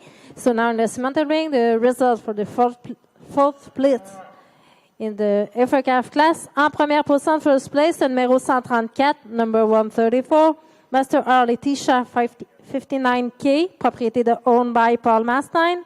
En deuxième position, second place, le numéro 136, number 136, Rosemead Miss Regal 44K, propriété de owned by Rosemead Farm. En troisième position, third place, le numéro 133, number 133, Riverside Kiss Goodbye 18K, propriété de owned by Rivermorse. En quatrième position, fourth place, le numéro 139, number 139, Cleo, propriété de owned by Colby Bowl. En cinquième position, fifth place, le numéro 132, number 132, Black Twinkle 1K, propriété de owned by Robin Jemison. En sixième position, in sixth place, le numéro 137, number 137, Rosemead Kira 43K, propriété de owned by Rosemead Farm. En septième position, seventh place, le numéro 131, number 131, Sab Period Abbey 10K, propriété de owned by Sab Cimental. En huitième position, eighth place, le numéro 135, number 135, SPRF Kira 1K, propriété de owned by Paul Perras. Et en neuvième position, ninth place, le numéro 141, number 141, FTA Jazzy 1K, propriété de owned by Terra Agri. Félicitations, congratulations. Nous allons maintenant poursuivre avec la classe finale des jeunistes de l'année. So now we continue with the final class for the FACAF class. Les bannières seront une commandite de Sab Cimental. The banner will be sponsored by Sab Cimental and Donovan Cimental.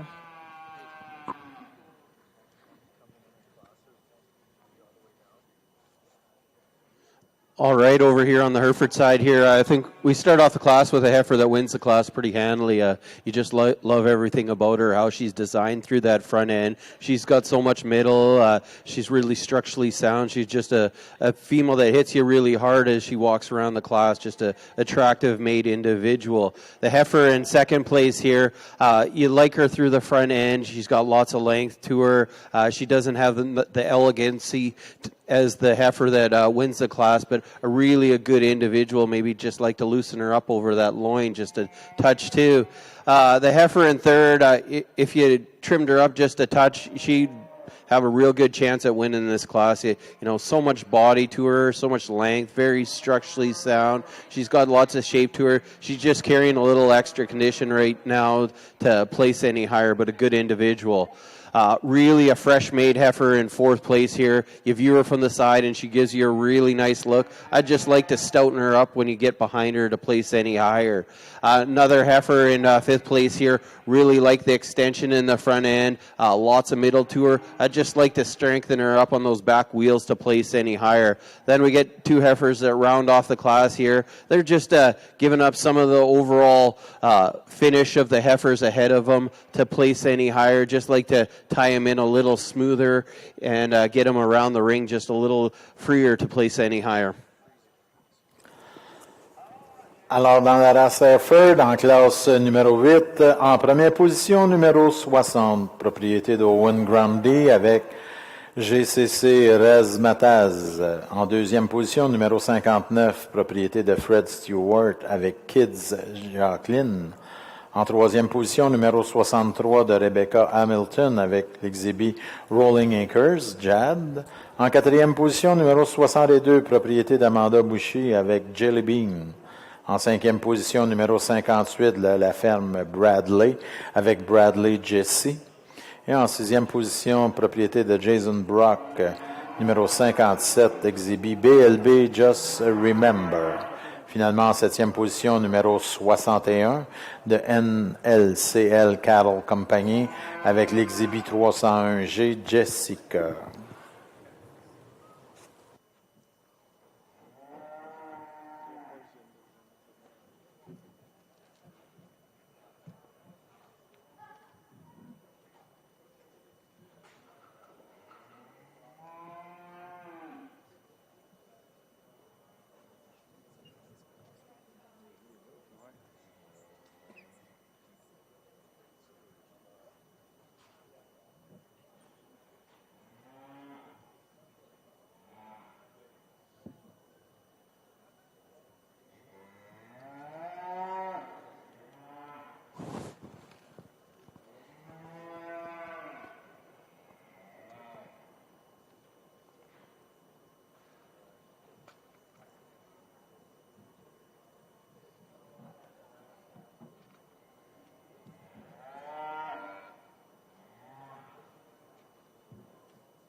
pretty excited about the set of heifers we've assembled here. If we got the crowd's notice, let's give a quick hand for all these exhibitors and bringing out a wicked set of heifers.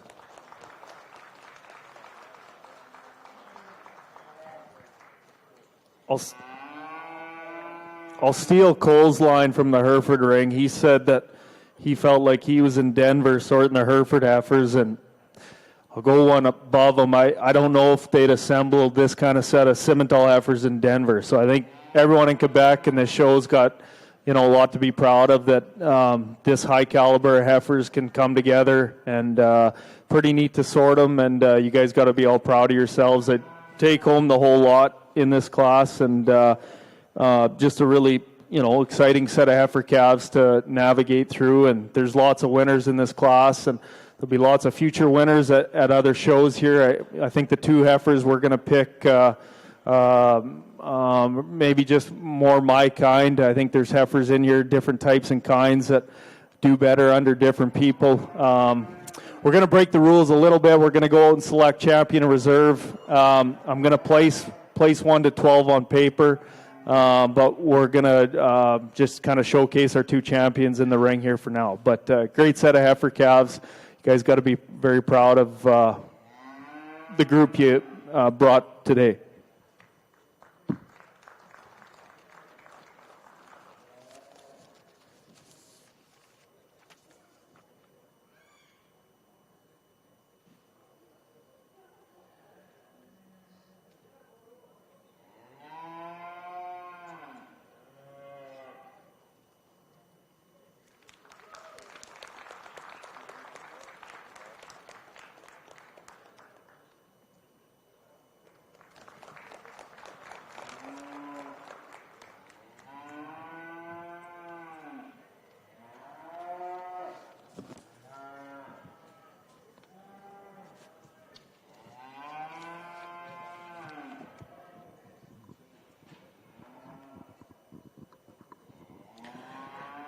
Alors, la championne des femelles de l'année dans la race Simmental. Alors, le numéro 134, number 134, Marceau Early T-shirt, 59K, propriété de owned by Paul Mastin. Félicitations, congratulations. La bannière est une commandite de Sab Simmental. Le banner is sponsored by Sab Simmental. Et la championne femelle de l'année de FECAF Reserve Champion, le numéro 119, number 119, J-Star Carolina 18 Key, propriété de owned by Nathan and Jackie Latchford. Félicitations, congratulations.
depuis que, mettons, les 15 dernières années, c'est que vous allez chercher beaucoup de monde des autres provinces, du Nouveau-Brunswick.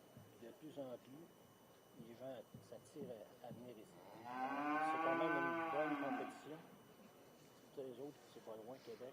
C'est encore que d'arriver à des places, c'est tous des millionnaires, puis c'est tous des tops qui font arriver. Cette année, facile. On arrive avec les affaires de Nouveau-Brunswick, c'est quand même assez long. Je suis en élevé. Ils aiment ça. Ça fait une belle compétition de l'Est du Canada, puis c'est fait à Québec.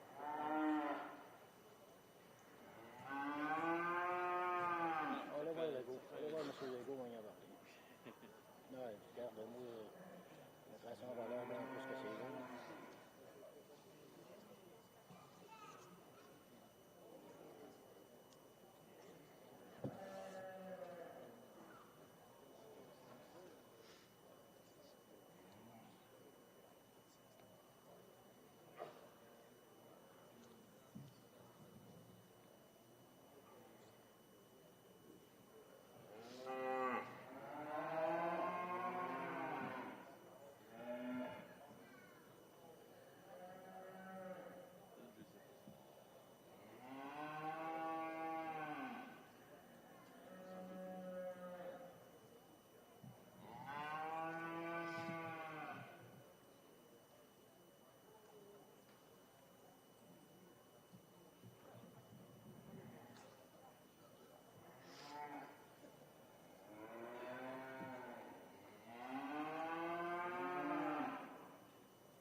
Alors, dans l'arène cimentale, comme notre juge, M. Louis, a mentionné, il a fait le placement de la classe de femelles de l'année sur papier. So now, as mentioned by the judge here in the cemental ring, he placed the Hereford calf class. So just remember the first one was number 134. La première était le numéro 134, Master R, Laetitia 59K, propriété de Owned by Paul Mastine. En deuxième position, second place, le numéro 119, number 119, J-Star Carolina, 18 Key, propriété de Owned by Nathan and Jackie Lashford. En troisième position, third place, le numéro 120, number 120, Lakolskira, 8K, propriété de Owned by Mark McCourt. En quatrième position, fourth place, le numéro 130, number 130, Master R, Kindred Spirit, ET, 23K, propriété de Owned by Paul Mastine. En cinquième position, fifth place, le numéro 108, number 108, Alton Onyx, 2009K, propriété de Owned by Outset Cattle Co. and Alton Century Farms. En sixième position, sixth place, le numéro 118, number 118, Todd Clara 9K, propriété de Owned by Todd Cimental. En septième position, seventh place, le numéro 98, number 98, Fusion Kiss This, propriété de Owned by Rushdie, Julie Denison and Fusion Livestock. En huitième position, in eighth place, le numéro 136, number 136, Rosemead Miss Regal 44K, propriété de Owned by Rosemead Farm. En neuvième position, ninth place, le numéro 110, number 110, JAMG Clear 9K, propriété de Owned by Jameson Genetics. En dixième position, 10th place, le numéro 101, number 101, Stoneacre Lola 4K, propriété de Owned by Charlotte Stone. En 11e position, 11th place, le numéro 124, number 124, Excel Kaluwa 406K, propriété de Owned by Tracy and Kevin McIntyre. Et en 12e position, 12th place, le numéro 133, number 133, Riverside Kiss Goodbye 18K, propriété de owned by River Moss. Félicitations, congratulations. Nous allons maintenant poursuivre avec les femelles d'automne. So now we continue with the fall heifer calf.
Une autre classe très puissante. We start off this class with a female that, for ourselves, she puts it all together, very complete in her overall design. She's really, really pretty when it comes to her head. Really like the skull in this heifer. Big, nice, fluffy ears. She just gives you that side profile.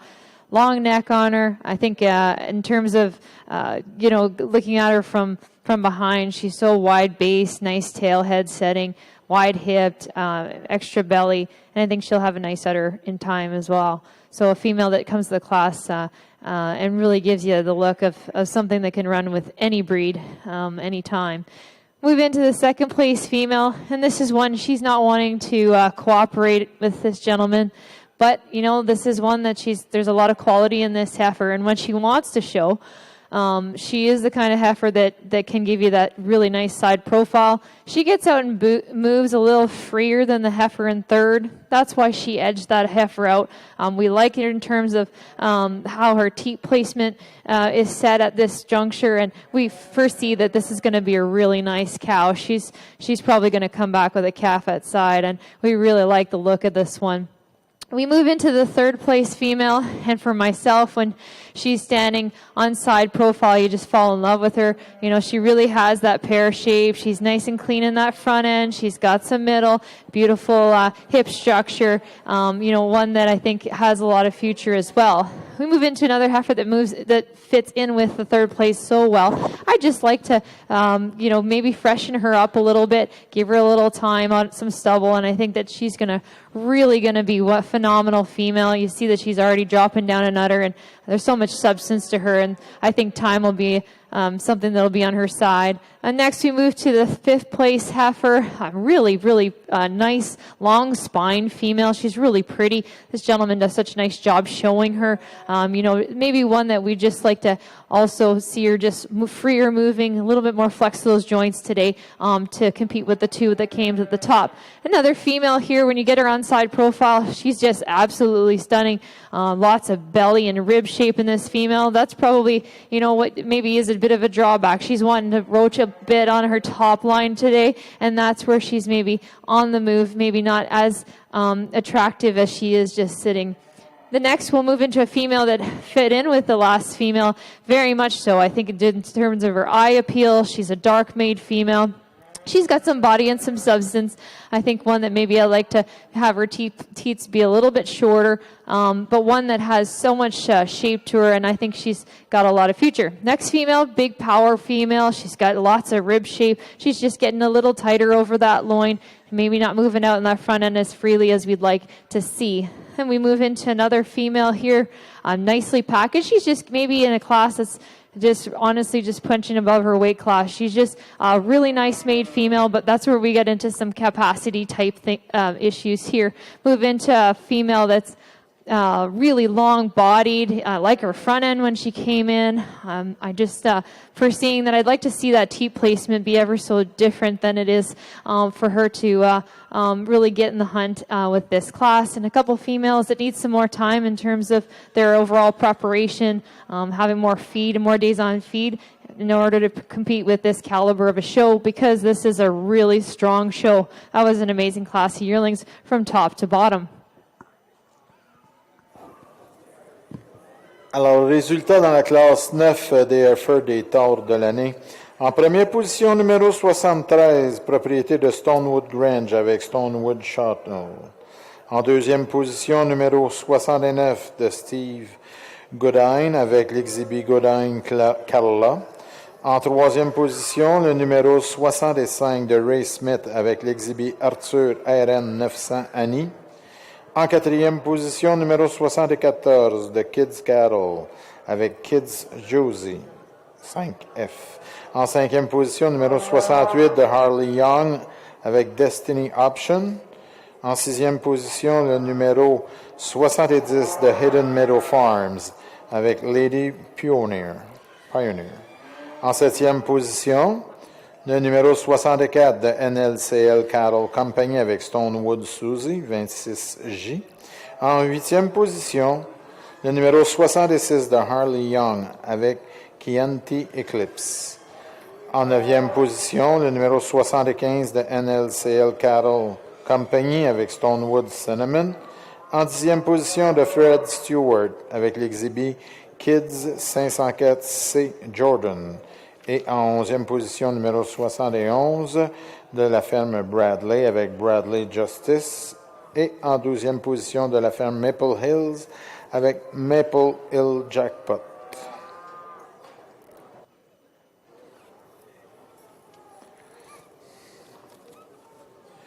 Turn me on.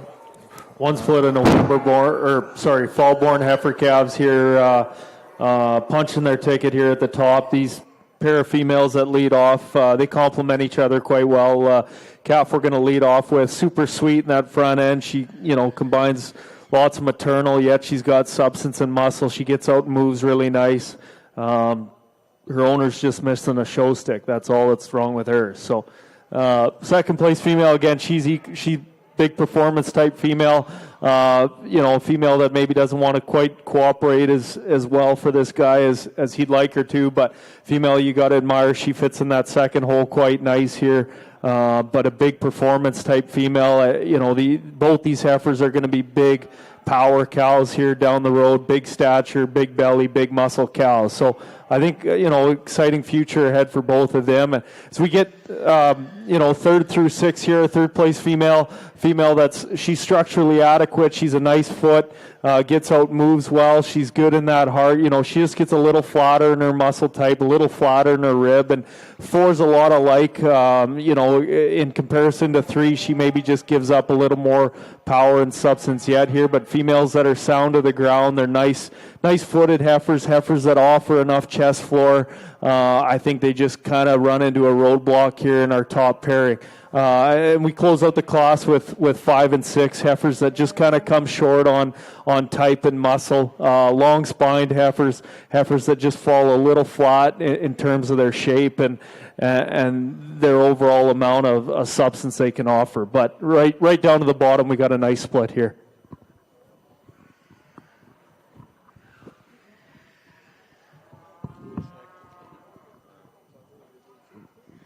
Alors, dans l'arène estimatale, les résultats pour les femelles d'automne, so Northern Cemetery, the result for the Fall Effort Class. En première position de first place, le numéro 144, number 144, Donovan Dale Just in Time, propriété de Owned by Gerald and Keita Donovan. En deuxième position, second place, le numéro 147, number 147, FTA Stacy Reputation 5J, propriété de Owned by Terra Agri. En troisième position, third place, le numéro 145, number 145, Bish North River Kayla, propriété de Owned by Firm Bischoff. En quatrième position, fourth place, le numéro 142, number 142, Bischoff North River Clover, propriété de Owned by Firm Bischoff. En cinquième position, fifth place, le numéro 146, Riverside Joy 66J, propriété de Owned by Rivermorse. Et en sixième position, sixth place, le numéro 143, number 143, Bish North River Clochette, propriété de Owned by Ferme Bischoff. Nous allons maintenant poursuivre avec la classe des femelles 1 an junior. So now we'll continue with the female junior yearling class.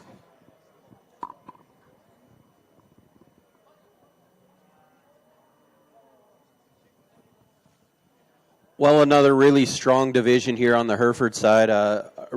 Jill and I both really appreciate the bred heifers that have been brought in front of us. I think very functional, ones that are really represent the Hereford breed in the highest standard. So with that, Jill's going to go pick our two champions for this division.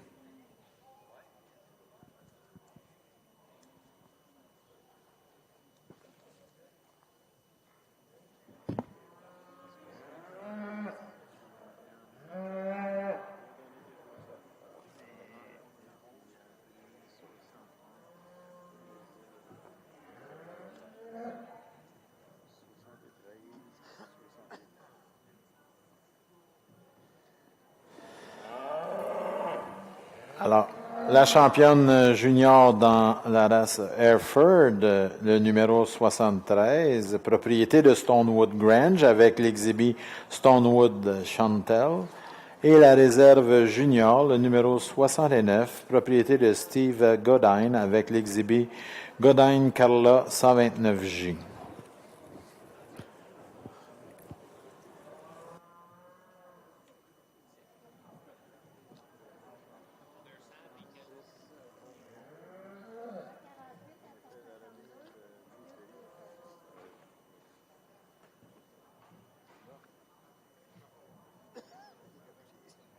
Oui, ça commence à...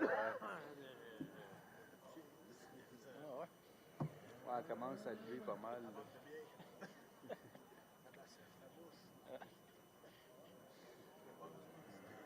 On va être un peu plus une grosse. Il y en a justement au bas de la boîte.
Avec une tablette, l'ordinateur, ça rentre avec toute la mesure. Ah, il l'a. Ouais. Ouais, c'est juste d'avoir l'ordinateur portable. Là. Ça prend juste, il faut juste que tu rentres là, les noms, puis là, tu... Mais c'est, tu sais, tu rentres pas ça de même, là, comme pour les points. Là, tu rentres les places, là, ça y compte tout de suite. Les points, tu prends quoi? 8 meilleurs scores? 7 meilleurs scores. Quand c'est égal, tu vas chercher l'autre. Au final, pour les bannières, c'est les 6 meilleurs. C'est là que tu vas chercher la 7e. Je vais chercher le groupe.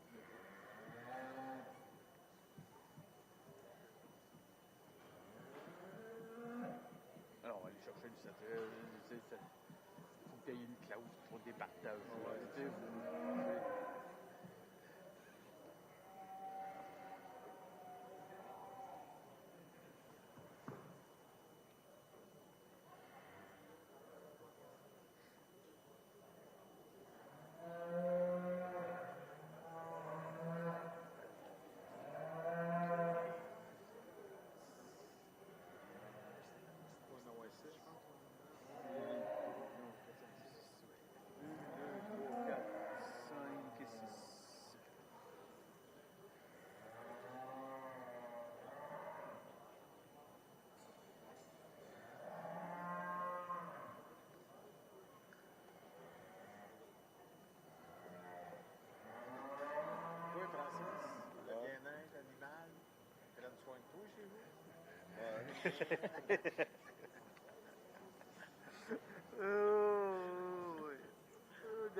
C'est pas très compliqué.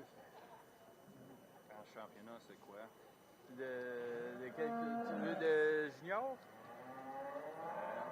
C'est 73 et 69. So, 69, 6.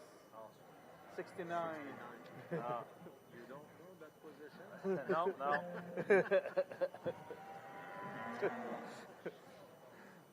Too old.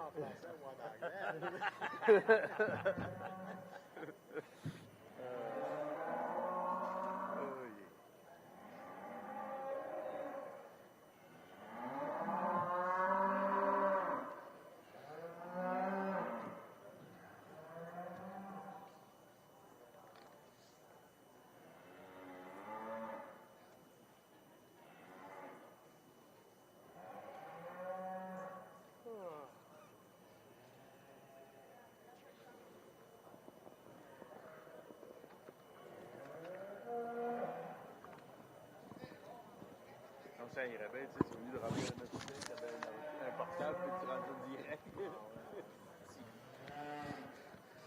Comme le championnat de Boeuf, c'était...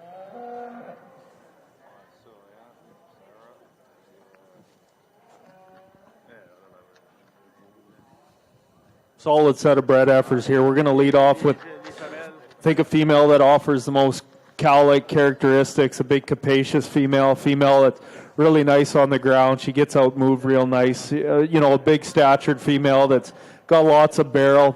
She's nice in that heart. She's nice over that top. I think a nice udder coming in. Really a female that can get out and move too, and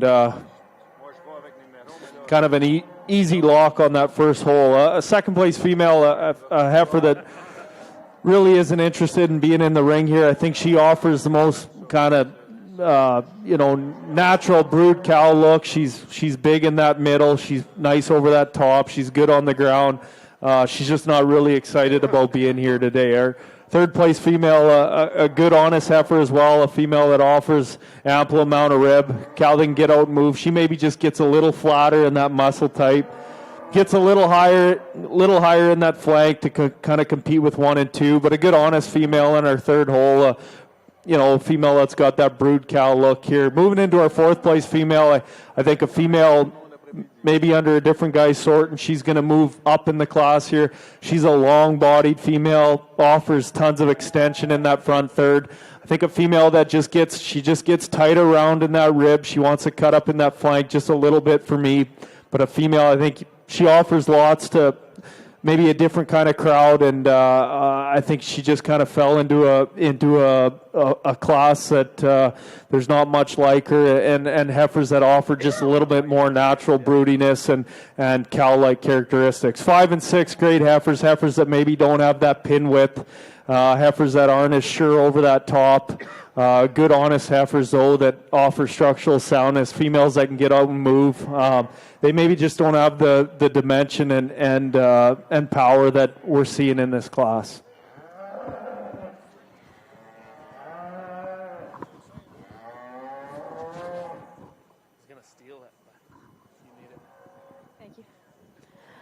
Alors, pour la classe des femelles 1 an junior dans l'arène cimentale, soon are the results for this female junior yearling class in the cimental ring. En première position, first place, le numéro 148, number 148, San CF Garnet 412J, propriété de Owned by Service Animal Noiseux.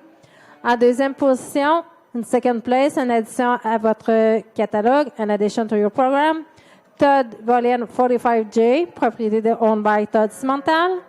En troisième position, third place, le numéro 152, number 152, Alliance Lady in Red 2221, propriété de Owned by Mike McCord. En quatrième position, fourth place, le numéro 150, number 150, Excel Shiza Ruby 416J, propriété de Owned by Tracy and Kevin McIntyre. En cinquième position, fifth place, le numéro 151, number 151, Avalon Miss Guerrero, propriété de Owned by Paul Perras. Et en sixième position, sixth place, le numéro 149, number 149, San BP Garnet 404J, propriété de Owned by Service Animal Noiseux. Nous allons maintenant poursuivre avec la première vague des femelles 1 an senior. So now we continue with the first split in the female senior yearling class.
Le micro n'est pas fermé, on vous entend.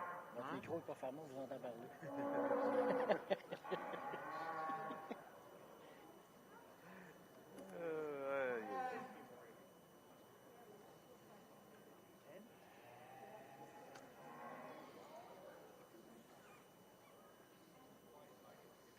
Entends-tu l'autre bord quand il parle?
aussi, je m'appelle Jean. Ça reste dans pareil.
Il y a du monde autour des Hereford.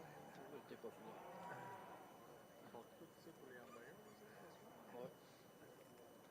J'espère que c'est pas du Highland. Ça me fait rien que ce soit une amende de l'effort, mais pas du Highland. Quand est-ce qu'il l'a Gagner du Highland. Ah, tabarnak, qu'est-ce que c'est méchant. Colique. Tu sais, depuis que je suis là, cette année-là, aussi, il est pas mal. Ça me faisait penser quasiment. C'est que. Ça se mangeait à hache. Non, moi, j'ai déjà mangé un de bison. Ah ouais? Ça vous a fait la mort. Ah, c'est ça. C'était sec. Oh, ça fait pas de bon sens. C'est quand t'es habitué chez vous que t'es fait cuire, mais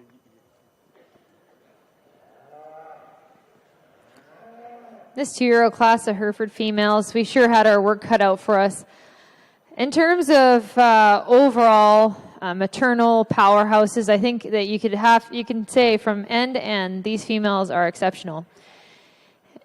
Especially when it comes to udder quality. I think the udder quality in this Hereford show is, almost untouchable. I would say that, any of these females we would load up and have in our pastures at home.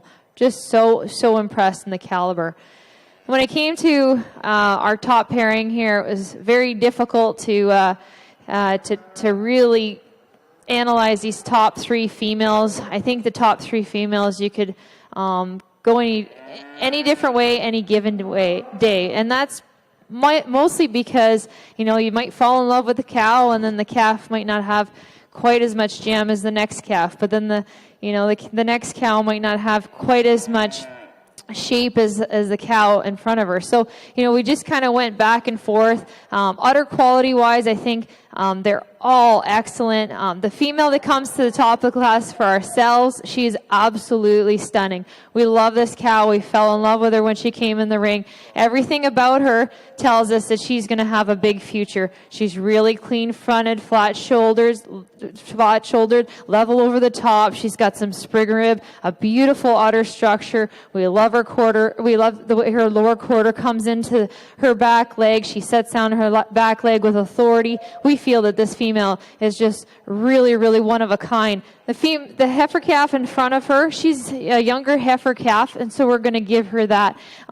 She's really pretty pattern with her dam. We like that about her. When you get in behind her, I'd like to have more substance to the heifer, but knowing that, I gave this comment in the Shorthorn ring this morning.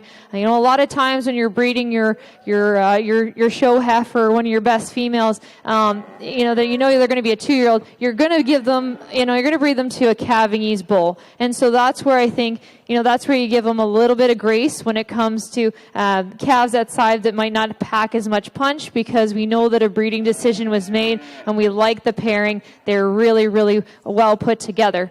Move into this second pair. I mean, they easily could have won the class as well. I think they match in very nicely together, both long-bodied females. The cow has another beautiful udder.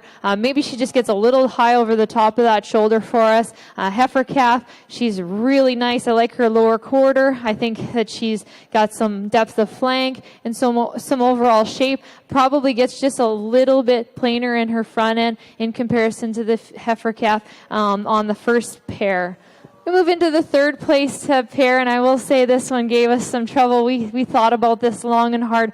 We absolutely love the udder on this cow. And this April bull calf, he's a really nice bull calf. We love his shape. He's got some eye appeal with so much future in him. He's very usable. So in terms of extra body length, we'd like to stretch both the cow and the calf out in order to be in the same caliber as the top two. That's being really picky on a really, really good one. I think you're going to see her out here next year, and she's going to be extra competitive. Then we move into another pair. This one, I think this 2-year-old's doing an excellent job on this bull calf. We like this bull calf. He's got some extra muscling to him. He's got a nice side profile as well. The cow is coming down in condition a little bit, and you can kind of tell that over the top of her shoulder. Maybe I'd have her a little less full in the udder whenever she comes into the show ring, just so that the udder looks a little more natural. That's just a personal preference, but I think this is a really special female. I think next year she's going to come out with another whale of a calf, and we're really excited about the future of this one. Then we move into a cow that we absolutely adore. We love the look of this female, but the bull calf for us is just getting a little tight over the top of that, over the top of his loin. We do appreciate him for having some extra shape and so on, but just out on the move today, they're just not fitting in like we've seen the other pairs. Then we round off the class with a really sweet little heifer calf on this nicely uddered female, and they're just giving up the overall power, but I would say it's just because they're in a really tough class. I think in other shows that they'll do very well, and some more time on their side would be excellent. Overall, an amazing class of 2-year-olds. I think you should all be very proud of the Hereford breed at this point in time. Alors, les résultats dans la race Hereford pour la classe numéro 11. En première position, numéro 79, propriété de Hidden Meadow Farms, avec Robin 4H. En deuxième position, numéro 81, NLCL Cattle Company avec l'exhibit Stonewood Suzy 2H. En troisième position, numéro 76, propriété de GK Golden Farm avec l'exhibit GKB Cheese Dream. En quatrième position, numéro 80 de Amanda Boucher avec Head Over Hell. Et en cinquième position, numéro 78 de Stonewood Grange avec Stonewood Rose. Et en sixième position, numéro 77, propriété de Ruby Mastine avec Mastin Anna.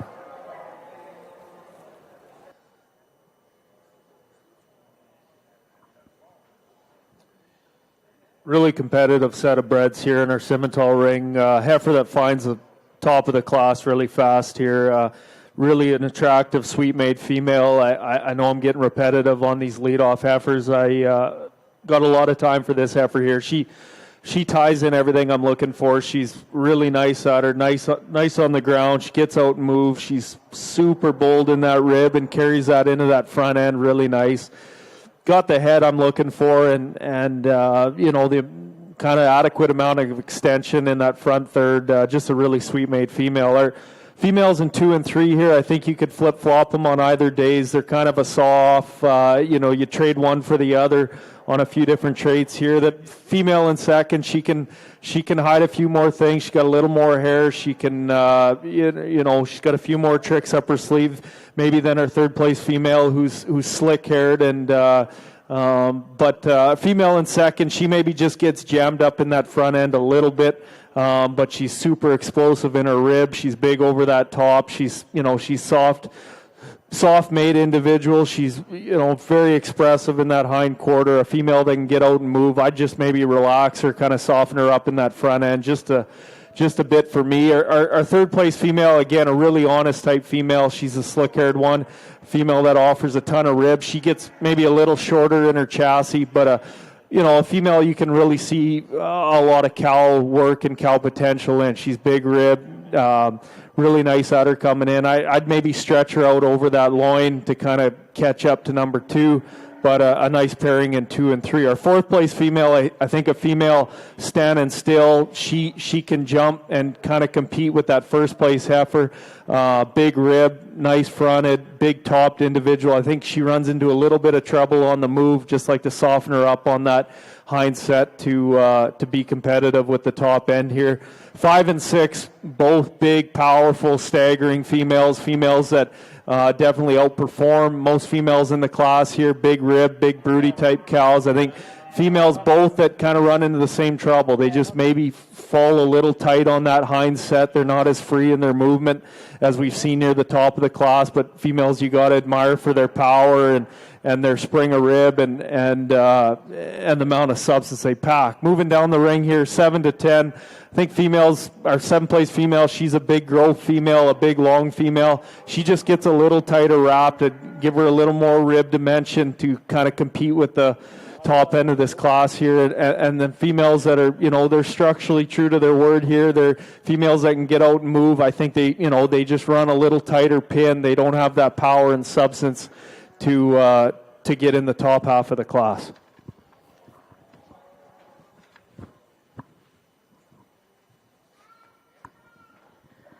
Alors, dans l'arène cimentale, les résultats pour la première vague de la classe des femelles 1 an seniors. So now in the cimental ring, the results for this first split in the female senior yearling class. En première position, en first place, numéro 157, number 157, Excel Getting Ready to Order, propriété de owned by Tracy and Kevin McIntyre. En deuxième position, second place, numéro 156, number 156, Excel RPCC Jelly Bean 410J, propriété de owned by Tracy and Kevin McIntyre. En troisième position, third place, numéro 159, number 159, Math Sienna 129J, propriété de owned by Rosenstrom. En quatrième position, fourth place, numéro 162, number 162, High-Tech Jeans 111J, propriété de owned by Brittany and John Dew. En cinquième position, fifth place, le numéro 154, number 154, Todd Joel 26J, propriété de owned by Mike Thomas. En sixième position, sixth place, le numéro 161, number 161, Greyledge Easily Mistaken, propriété de owned by Natalie Hughes. En septième position, seventh place, le numéro 160, number 160, Back Charlie Ann 1J, propriété de owned by Rob Jamison. En huitième position, in eighth place, le numéro 158, number 158, Bishnut River Joy, propriété de owned by firme Bischoff. En neuvième position, ninth place, le numéro 155, number 155, Sandy Lane Jolene 11J, propriété de owned by Fred Stewart. Et en dixième position, 10th place, le numéro 153, number 153, Back Black Savannah 5J, propriété de owned by firm Maple Leaf. Continuons maintenant avec la deuxième vague des femelles 1 an senior. So now we continue with the second split of female senior yearling.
m'embarquer, ils m'ont emmené chez nous.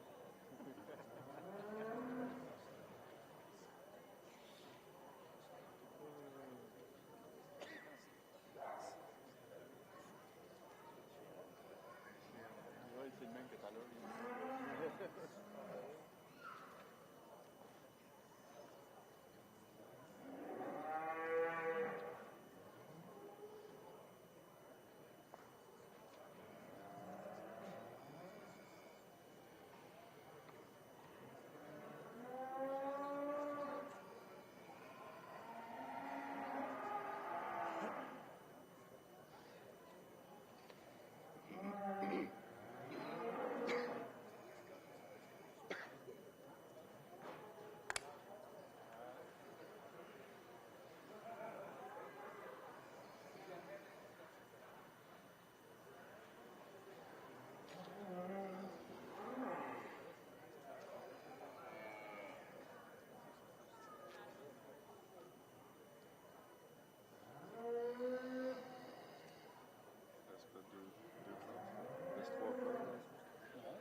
champions seniors, puis les.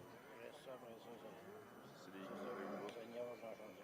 C'est pas personne qui va. C'est Oui, pas. après ça, ouais, Tu peux c'est d'avoir un groupe, tu vas. Ouais, c'est ça. Mais il est pas là. Je sais pas comment est-ce qu'ils font. Ça, t'as mis ça chez nous. Ouais, ben non. Tu vas avoir des beaux paquets là-dedans. Mais tu sais, du monde qui font du choix. C'est qui le vache, c'est pas de performer dans les conditions ordinaires. C'est simple pour performer, il faut que tu laves le risque pour eux. C'est pas payant.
D'aplomb, là, en tête, avec un beau janvier.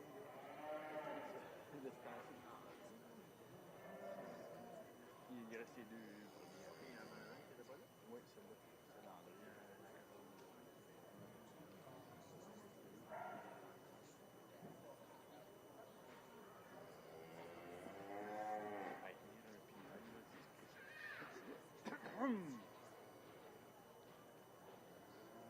La vache, il te repousse comme une autre fille.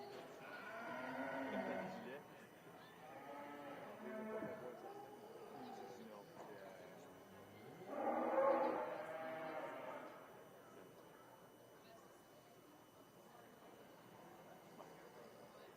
Tu sais que c'est Régent Pelletier qui m'a dit une année qu'il ramassait. Il est allé voir, il avait causé avec les gars du ski. Ça rachetait une roulette à Toronto. Ah ouais. Puis la recette des gars allaient. Faire cracher.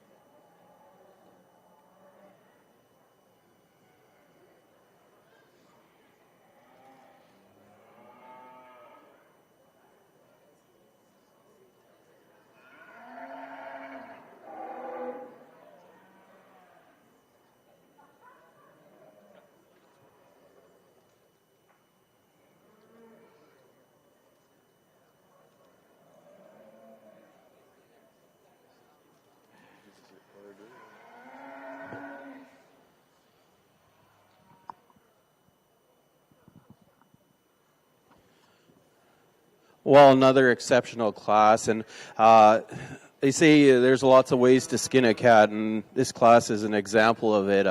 There's a lot of give and take in this class. We're going to start off with a pair that I think they really go together nice. We like how much extension this heifer has to her. She's got lots of length of body to her.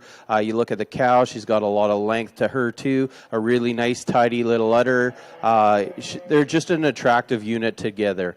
The heifer, or the pair in second place, 8-year-old cow, she's looks phenomenal for her age. She's got an udder like a 3-year-old, just a beautiful udder, and she's got a really nice calf in front of her. Would probably like to extend that calf a little in the front end to make that pair win the class, but a very tight placing there in first and second. The female in third place, what a tremendous job she's doing on this heifer calf, putting so much into this calf. There's a lot of heifer calf in front of her. My biggest issue is I calve a lot of cows, and it's cold, and I just can't. She milks too hard for me, and we just like a little tidier udder on her. If we tone down that milk level on that female, she'd be up there definitely, but a phenomenal pair. Then we get into a big rugged pair in fourth place here. You got to admire this heifer calf. She's as stout as they come. If that was a bull calf, it'd probably be first place because just so much shape to it, but it just gets a little coarse in its makeup through that front end. Just like to sweeten up that heifer calf just ever so much and maybe tidy up the udder on the mother to place any higher.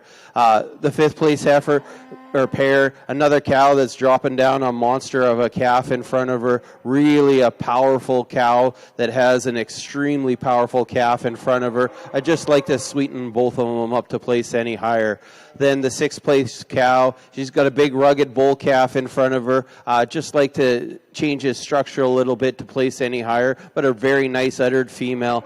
Just an exceptional class of mature cows.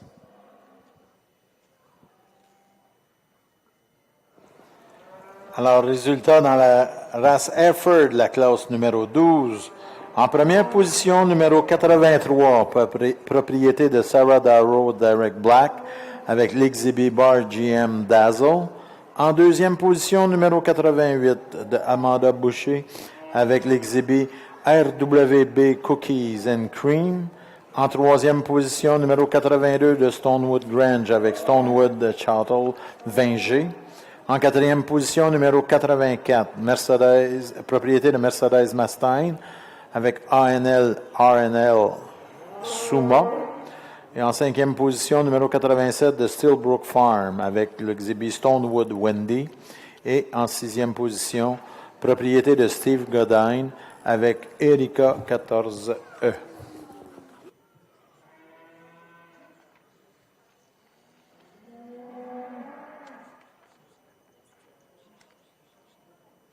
On va procéder dans la race Hereford maintenant aux championnes seniors, qui sera suivi de la grande championne pour l'Expo Boeuf 2022.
Great set of breds in this final split here. I think a set of bred efforts that is open for big discussion here. I think we had one kind of come out in the lead easy, and from 2 to 5, you could go quite a few different ways here. The lady in fifth's probably got the most right to be mad at me. I'll get to her when we get down to the line there, but that effort could probably stand second in class as easy as she does fifth, and we'll try and justify it as we go on here. Female that's going to lead off the class, I think she's rare in the sense that she's the only one in the class where you can't really poke a hole in. She's sound on the ground. She's got as good a feet in the class. She's nice at her coming in. She don't blow you away in terms of power or performance. She's just a really nice made female. Nice in that head and neck, nice over that top. She's not over-conditioned in any way, a female that can get out and move, and I thought come up to the class easily. A second place female, super broody type female, a female that offers the most amount of rib,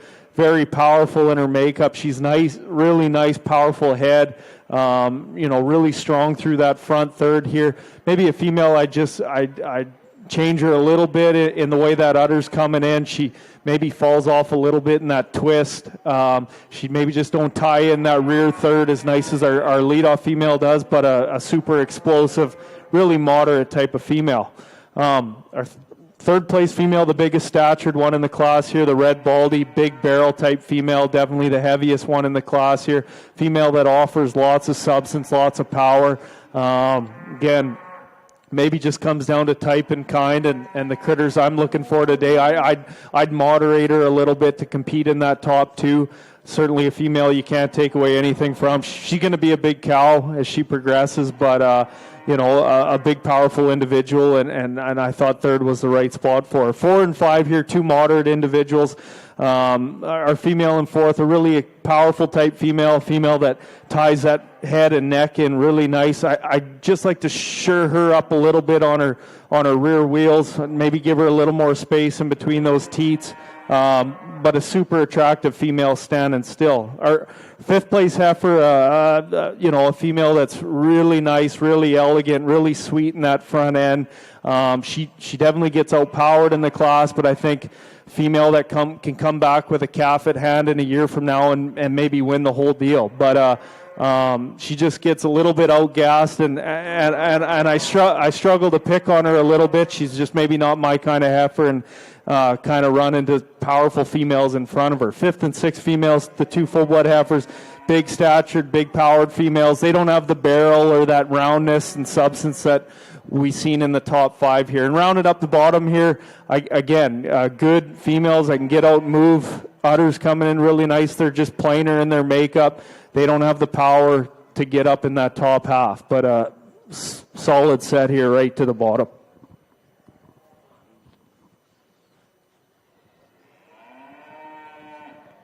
Alors, dans l'arène ce matin, les résultats de la deuxième vague pour les femelles Ona Senior.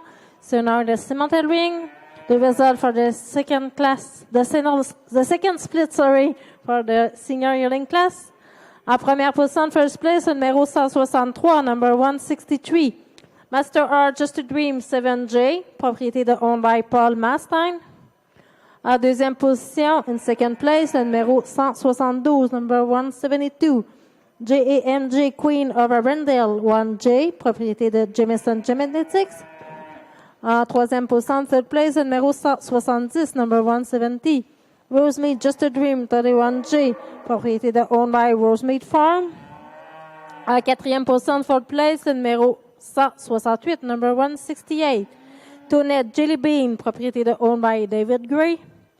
En cinquième position, fifth place, le numéro 169, number 169. Master R Earthbreaker ET 32J, propriété de Owned by Paul Mastine.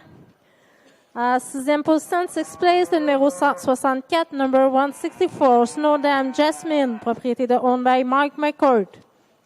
En septième position, le numéro 171, number 171, Alliance Whisper 21, propriété de Owned by Mike McCourt. En huitième position, eighth place, le numéro 167, number 167, Sab P. Black Roxy 6F, propriété de Owned by Sab Cimental. En neuvième position, in ninth place, le numéro 165, number 165, Lavender Jersey, propriété de Owned by Gerald and Keita Donovan. En dixième position, in 10th place, le numéro 166, Number 166, Yearlings Maya, propriété owned by Nathalie Hughes. Nous allons maintenant poursuivre avec la classe finale des femelles 1 an senior. So now we'll continue with the final class, the senior yearling class. Dans la division des Hereford seniors, on a des vaches veaux qui sont extrêmement fortes. Je pense que les filles dans les deuxièmes étaient vraiment exceptionnelles. Et puis, les vaches matures étaient très bonnes in terms of their veaux puis leur puissance. When we looked at the division of the Hereford females, we were really impressed with the 2-year-olds, the caliber of udders that we saw in that class. I mean, it was bar none, just flat out impressive to be able to have that many females with excellent udders and good calves at side. You know, when it comes to 2-year-olds, we said it before and we'll say it again. A lot of times, you know, you're making breeding decisions on having calves at side that you know will come out easy and grow, but you're just wanting to make sure that whenever you're breeding them to calve out on that next 3rd year, that you're probably going to get a little more jam to their calves, and so we're keeping that in mind when we look at our 2-year-olds. We look at our mature females. That was a great class. You could have gone a lot of different ways, and for us, we just went with pairings that we felt we saw a lot of the cow in the calf that typed in very nicely together. And so with that, we're really super pleased, and I'm sure all of you are as well, with this senior championship division. And Cole's going to go out and select our champion, followed by reserve senior female.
Alors, dans la race Hereford, notre championne senior, numéro 79, propriété de Hidden Meadow Farms avec l'exhibit Robin 4H. Et la réserve senior, numéro 81, propriété de NLCL Cattle Company avec Stonewood de Suzy 2H.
appelé pour une commande de pizza.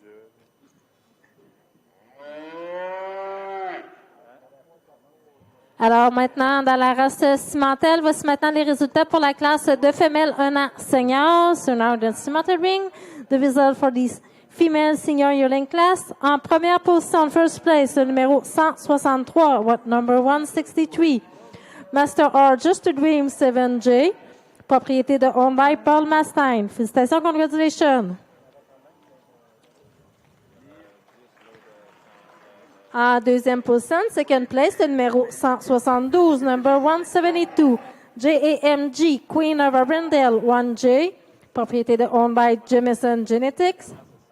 En troisième position, third place, le numéro 170, number 170, Rosemead Just a Dream 31J, propriété de owned by Rosemead Farm.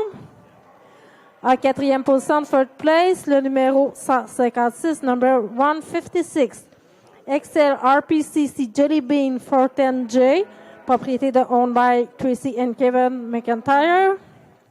En cinquième position, fifth place, le numéro 159, number 159, MAF Sienna 129J, propriété de owned by Ruth Rosenstrom.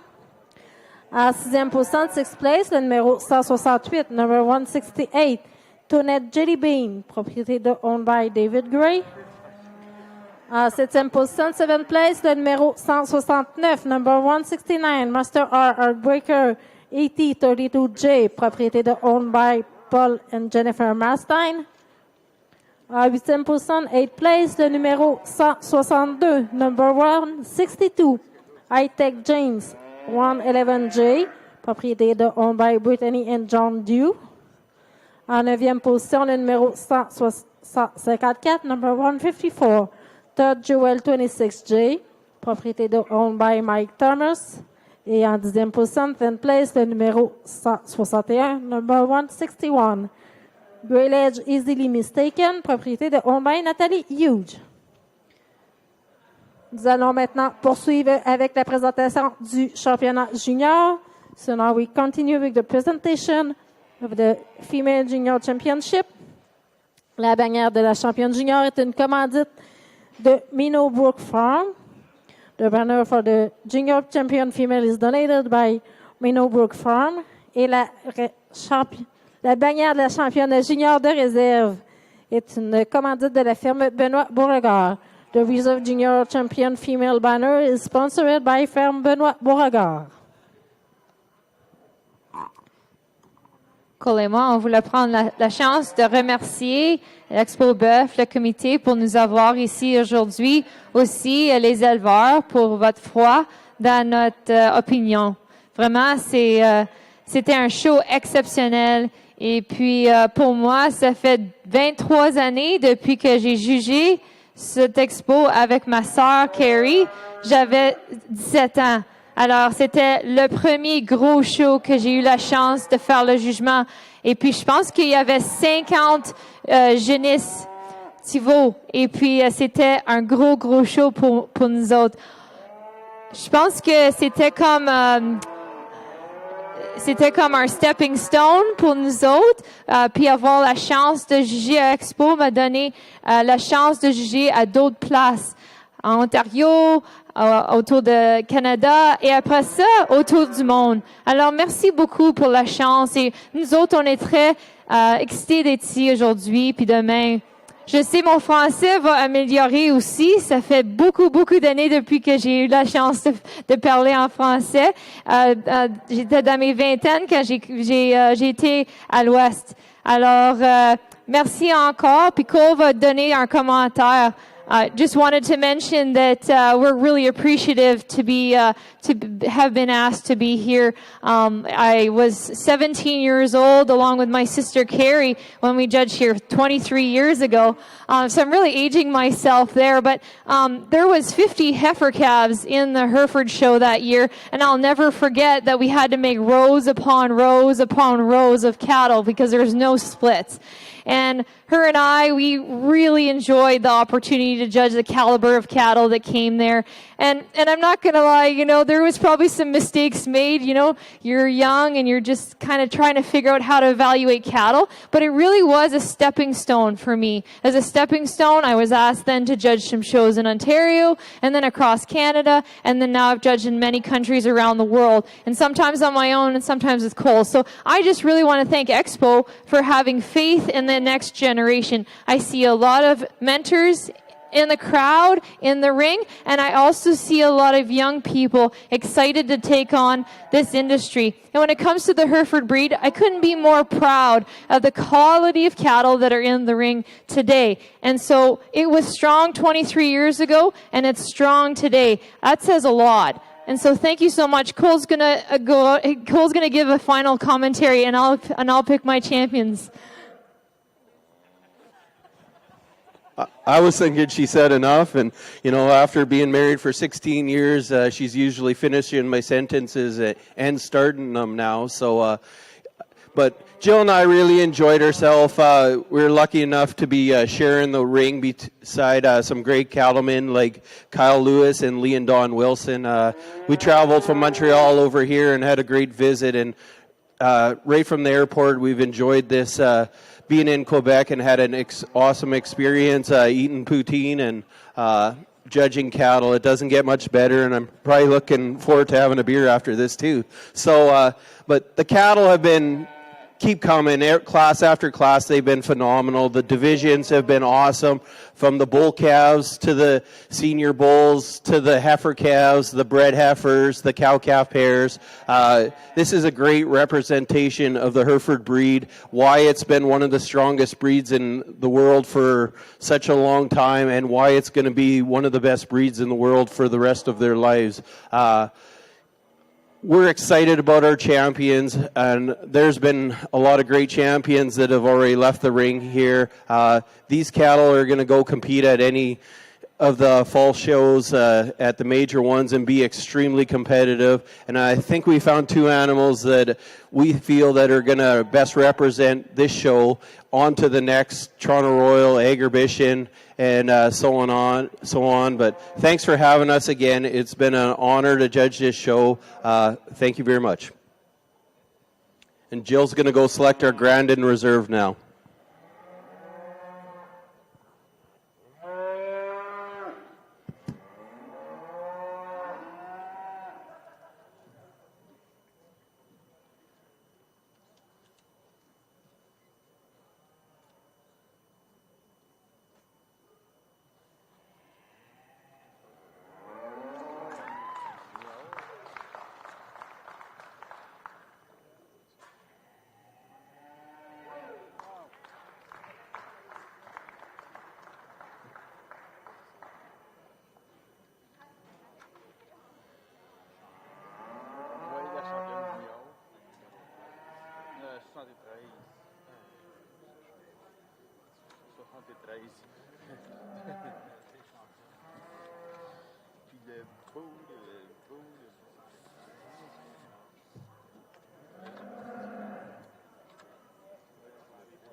Well, these semis been standing for a while here now. We'll get closed out in the yearling division here. Super exceptional set of heifers. We right from our fallborns up to the coming twos here, built to calve here shortly. We've assembled a nice set of females. I think that all patterns similar. They're broody type females that got Cal written all over them in their future here. They're females that can get out and move and hopefully become 8, 9, 10, 11-year-old cows.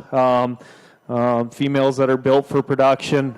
Super happy with the set we got here and look forward as these two qualifiers get into the champion Simmental drive. So with that, we'll select our champion in reserve. Pour la grande championne dans la race Hereford, c'était le numéro 73, propriété de Stonewood Grange avec l'exhibit Stonewood Chattel. Et la réserve grande championne de l'Expo Boeuf, c'était la génisse de l'année, le numéro 42, propriété de Stonewood Grange également avec l'exhibit Stonewood Evermore.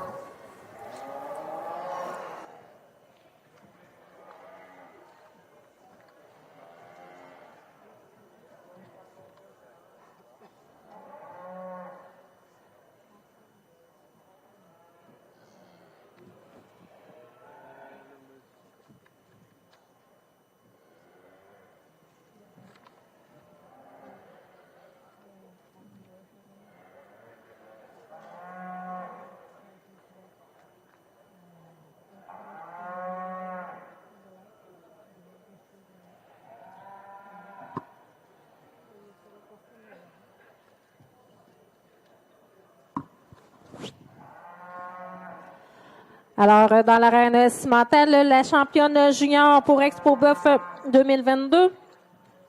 So, in the cemental ring, the junior champion for Expo Boeuf 2022, le numéro 163, number 163, Master R, Just a Dream 7J, propriété de Owned by Paul and Jennifer Mastin. Félicitations, congratulations. Et la championne junior de réserve, the Female Reserve Junior Champion, le numéro 172, number 172, JAMG Queen of Arundel 1J, propriété de Owned by Jamison Genetics. Félicitations, congratulations. Nous allons maintenant poursuivre avec la classe des femelles de 2 ans. So now we continue with the cow-calf class. Ouais, et après ça, il nous reste juste la clause de groupe.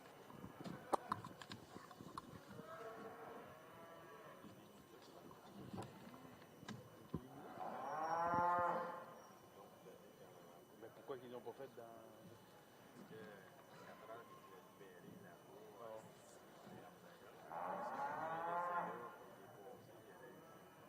Ben c'est ça. Ah, Pourquoi ils envoient de là-bas? Il y avait de quoi?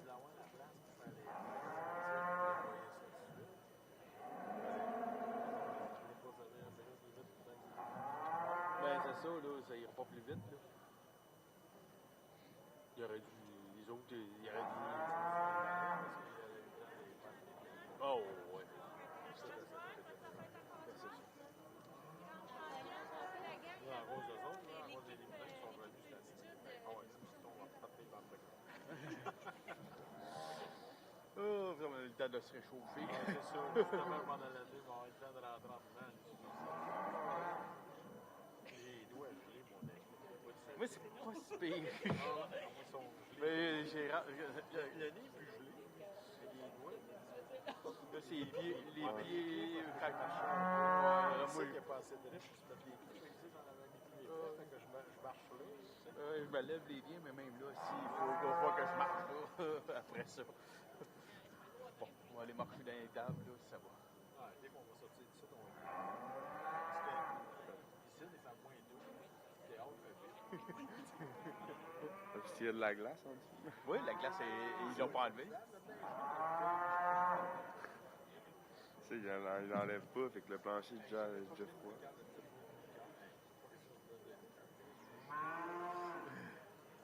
Ah non, la glace est en dessous. Ils ne défont pas ici. Ils n'ont pas les moyens de la défaire à 2 fois. Ils ont pris la tarte et la jeunesse. Ouais.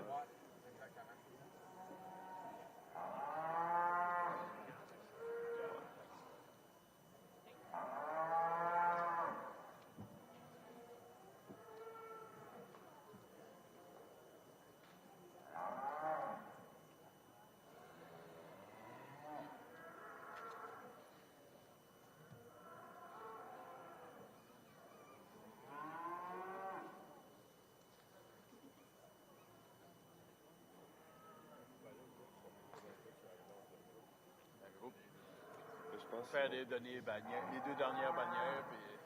Ah, mais je pense qu'ils vont faire... Oui. Quand ça retarde à cause d'un autre qui parle au micro trop longtemps, j'ai le temps d'en faire. J'ai même réussi à fait une erreur à quelque part, dans le 2e. Et ils vont faire les paires positions en mer puis paires, mais après le groupe. Ils vont faire où? Ouais, mais ils vont faire les positions en paires. OK. Mais après, c'est... Ah, ils ont pas mis dans le cadre. Ouais, mais si le monde veut le faire, ouais, ben ils vont leur demander. ouais, d'après moi, Mais ils ne payent pas ceux-là. Ouais, je pense.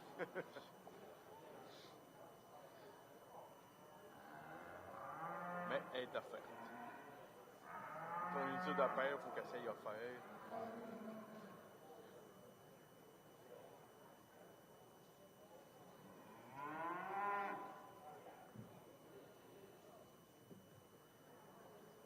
Tu mangeais un bledin? La citrouille, il a déjà... Il va te casser les dents. La citrouille, il a déjà l'air plus appétissant. Hein? Les petites citrouilles sont déjà plus appétissants.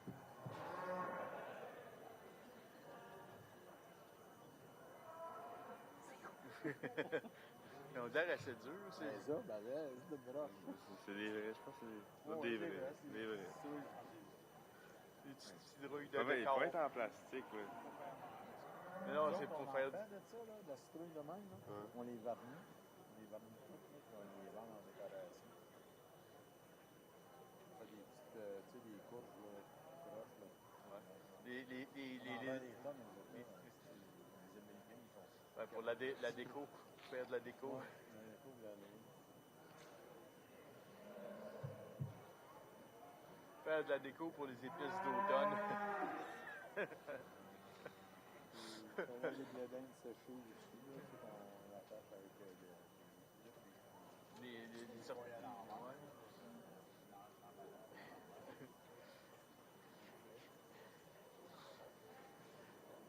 Avec les pleurs à l'envers.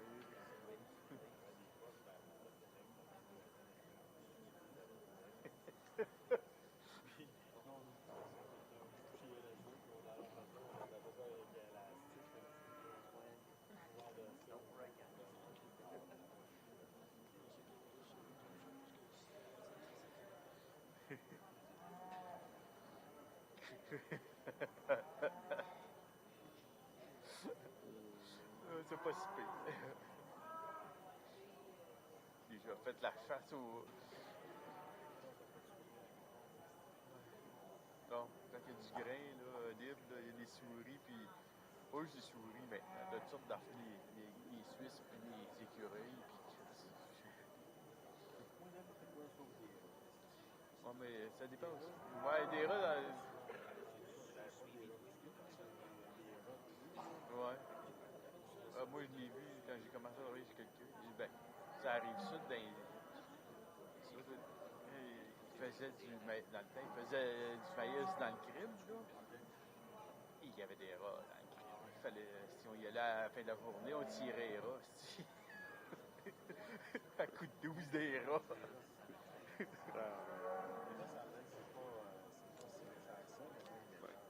C'est intelligent, les... C'est intelligent, les rats. Oui, ça va.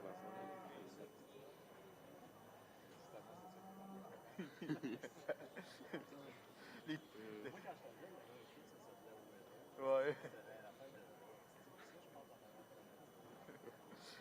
Les fameux rats blancs, les rats blancs de labo, là. Nous autres, c'est-à-dire... C'était au cégep, dans le labo, on avait avec les rats, là, pour faire une petite expérience sur le gain de poids, puis tout ça. T'sais, à la fin de l'expérience, il fallait les euthanasier à l'éther. Les derniers rats, ils n'ont pas été euthanasiés, ils ont été pitchés par la fenêtre.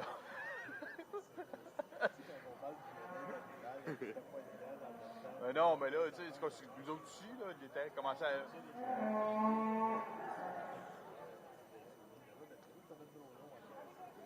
Non, mais tu sais, Chris, à l'éther, même toi, à dormir, là, t'es gorlot. C'est un peu de tête pour toi, un peu de tête pour moi. Oui, non, mais c'est aussi... Chris, il y avait je pense qu'on avait 30 rats, on était 3. On avait les 30 rats à cabocher. En dernier, il y en a un qui a commencé à déconner. La fenêtre était ouverte. Oui. Toi, tu vas vivre. Oh, je suis sur le bord de la fenêtre, pas tant. Après ça, on reçoit le comeback. Oh, ben là, le responsable de là-bas, il y a eu des rats qui se promenaient dehors.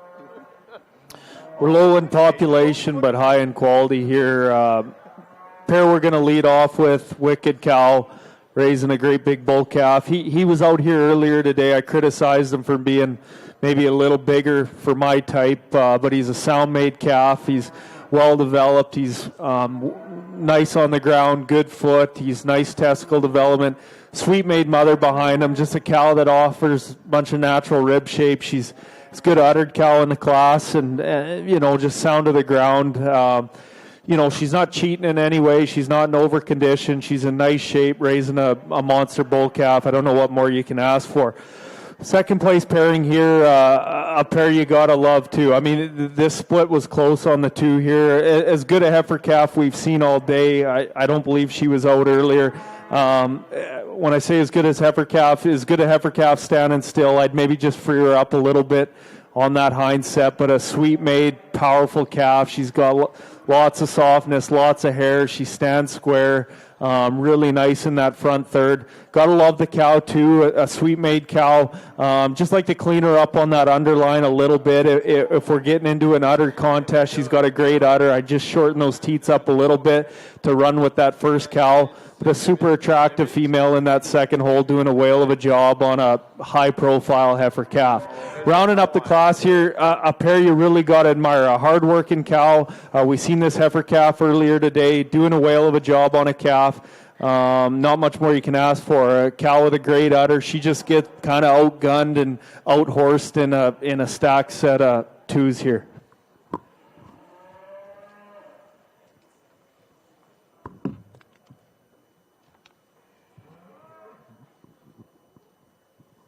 Alors, dans l'arène cimentale, les résultats de la classe des femelles de 2 ans. So now in the cemental ring, the results for the female 2-year-old class. En première position, first place, le numéro 175, number 175, Master R and Me at LO7H, propriété de owned by Paul and Jennifer Mastine.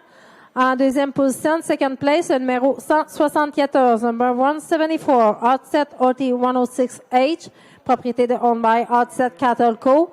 Et en troisième position, third place, le numéro 173, number 173, San Sweezy Garnet 223H, propriété de owned by Service Animal Noiseux.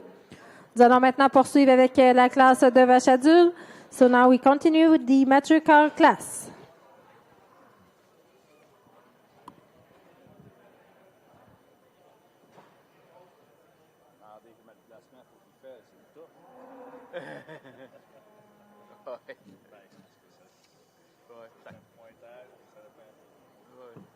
Pour les points, on est correct. Ben, au début, ça regardait drôle au début. Dans les mâles, ça commençait à se promener partout, là. Oui, même au début de la femelle, mais là, je suis pas mal sûr que ça soit assez un mâle.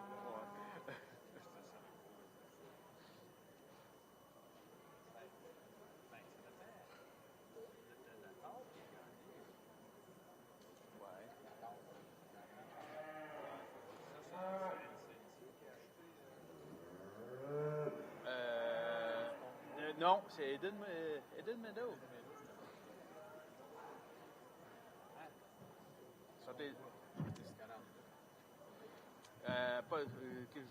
Pas Eden Meadow, c'est 40. La tare, c'est... Ouais. C'est Stonewood. Ça, Eden Meadow, c'est à Senior. Ouais. C'est Stonewood. C'est deux Stonewood, mais c'est une celle-ci qui a acheté, je pense. Ouais, mais elle est inscrite sous Stonewood.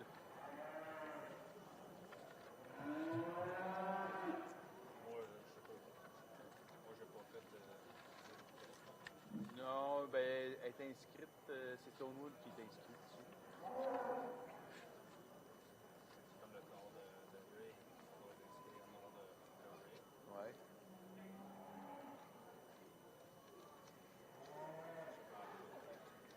Oh, ouais.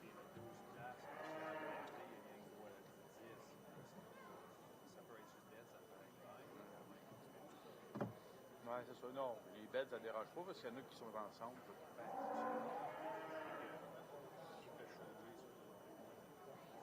Non, puis même quand Amanda puis Sarah ont changé, je les avais pas checkés. Je l'ai vu depuis, là, été.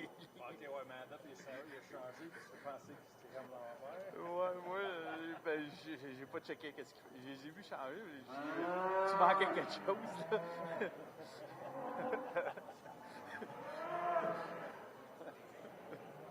l'a catché. Je checkais mes affaires, j'ai dit, voyons.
Well, while Cole's sorting out the class here with Breeders' Herd, this is truly my favorite class of the day, and I'm so excited to see so many herds come out here. It's so impressive to see your breeding programs. And I said it this morning, and I'll say it again, you know, you can really tell the type and kind of cattle that you're breeding.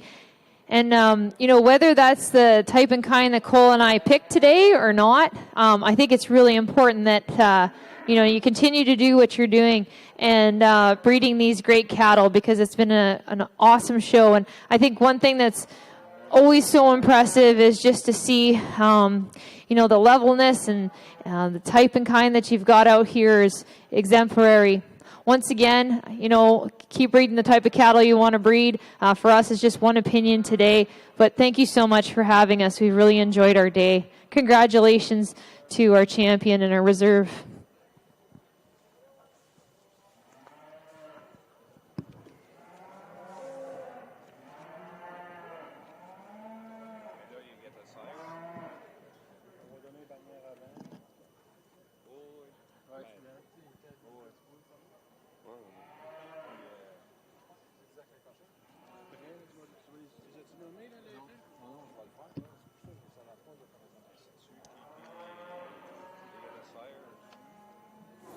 Alors, le classement dans la race Hereford pour la classe numéro 13, la classe de groupe troupeau de l'éleveur.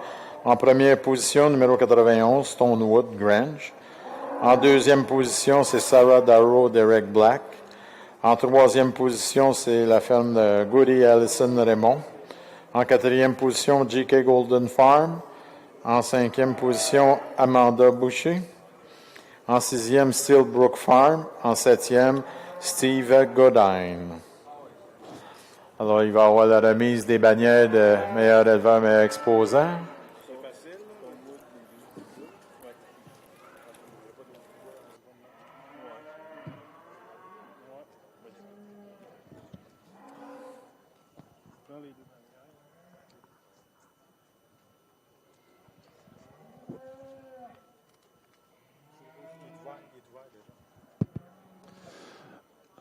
Bon, pour le choix des bannières du côté Hereford, ça ne sera pas compliqué.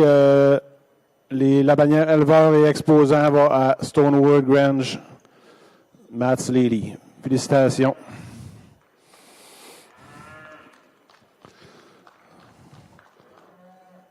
On remercie nos exposants Hereford d'être venus Expo Boeuf. Thank you very much. And merci à Jill et Cole Harvey de leur job aujourd'hui pour le jugement. Merci beaucoup.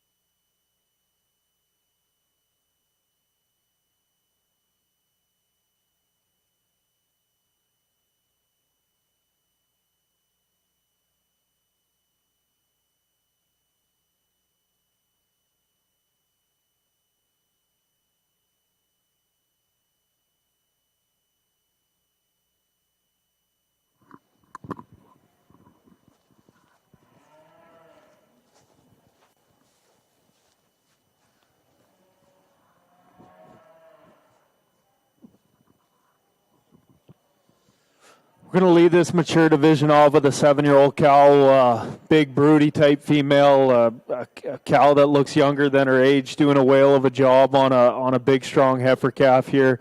Calf's falling kind of right in line with mom. Cow's got herself a wicked udder there for a 7-year-old female. She gets around on near perfect feet. Both these two can get out and move real nice.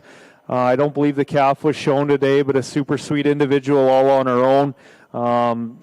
She's good. She's big, but she's good. Nice feet, just like mom. Soft in her makeup, soft in her rib. These two got lots to be excited for with this calf coming up. Our 3-year-old pair in third. You got to really love that cow. That's a big, powerful female. She stands true to the ground on square feet. She's a big, capacious cow here. Got to love the calf she's raising in front of her. Calf maybe just gets outclassed a little bit with that 7-year-old calf or 7-year-old cow's calf in front of her, but a sweet maid pair to kind of follow in that second hole. Third place pair here, a cow you got to throw a lot of credit to. She's a 7-year-old female raising a big, powerful bull calf. Bull calf, I'm sure, competes in the top end of his pen at home in performance. He's a stout made rascal here, tons of barrel, tons of performance. They'll be excited about him come springtime. He neat made calf here. Again, a cow that she's 7. She's maybe starting to look her age a little bit. She gets around nice foot and her udders put together really good. I just think she maybe runs into a more youthful 7-year-old at the top of the class. But a pair you can't, this pretty splitting hairs, this is deep water. A pair you can't take nothing away from what she's accomplished and the way she looks as a 7-year-old here. Rounding up here in fourth here, again, a 5-year-old cow. Got to love the calf in front of her. Calf maybe don't stand down as square as some calves in front of her, but a calf that's got lots of growth, some hair, soft-made calf. Again, a good uddered cow. All 5 of these individuals are maternal, great uddered females. I like them all. Rounding up the class here again, a very good cow raising a heck of a performance bull calf. These guys got the right to be a little mad at me here today. I'd square the feet up on this cow rounding up the class, but right from top to bottom we got strong cows, great udders, and big performance in these calves here. It's kind of what the breed's about. It's what the show's about, and it's deep water and big competition here. So you guys leave the ring with your head high, and so a bunch of good cows here.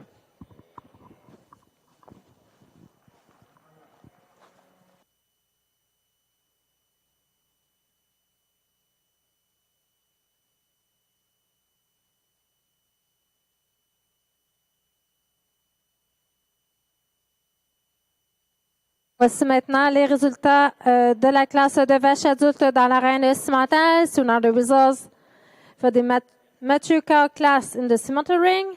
En première position, first place, le numéro 180, number 180, Donovan Dale Carefree, propriété de owned by Nathan and Jakey Lashford. En deuxième position, second place, le numéro 176, number 176, The Bulbardy Lass 501G, propriété de owned by Todd Cimental.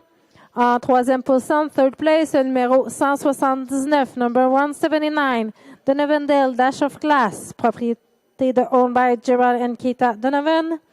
En quatrième position, in fourth place, le numéro 178, number 178, Alliance Black Sarah, propriété de owned by Mike McCord. Et en cinquième position, fifth place, le numéro 177, number 177, La Rose Gunner 66G, propriété de Owned by Ferme La Rose. Nous allons maintenant poursuivre avec la présentation du championnat senior. Les bannières sont une commandite de Little Age Cattle Co. et de Ferme Eriza. So now we continue with the Female Senior Championship. Banners are sponsored by Little Age Cattle Co. and Ferme Eriza.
Bon, alors dans le Limousin, dans le Hereford, pardon, on a fait une classe Get of Sire, progéniture du père.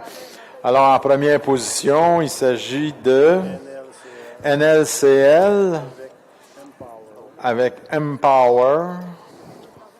En deuxième position, on a la ferme Godine avec le JDL Gunmetal. Et en troisième position, dans le Get of Sire, progéniture du père, Early Bird Hugo de la ferme Early Bird. Alors voilà, c'est ce qui vraiment complète le jugement Hereford aujourd'hui. Alors ici, on va commencer bientôt avec les Limousins. C'est notre dernière race pour la journée.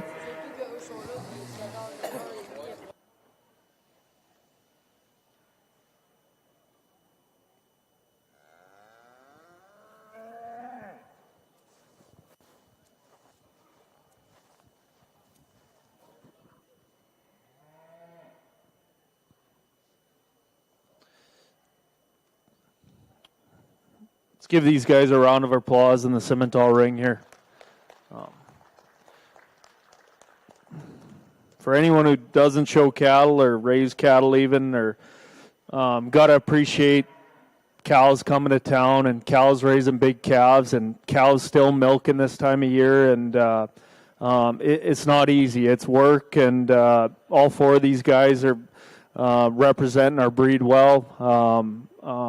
They're doing a heck of a job managing these pairs, and just not something you wake up and do. You learn something all the time in these pairs. It's tricky. That's just the managing part, and breeding them to raise these kind of progeny in the ring. It's pretty cool and real special. And all four of these pairs can. I'm sure they're matrons in their own program, and individually they can all win shows wherever they go here, and it's humbling to have the four of them to pick from here in this draft of cows, and they stand long enough here. With that, we'll give you our champion and reserve cow.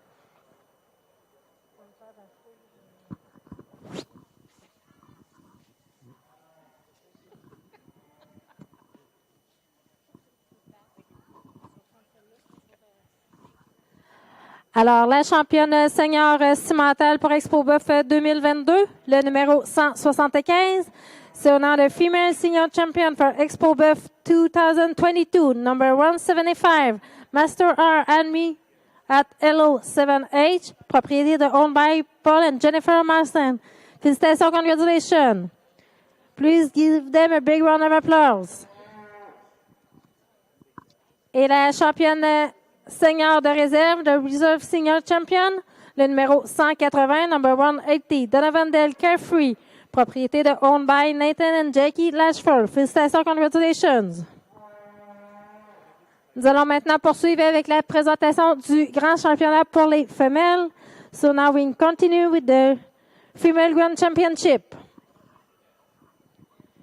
Les bannières seront une commandite de Sullivan Cimental pour la grande championne. Et pour la grande championne de réserve, la commandite est une commandite de KLW Farm. So the banner would be sponsored by Sullivan Cimental for the grand champion female and by KLW Farm for the reserve grand champion female.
Well, these cattle have stood long enough here today. I'd like to thank everyone put this show on. I'd like to thank the people that got us, I guess, Westerners out to judge.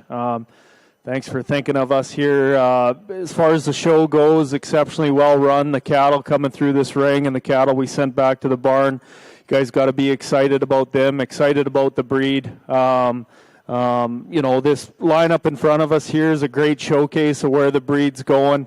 You know, we got a 7-year-old cow here that, you know, arguably could have won the pair thing, and these two heifer calves, they're like peas in a pod type-wise with one another, and getting onto the breds, they kind of follow the same pattern we've been chasing all day. These cattle have been managed well, fed to maintain in their production herds, which is always good to see. These breeders keep that in mind.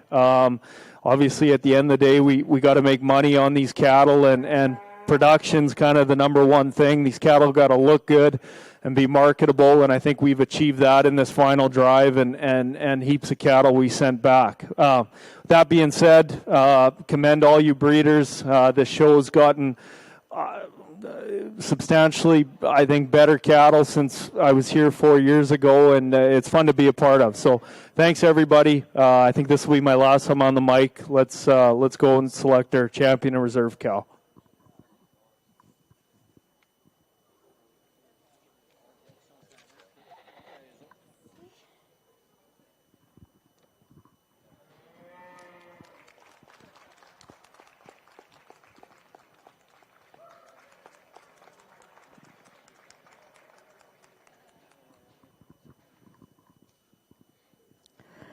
Alors, la grande championne pour Expo Boeuf 2022 dans la race cimentale, so the grand champion for 2022 in the cimental breed, le numéro 175, number 175, Master R, admis at LO7H, propriété de Owned by Paul and Jennifer Mastin. Félicitations et une bonne main d'applaudissements, s'il vous plaît. Et la grande championne de réserve, de Reserve Grand Champion, le numéro 180, number 180, Donovan Carefree, propriété de Nathan and Jackie Latchford. Félicitations, congratulations.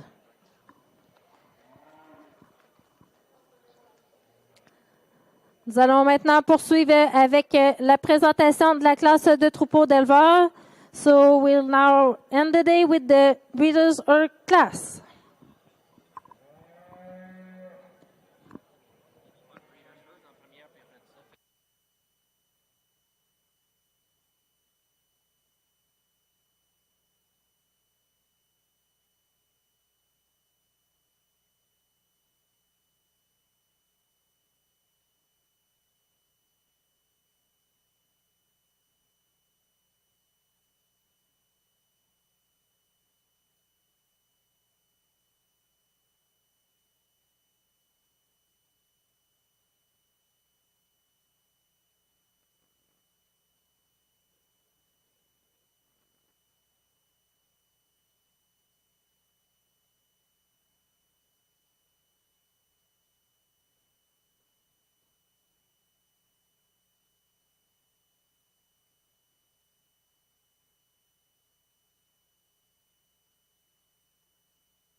The heifer calf that becomes your herd matriarch. The hush from the crowd when your calves step across the scale on sale day. And the accolades when the gavel falls after the last lot sells. The road to these accomplishments starts well before dawn and continues late into the night. They're born from sweat on your brow, scrapes on your knuckles, and more hard work in a week than most people do in a lifetime. But we know there is more to your operation than what the world sees. We understand the years of planning, preparation, and sacrifice that it takes to succeed. At Gen X, our philosophy's always been cow sense and science. Like you, we rely on the knowledge of those that came before us. We appreciate cattle for their phenotype and know the importance of hard-to-measure traits to your bottom line. We believe that behind every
Tout là. Alors, on commence maintenant la race Limousin. Évidemment, on n'a pas autant d'exhibits dans les autres, mais quand même. Alors, la première classe des taureaux de l'année, on a 1, 2, 3, 4, 5 exhibits. Alors, nos juges sont les mêmes qu'on avait dans le Hereford, Cole et Jill.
Well, as we start into the limousine show here, we got a pair of bulls that really similar power bulls in this class. They're start of January calves. You got to admire both of them for how much length of body they have, a lot of extension in their front end. I think the black bull, he's just a little stronger behind that shoulder and a little bit more strength on those rear pasterns than the red calf in second, but two very similar bulls in type and kind. Then we kind of go into third, a real Cavanese design bull here. He's a start of January too, so gives up some of the performance of the two bulls ahead of him, but really a nice sound made bull. Just like to extend him a little bit. The bull in fourth place here, the slick-haired bull here, you really got to admire him for how straight he is in his lines, really strong top. He just doesn't have quite the shape of the bulls ahead of him. Rounding off the class, a younger calf by a couple months there, April calf. He's just young and not quite as mature as the other calves in here, but you get behind him, he's got lots of shape to him. He's kind of got a real cool look to him. Just a little too immature in this class to place any higher.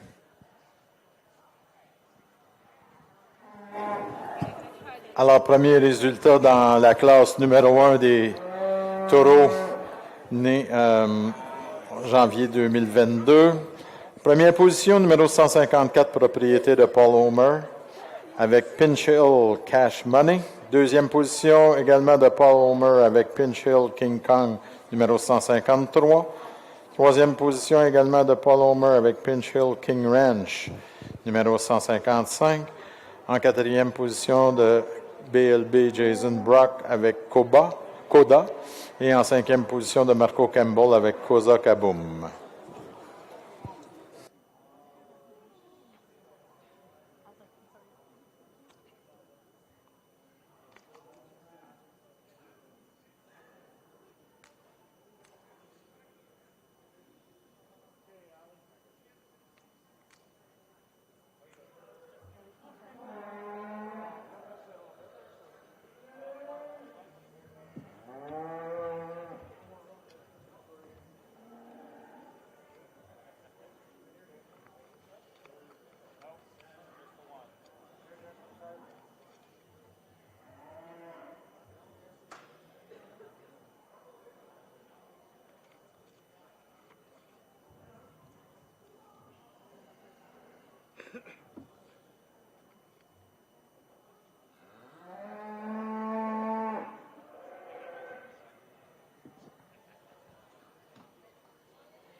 We have a single entry here in this limousine November class here, and we've got a bull that definitely could stand to have more competition with him. I wish there was a few more, but of course with off-age classes, it gets a little challenging to get numbers.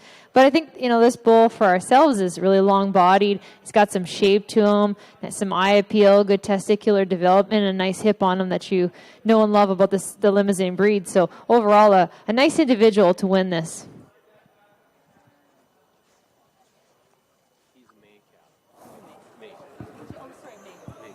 Alors, résultat dans la classe numéro 3, champion junior et premier de sa classe, évidemment, de propriété de Jason Brock avec l'exhibit BLB Jameson numéro 156.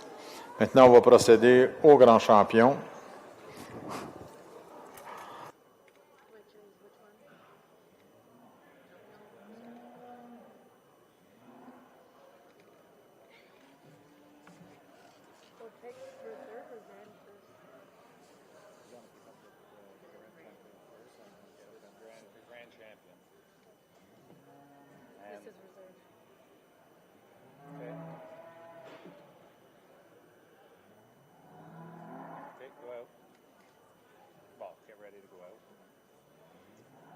Supposed to make so you can see the big finale.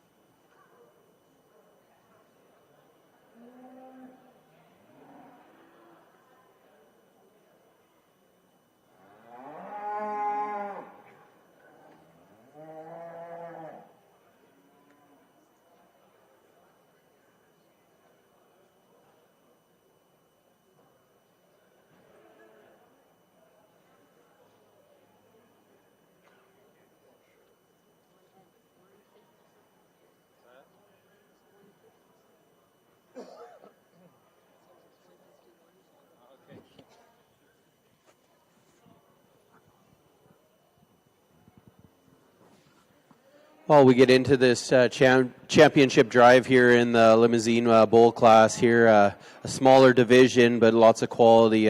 Got two bull calves that are very similar in their kind that come out of the bull calf division here. Lots of performance, lots of length of body. Then you kind of get into a yearling bull here. He's a May bull that's got a soft made bull, really eye appealing. Good testicular development.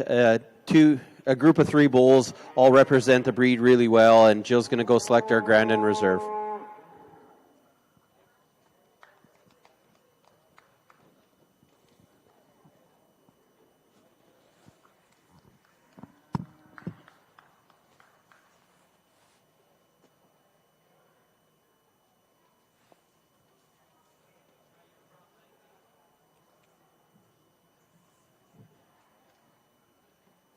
Alors, le grand champion pour la race Limousin de l'Expo Boeuf 2022, numéro 154, propriété de Paul Homer, avec Pinch Hill Cash Money. Et le réserve grand, également propriété de Paul Homer, avec l'exhibit 153, Pinch Hill King Kong.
Alors, dans l'arène cimentale, maintenant, les résultats pour la classe de troupeaux d'éleveurs. So, in the cimental ring, the results for the breeders' class. La bannière est une commandite de Bischoff Farm. The breeders' banner is sponsored by Bischoff Farm. Alors, en première position, first place, Paul and Jennifer Mastine. Félicitations, congratulations.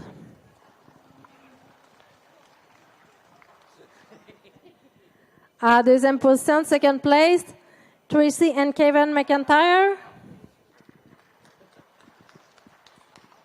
En troisième position, third place, Rosemead Farm. En quatrième position, fourth place, Hightex Farms. En cinquième position, fifth place, Gerald and Keita Donovan. En sixième position, sixth place, Jemison Genetics. En septième position, in seventh place, Mike McCord. En huitième position, eighth place, Todd Simontal. En neuvième position, ninth place, David Gray. Et en dixième position, in 10th place, Jacob Rootney. Félicitations, congratulations.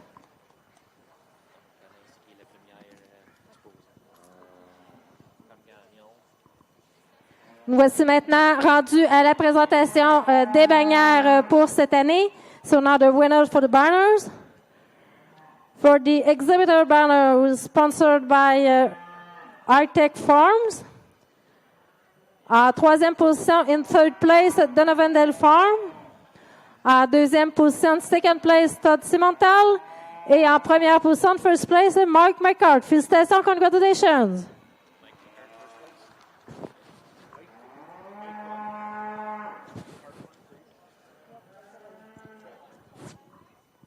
Pour la bannière d'éleveur, for the breeder banner, which is sponsored by Ferme Gagnon. En deuxième position, on retrouve Todd Simontal. En première position, we had an equality. So the breeders gives the banner to Mastine, Paul and Jennifer, and Donovan Dale in second place.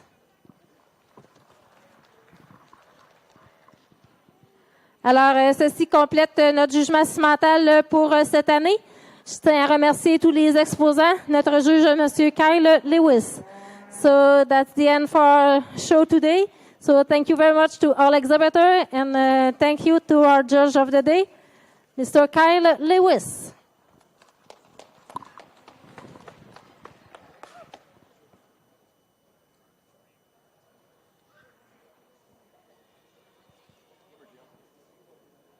Avec les limousins, on commence la classe de jeunesse avec une femelle pour nous autres, elle est très, très belle.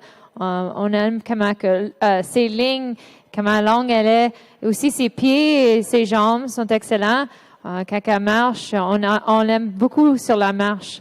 The female in first position for ourselves is the best on her feet and legs from the ground up. She's really well constructed in that regard. She's also really pretty made. I like the front end on this heifer. She's level in her lines and one that wins the class quite easily. We move in with the next heifer, la femelle en deuxième. Elle est plus puissante. We found that this female in second had a little more substance than the female in third. We like the belly in her. She's got some length of body. Maybe she doesn't carry that angularity that we see in the female in first position, but one that we feel is going to be a really good cow. We move into the third place female, and this is one where she's wanting to act up a little bit. She gets a little bit more narrow made than I would like, but yet I feel like she's got so much future about her. She's wide over the top. She's got a pretty head on her.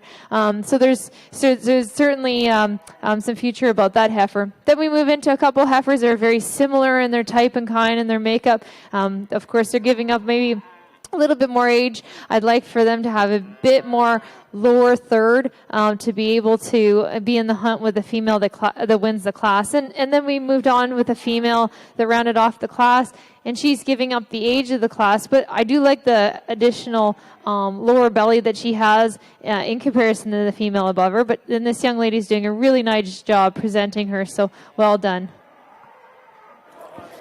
Alors, les résultats dans la classe 6 des Limousins pour les génisses de l'année. En première position, numéro 161 de Paul Homer avec Pinch Hill Kisses.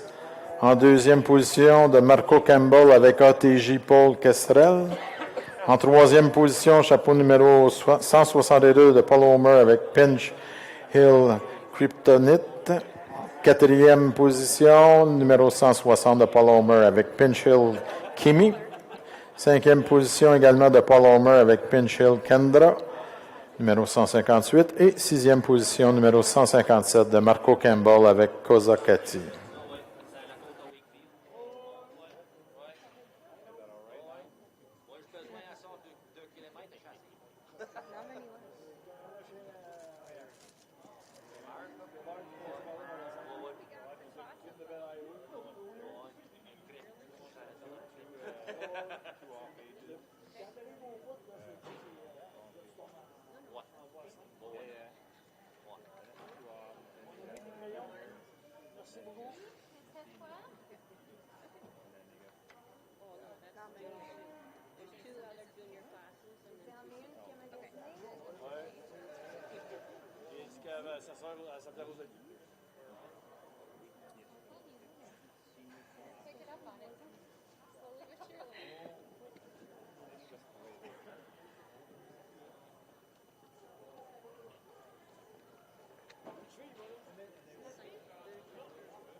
Votre français est très bon, madame. Merci. C'est vraiment difficile. Ah non, c'est super bon. You're doing great. Yeah. Ça fait beaucoup d'années. You did a good job. Merci beaucoup.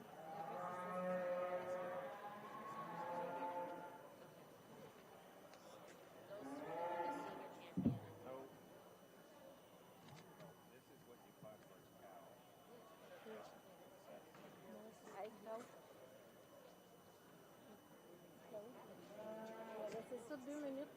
La prochaine, je vais aller apporter au bureau. D'habitude, je trouve que c'est ramasser.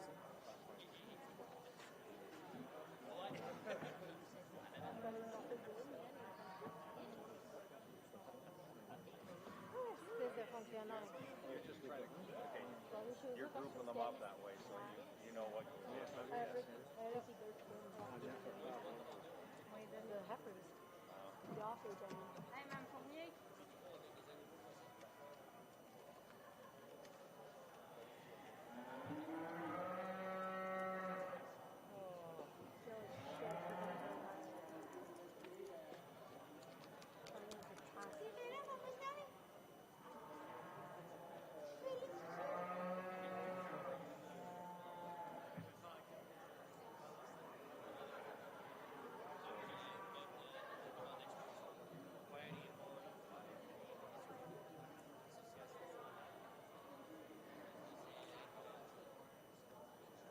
En fait, ils ont abandonné, ils ont pris notre bord en son. En fait, d'habitude.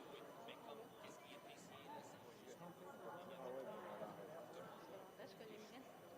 Hein? Ça fait longtemps que je connais le reste. Elle est dans le là. Elle est dans le là.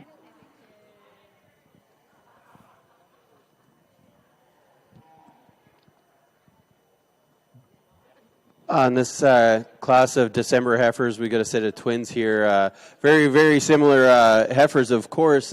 We like I'm not too sure which is the older twin, but the first one a bit better. She's just a bit softer than her sister. You like her. She's a little bit stronger down the top line. Get behind her, and she probably has a bit more muscle, and just like her legs setting a bit better than her sister. But two very, very similar females, and both very nice.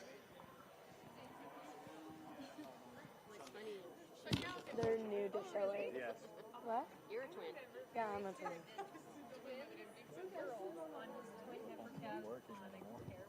Oh. Alors, le résultat dans la classe numéro 7 des Limousins. En première position, numéro 163, propriété de Marco Campbell, avec ATJ Paul Jasmine. Et en deuxième position, numéro 164, également de Marco Campbell, avec ATJ Paul Jellyfish.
On the limousine side, we have a single entry here, but a heifer that certainly could stand to have more competition.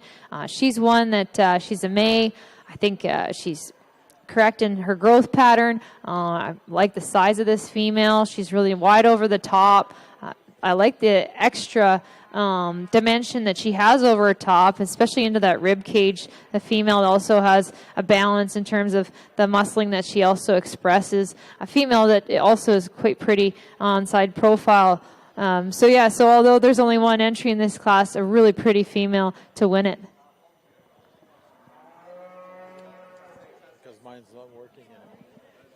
Alors, résultat dans la race Limousin, classe numéro 8. Évidemment, première position, numéro 165, propriété de Jason Brock, avec l'exhibit BLB Jessie Girl.